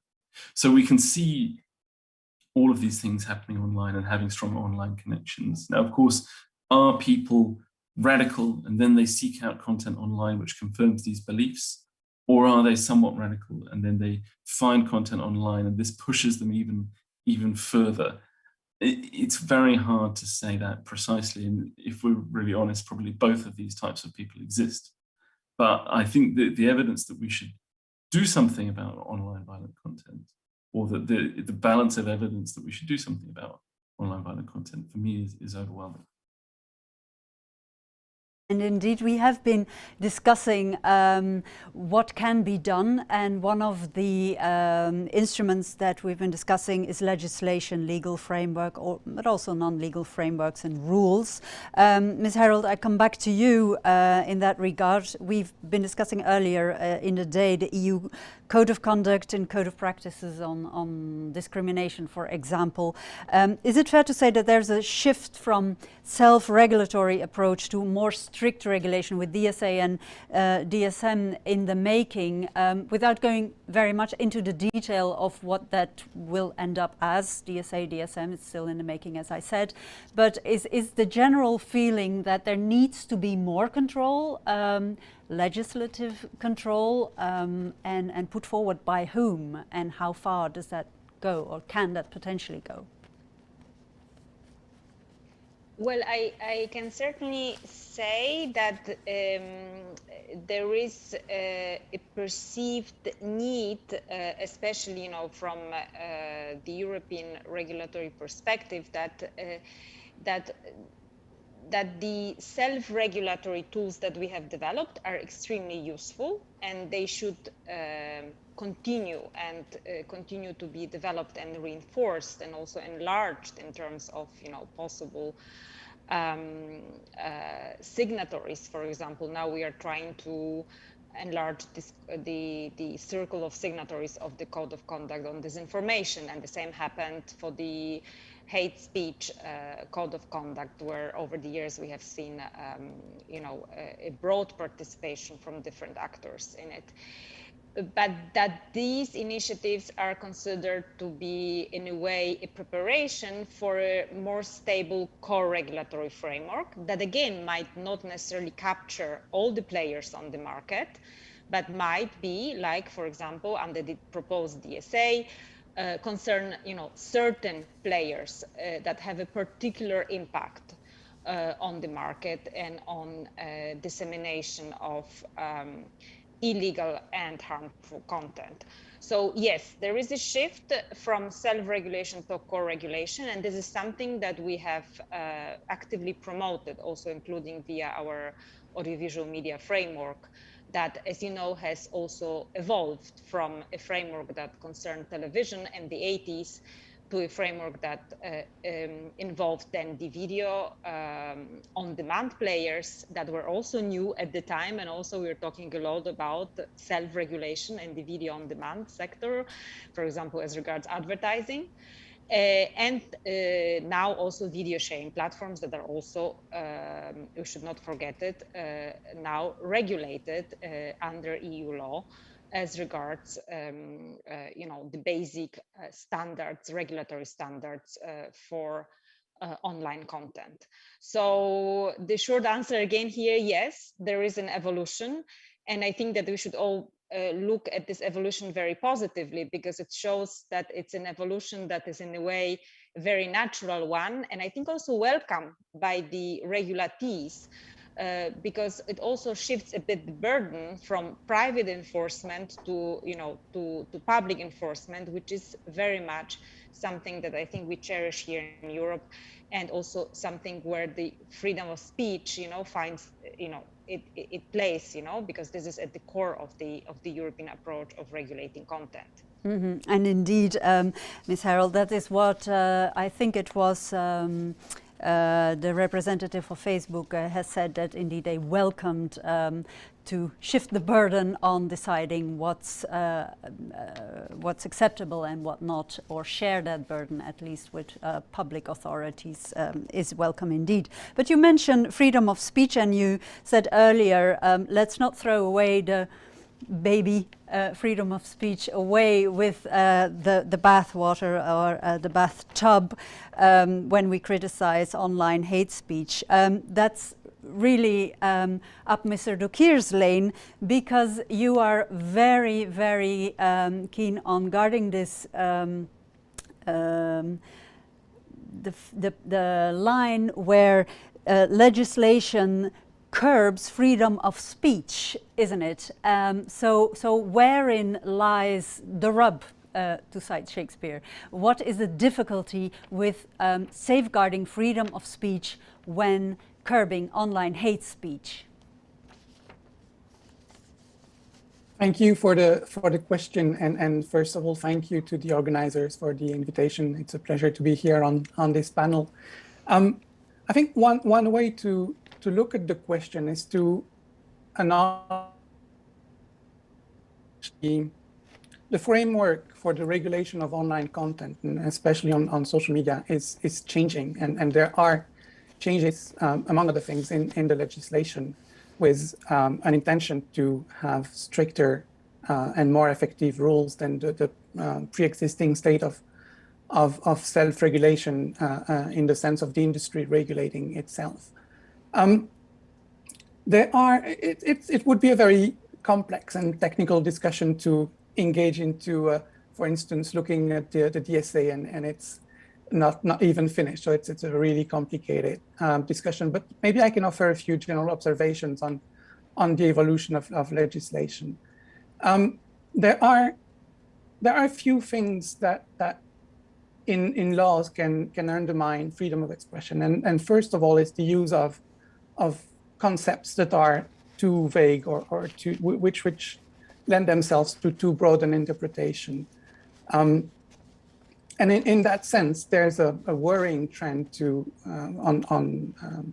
in legislative initiatives to focus on harmful content, on online harms, which are very, very broad and very hard to define concepts. So that is a path towards unjustifiable restrictions on freedom of expression.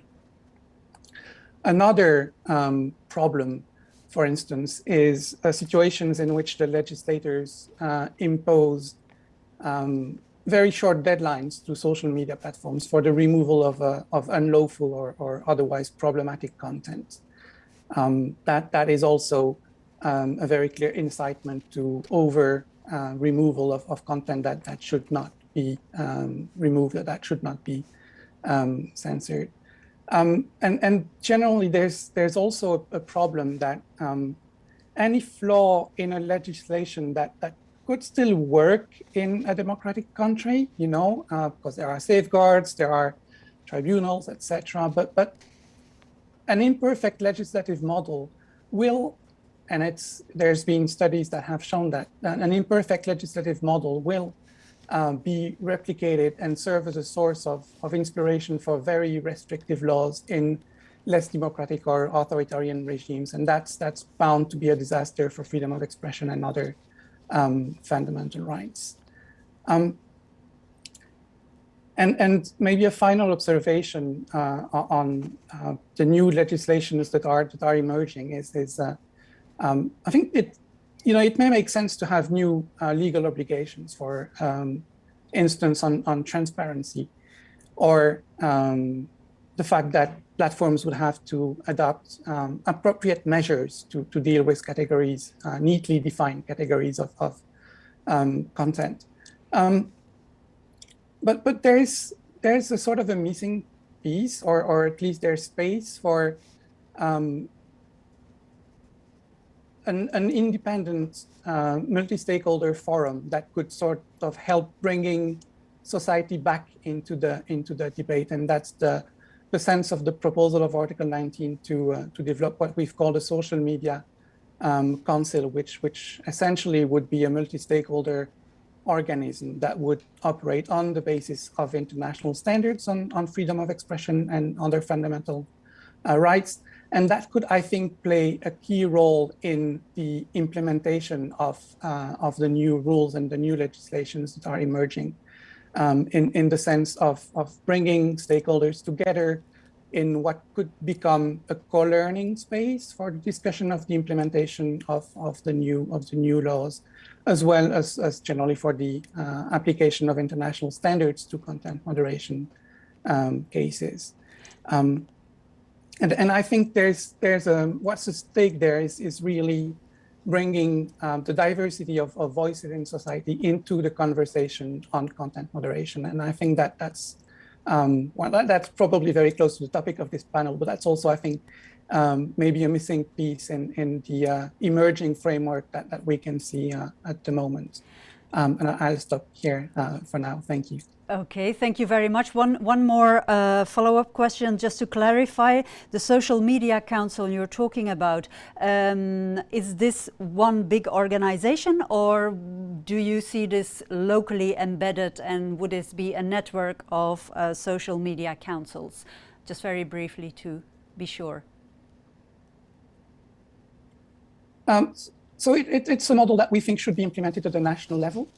In order to enable local voices to have a say in content moderation oversight that impacts their society, basically.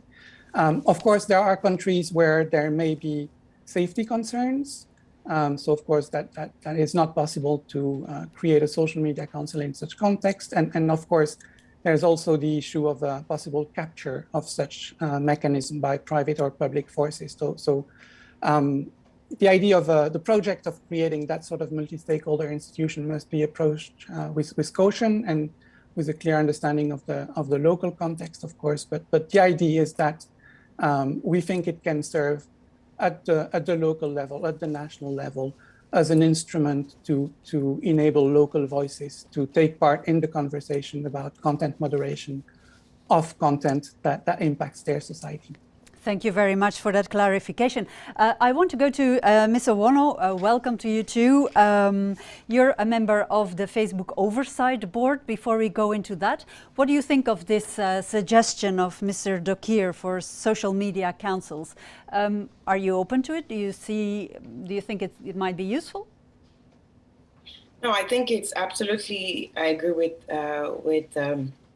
Pierre-François on that, that it's really time to have all included in the content moderation conversation, which is, which tends to be a conversation which tends to be focused a lot on North America and Western Europe, whereas we know that many of the dangers that we still don't know about are deploying their effects, their very negative effects on very fragile societies in countries that are not located in these two spheres, in these two spaces of the world. So I do think there is time, absolutely, it is right now time for this inclusion. Yes, would love to continue the conversation on that with Article 19, which has been already an organization that has helped us a lot understand all these issues. That's what I can respond to that. That's a clear response. So you're open to this. If we then compare what you're doing now, or compare the idea of these social media councils to what you're doing now in the Facebook Oversight Board, you're discussing amongst you, I think you're 20 members now, going up to 40 shortly. You're discussing amongst yourselves cases of information being flagged, and then decide, you put out a statement on what you think should be done with it. I'm briefly summarizing, I'll let you specify in a moment. But so far, you haven't even reached 20 decisions. So what is really the impact of what you're doing, and how critical are you of what Facebook puts out, so to speak? Thank you so much for this. Indeed, the Facebook Oversight Board is a unique experiment institution being built that makes binding decision. I think that part is extremely important because that's the only example that exists. The only organization that makes binding decision on a company's content moderation decisions. So in this case, Facebook, but particularly Facebook and Instagram, two social networks. Not only do we make those binding decisions, but we also make recommendations. So far, we have indeed only made, to the frustration of many, only made 15 decisions. But this only is quite relative because the cases that we choose them particularly because of the impact that they can have, not only in the case of the user, who will see their content being restored or being taken down, because, I mean, their content, the content that they see being taken down, because as you might be aware, we not only look at content that was taken down by the platform, but also content that is still available and that users think should not be there, which is a big problem for disinformation. And so we choose cases that could potentially have the largest impact beyond the borders of the country concerned and the individual life at stake. One recent example is a case we accepted and we made a decision on a publication shared by Al Jazeera, in which the Al-Qassam Brigade in Palestine were warning basically of war crimes, potential war crimes. We're warning Israelis of potential war crimes in the framework of the skirmish that happened earlier this year. And it was shared by Al Jazeera, and then it was shared by a user, an Egyptian user. And that's when Facebook took it down. Facebook took down the publication that was reshared by the Egyptian user. What we said in that case, although it was concerning an Egyptian, so not even someone who's based in Palestine, but although we had this very specific case, this was an extremely great opportunity to question generally moderation of Facebook in that region, and particularly in the Israel and Palestine conflict. There are suspicions of bias. We don't know. We are asking the company to audit itself. We also told the company, because not only do we make the binding decision, but also we can make recommendations to which the company must respond within 30 days. So not only did we tell the company to audit its moderation bias, potentially, but also to be more transparent, to disclose the government request that are not based on the law. Because one thing that the general public learned with this Israeli and Palestine conflict in general is that there are units, government units, that work with social media platforms, and particularly here with Facebook and Instagram, and make requests to take down content that are not necessarily based on a legislation. So this is extremely problematic because we have a gray area where there is no law, but nevertheless, the government will demand censorship. So this has to be put in the public sight and criticized, because there certainly are a lot of abuses without any oversight. So yes, while it's the social, I think that the logic behind the social media council is different, and it's definitely going to be helpful for the work that the board does. The board will not be able to solve all the problems, although we are trying really our best to make the decisions that can help the company advance its, do better in terms of content moderation. And I would say that so far it's pretty satisfying, although still a lot needs to be done, obviously. But it's extremely encouraging to know that Facebook takes the mission seriously and responds to all the recommendations that we made. It has opened up conversations on aspects of moderation that were unknown in the public side, or at least if you were not an expert, you didn't know about those. So in all, I think that the level of transparency that the board has helped brought, the level of understanding and of fairness, basically, that the board has been able to do and continues to bring to users is encouraging. And yeah, I hopefully we will do way more when we're many more on the board. Okay, we'll hold you to that. We'll come back to what you were just saying. I want to go back to Professor Bright, because in this content moderation, We've been talking in the previous sessions about the human component, but also the artificial intelligence component. Can AI be a solution in being more contextualizing and taking into account all the nuances according to the place where something takes place, or is something is put out, do you think? Or will you always need this human eye, this human mind to really gauge the weight of a certain assertion? I mean, that's a fascinating question. I think that there's no doubt that you can include contextual factors in artificial intelligence. It's absolutely set up to do that. I think there are big ethical questions here about what that means for decisions. Whether the decision on what you say is hate speech or not is based solely on the text, if you like, of that speech, or whether we include contextual factors. What does that mean? Is it about who you are? Is it about where you are? Is it about which groups you belong to? Does that mean some people are more likely or less likely to be speaking hate speech just by the virtue of their group characteristics? I think these are really difficult questions, and they become even more complex if we leave a machine to decide them by themselves. I think we can all imagine plenty of ways in which that can go wrong. It's undoubtedly the case that AI has to be some part of the solution. Just the sheer volume of content on social media means that we can't expect human moderators to look at it all. But I think it'd be very uncomfortable with having decisions, especially decisions on content which has never been seen before. Like AI can be very good, let's find all the copies of the Charlestown massacre, for instance. Like, these kind of things AI can work very well with. But for sort of content which contains novel ideas and has never been seen before, I think at best it's part of the solution, ordering content and perhaps making the work of human moderators more efficient. Of course, it's also worth saying that understanding context for human moderators is notoriously extremely difficult. We've had many problems in the UK in the past of understanding the difference between far-right terrorism and Islamist terrorism. How much context do you need to have to know whether a 14 or 15-year-old boy is just sounding off, just sort of releasing some steam, versus genuinely doing something which might be dangerous? So enormously difficult also for humans to get right as well.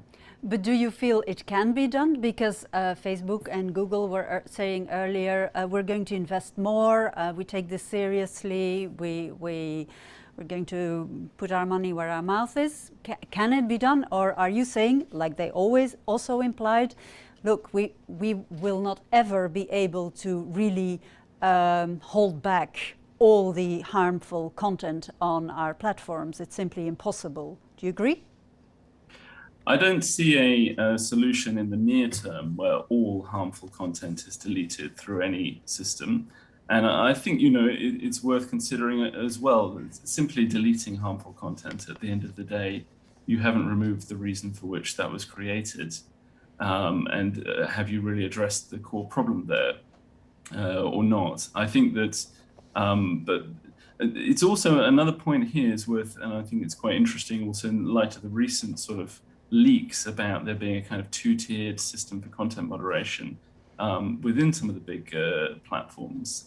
AI will be great at capturing thousands or tens of thousands of people, or hundred thousands of people saying something racist during the course of a sports match, and they're just totally racist about another group or country, and that's important. That should exist.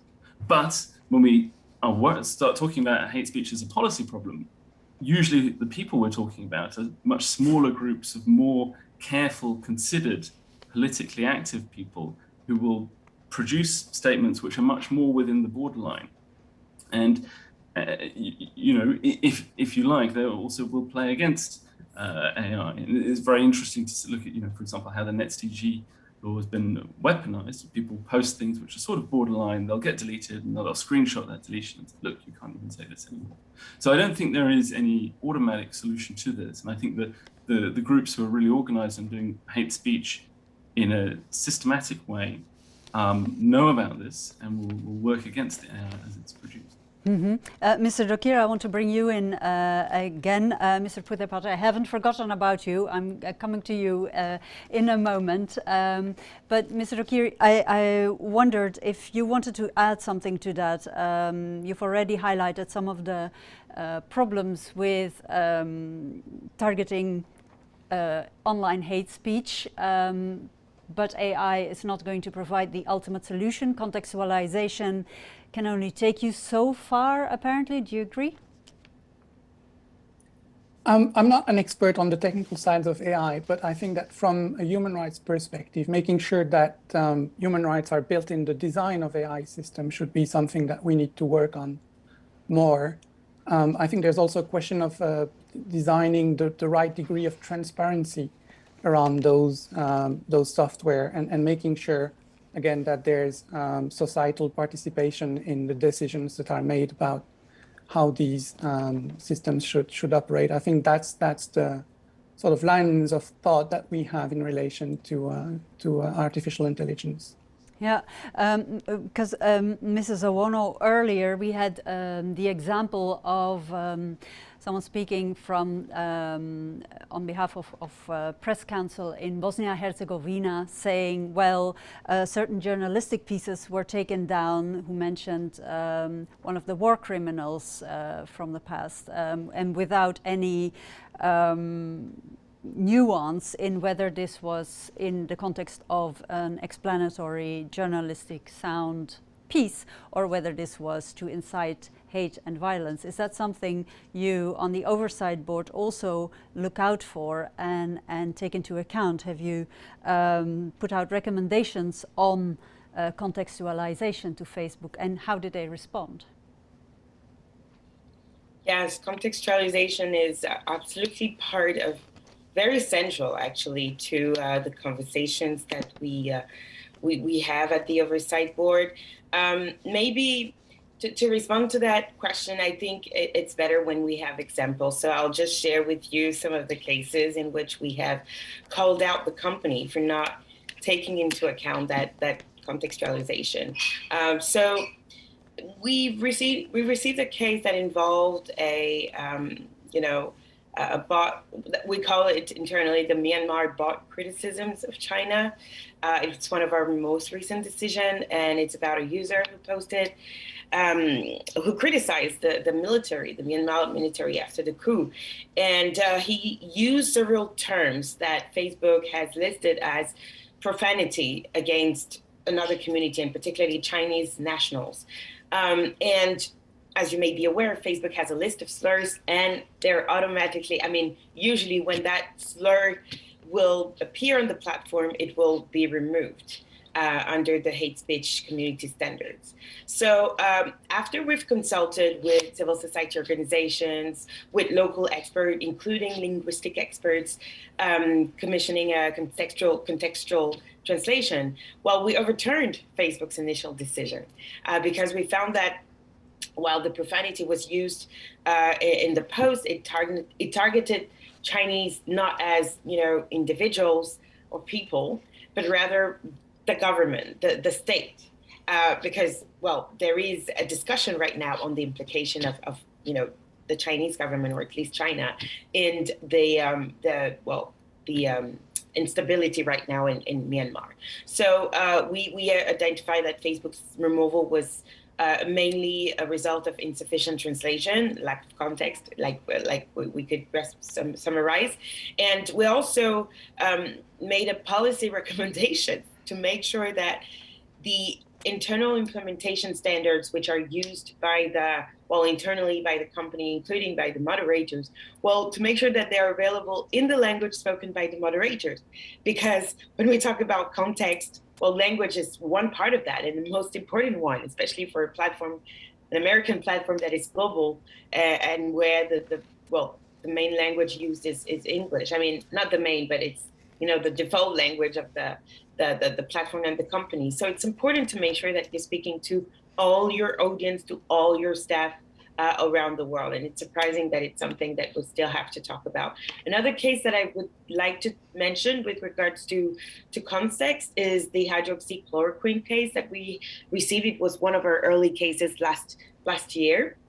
And it concerned a publication in a group that claimed a certain drug as a cure for COVID-19 and that criticized the French government's response to the pandemic. And it was, well, in this time, it's Facebook which reached out to us, because I didn't mention, but not only can users reach out to the board, but also Facebook when it struggles to apply its own standards. So in this case, Facebook reached out to us and we decided to overturn.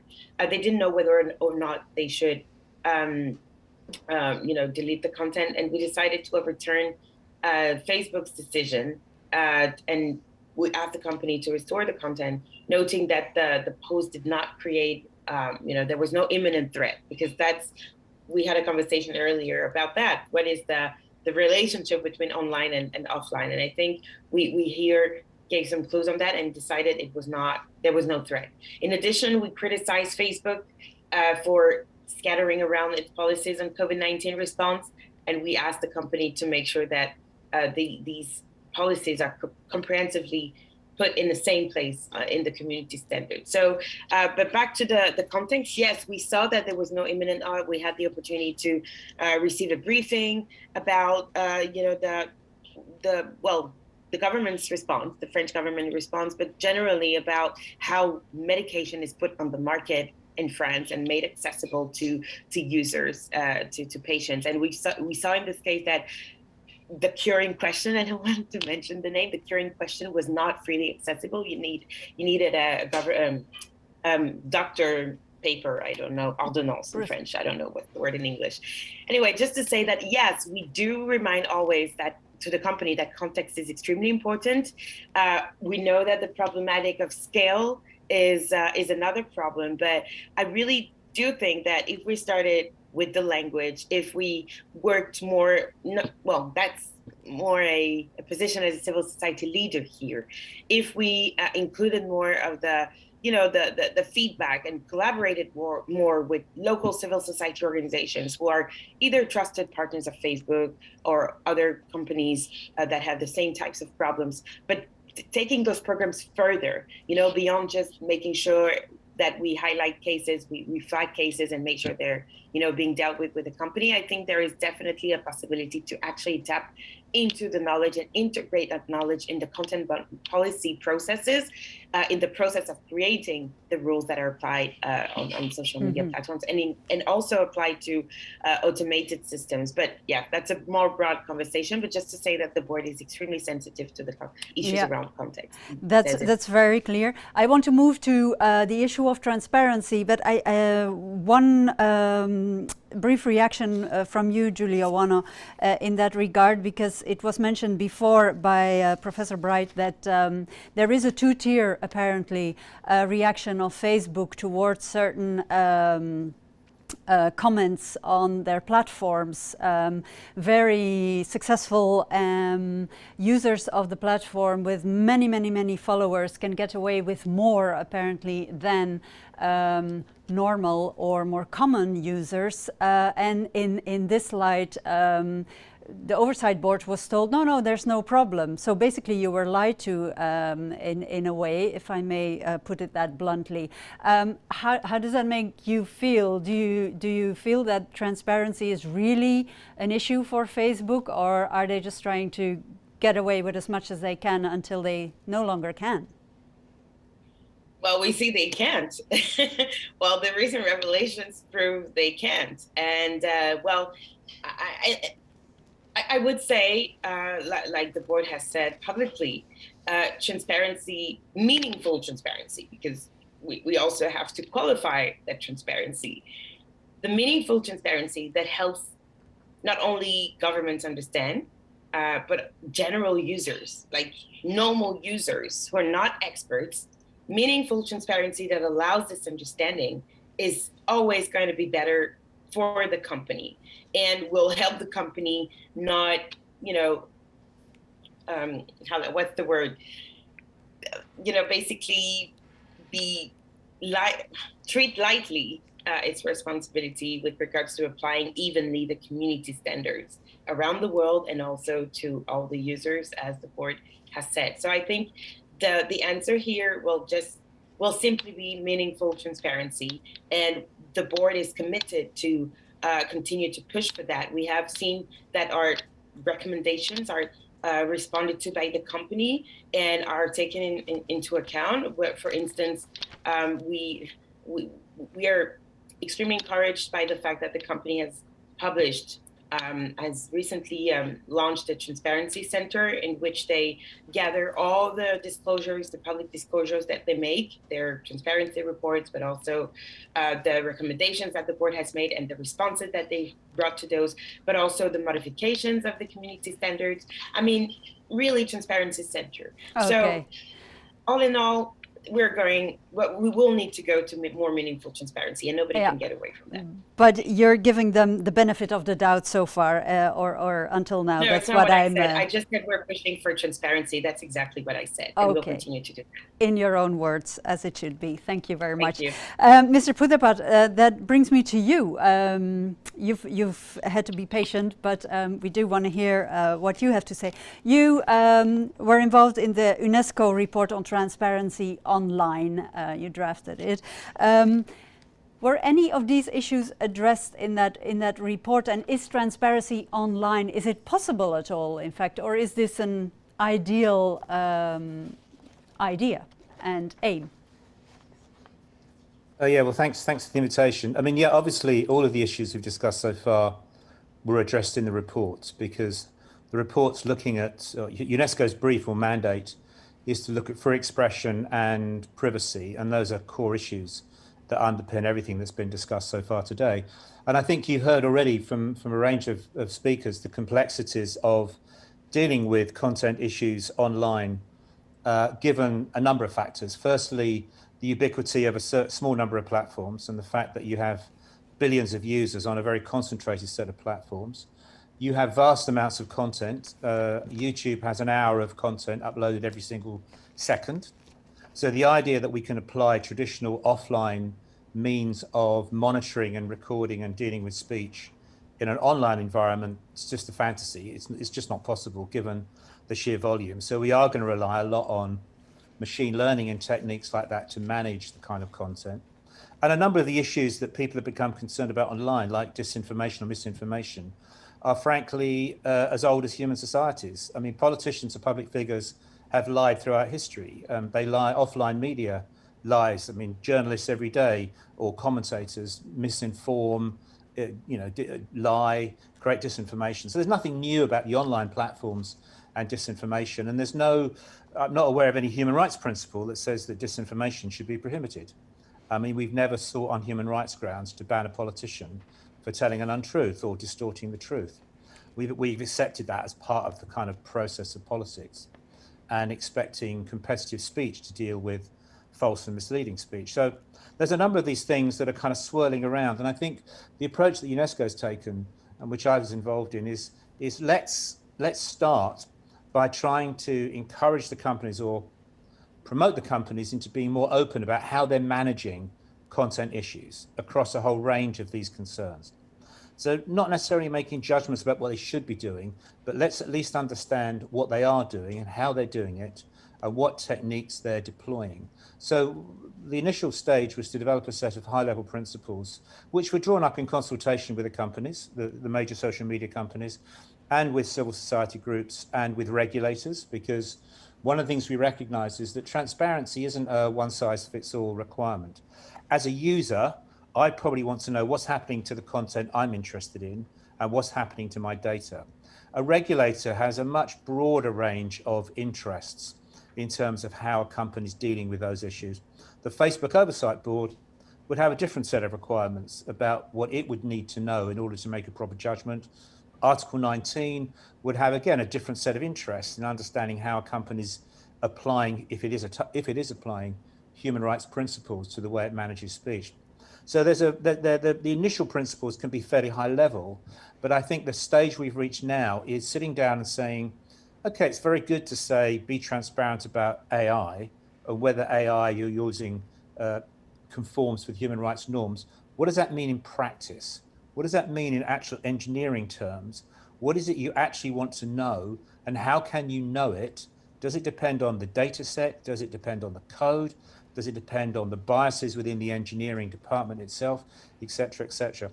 So I think that the next stage we've reached in terms of the debate about transparency, it's not the high level principles about being open. Everybody kind of agrees with that, and we all kind of know it's a good thing. We're now at the stage of saying, what does it practically mean? And what is meaningful transparency? In the words that Lawrence Lessig used, is it legible, not just is it transparent? But when you create this information, is it just a data dump, or is there some kind of narrative that enables you to understand what the company's doing? Mm-hmm. So I think what UNESCO's doing, and we're working closely in partnership with the companies, because a regulator would say you can't regulate social media companies without their cooperation. You actually can't. So nothing we do can be done entirely without their cooperation, and nothing can be done without an awareness of what governments are trying to do, because governments quite often, companies get blamed for what governments do. Governments force them to do stuff or demand they do things, often quite repressive things, like the Russians have just demanded that Google and Apple remove the Navalny tactical voting app. And Apple and Google complied because the Russians named local staff employed in Russia and said, we'll arrest them unless you remove that app. And so Google and Apple put their local employees' interests first, above, if you like, the democratic norms that we would expect, which is to allow a tactical voting app. Nothing wrong with that, any democracy, but they withdrew it to protect those people. So the other dimension to this, which often not discussed, is not just social media companies, but what are governments doing, and how are they intervening, and how are they trying to impact on things? And the transparency needs to embrace those kinds of actions and those kinds of pressures on government, on companies as well. So I think we're at that stage now of, we all kind of know the high level principles. We all know what we broadly want to know. How do we know it, and how do we know it meaningfully? That's the really key question that I think we're having to look at next at this stage as UNESCO. And with all the context involved, there is no such thing as one single kind of transparency, is what I understand from what you're saying, to then help better govern content. I want to come back to you, Ms. Harold. Talking to the companies is key when you want to map out legislation and get a better framework to work in, both as public authorities and the social network platforms themselves. Agree? I do, and I think it was just said, no, that the only model that can work in regulating the online environment is co-regulation. No, and it's a bit of, I'm a bit paraphrasing, no, what has just been said, and coming back to what I said before. And probably this is something that we are now a bit trying in Europe, no? Because I think I would say that we at least in Europe, we are trying this model of co-regulation in online content moderation via a mix of different instruments. And let's hope that we are going to be successful. And if I may just add one additional thing, because I think you brought, the last speaker brought a very important element.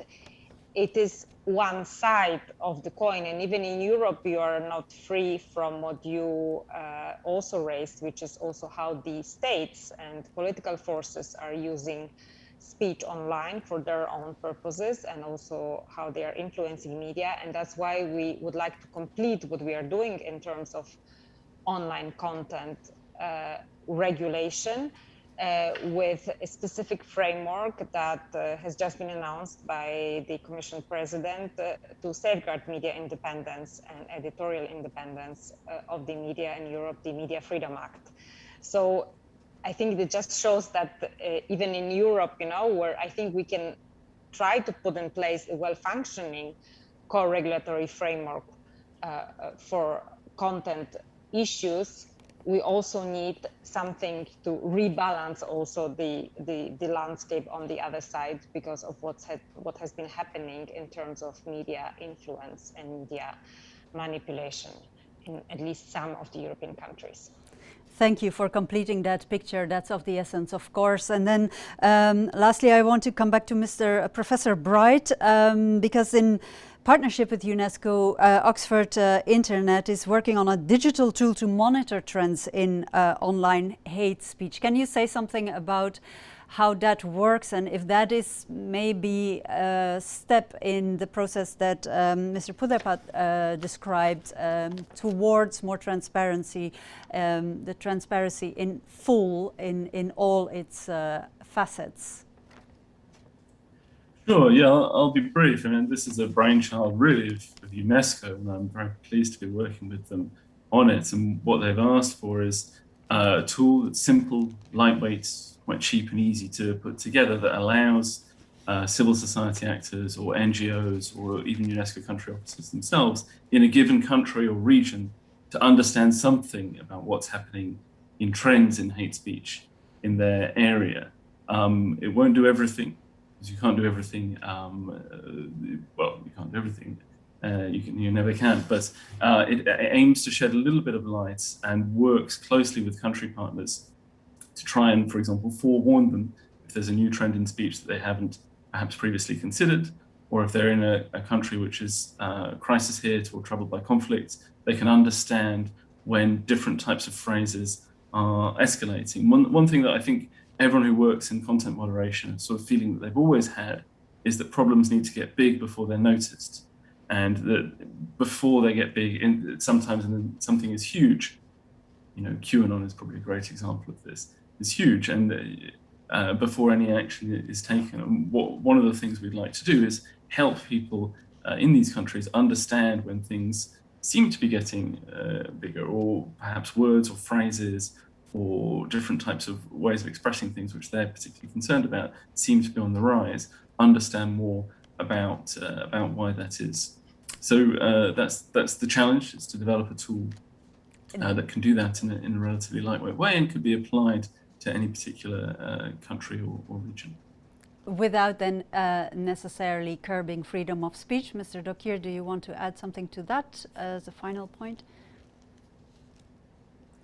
I'm not familiar with the tool yet, so it's hard to comment. But I think that as long as it's only about observing what's going on, there's no specific problem. It's an instrument to learn, really, as I understand it, which is a great instrument as I can understand it. In terms of conclusion, I think there's one interesting trend in content moderation, and the Oversight Board is contributing to that, is the reference to international standards as the body of rules that needs to be applied to content moderation, and that's a very important conversation. And then, as I've said, and that's where Article 19 will be contributing to the Social Media for Peace project. The missing piece of finding a way to enable local voices to take part in the conversation, I think is really the challenge that we need to address as soon as possible. Okay, thank you for that. Julie Owono, final word from you regarding what we've been talking about this past hour? Yes, well, just to say that this endeavor to protect peace and fight disinformation and hate speech, it will take a village, basically. And the board is absolutely open to working with others on this, civil society organizations, but also international agencies. That collaboration has proved to be extremely helpful and I would say efficient to push for certain demands that have been, put out for a long time. So to more partnerships and collaborations to solve this problem while respecting freedom of expression and human rights. Thank you so very much, and thank you to all of you, dear panelists, for your contribution to this discussion. It has provided lots of inspiration for many conversations that still need to be conducted in the future. Lots of interesting questions that need to be addressed, technical ones, fleshing out the impact of transparency and all that comes with it on different levels. But I also, if I had to draw a word cloud after today's conference, collaboration, networks, transparency, accountability would definitely be in the middle in a very big font. So thank you very much, dear panelists, for your contribution. And we have come to the end of this conference now on online disinformation and hate speech and ways to counter them. There was a lot said, lots of food for thought. I want to thank the panelists for their time and insights, for sharing their experiences from all over the world. In what is, in fact, it has been stated time and again, an age-old quest for peace in forever changing circumstances and arenas. It was a pleasure and an honor to be your host and to moderate these interesting discussions. In normal circumstances, it would have been very nice to be able to invite the panelists and you for a coffee and discuss further face-to-face. However, we are just very lucky that technology has allowed us to get together in this way via screens and sound and vision, as it were. For the closing remarks, I now gladly give the floor to Louise Haxthausen, UNESCO representative to the European Union and director of the UNESCO Liaison Office. From me, for now, thank you again, the best, and have a very peaceful day.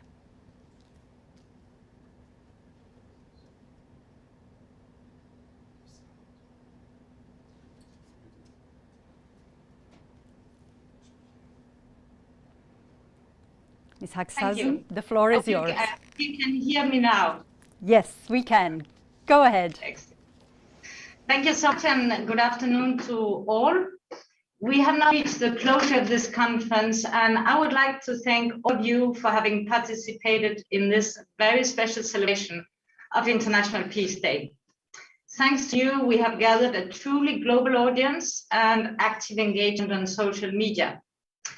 We have explored together how to harness the potential of digital technologies to foster peace and avoid misuse that spread hatred and tensions. We've heard from representatives of governments and the civil society, from the private sector, internet and social media platforms in particular, as well as from journalists, from fact-checkers, and from representatives of the UN and of the EU.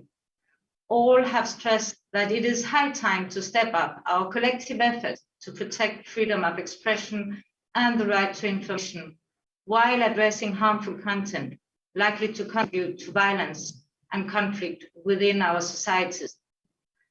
Let me at this point assure you of UNESCO's commitment to take forward key points and concrete recommendations highlighted today. They are indeed all critical to UNESCO's mandate to build peace in the minds of men and women. Let me stress 4 points in particular. Firstly, we need to invest in and advance freedom of expression and access to information as an enabler for peace. Specifically, we must continue supporting journalists and their vital work, including by guaranteeing their safety. Journalists are today's lead agents of transparency and the creators of that precious commodity of verified information in the public interest. Journalism is a public good, and we must protect and support. There's also an urgent need to strengthen fact-checking and enable fact-checkers. And it's fundamental to step up transparency, and that was what we were discussing in this last session, of internet companies, notably when it comes to data, to platform moderation and curation policies.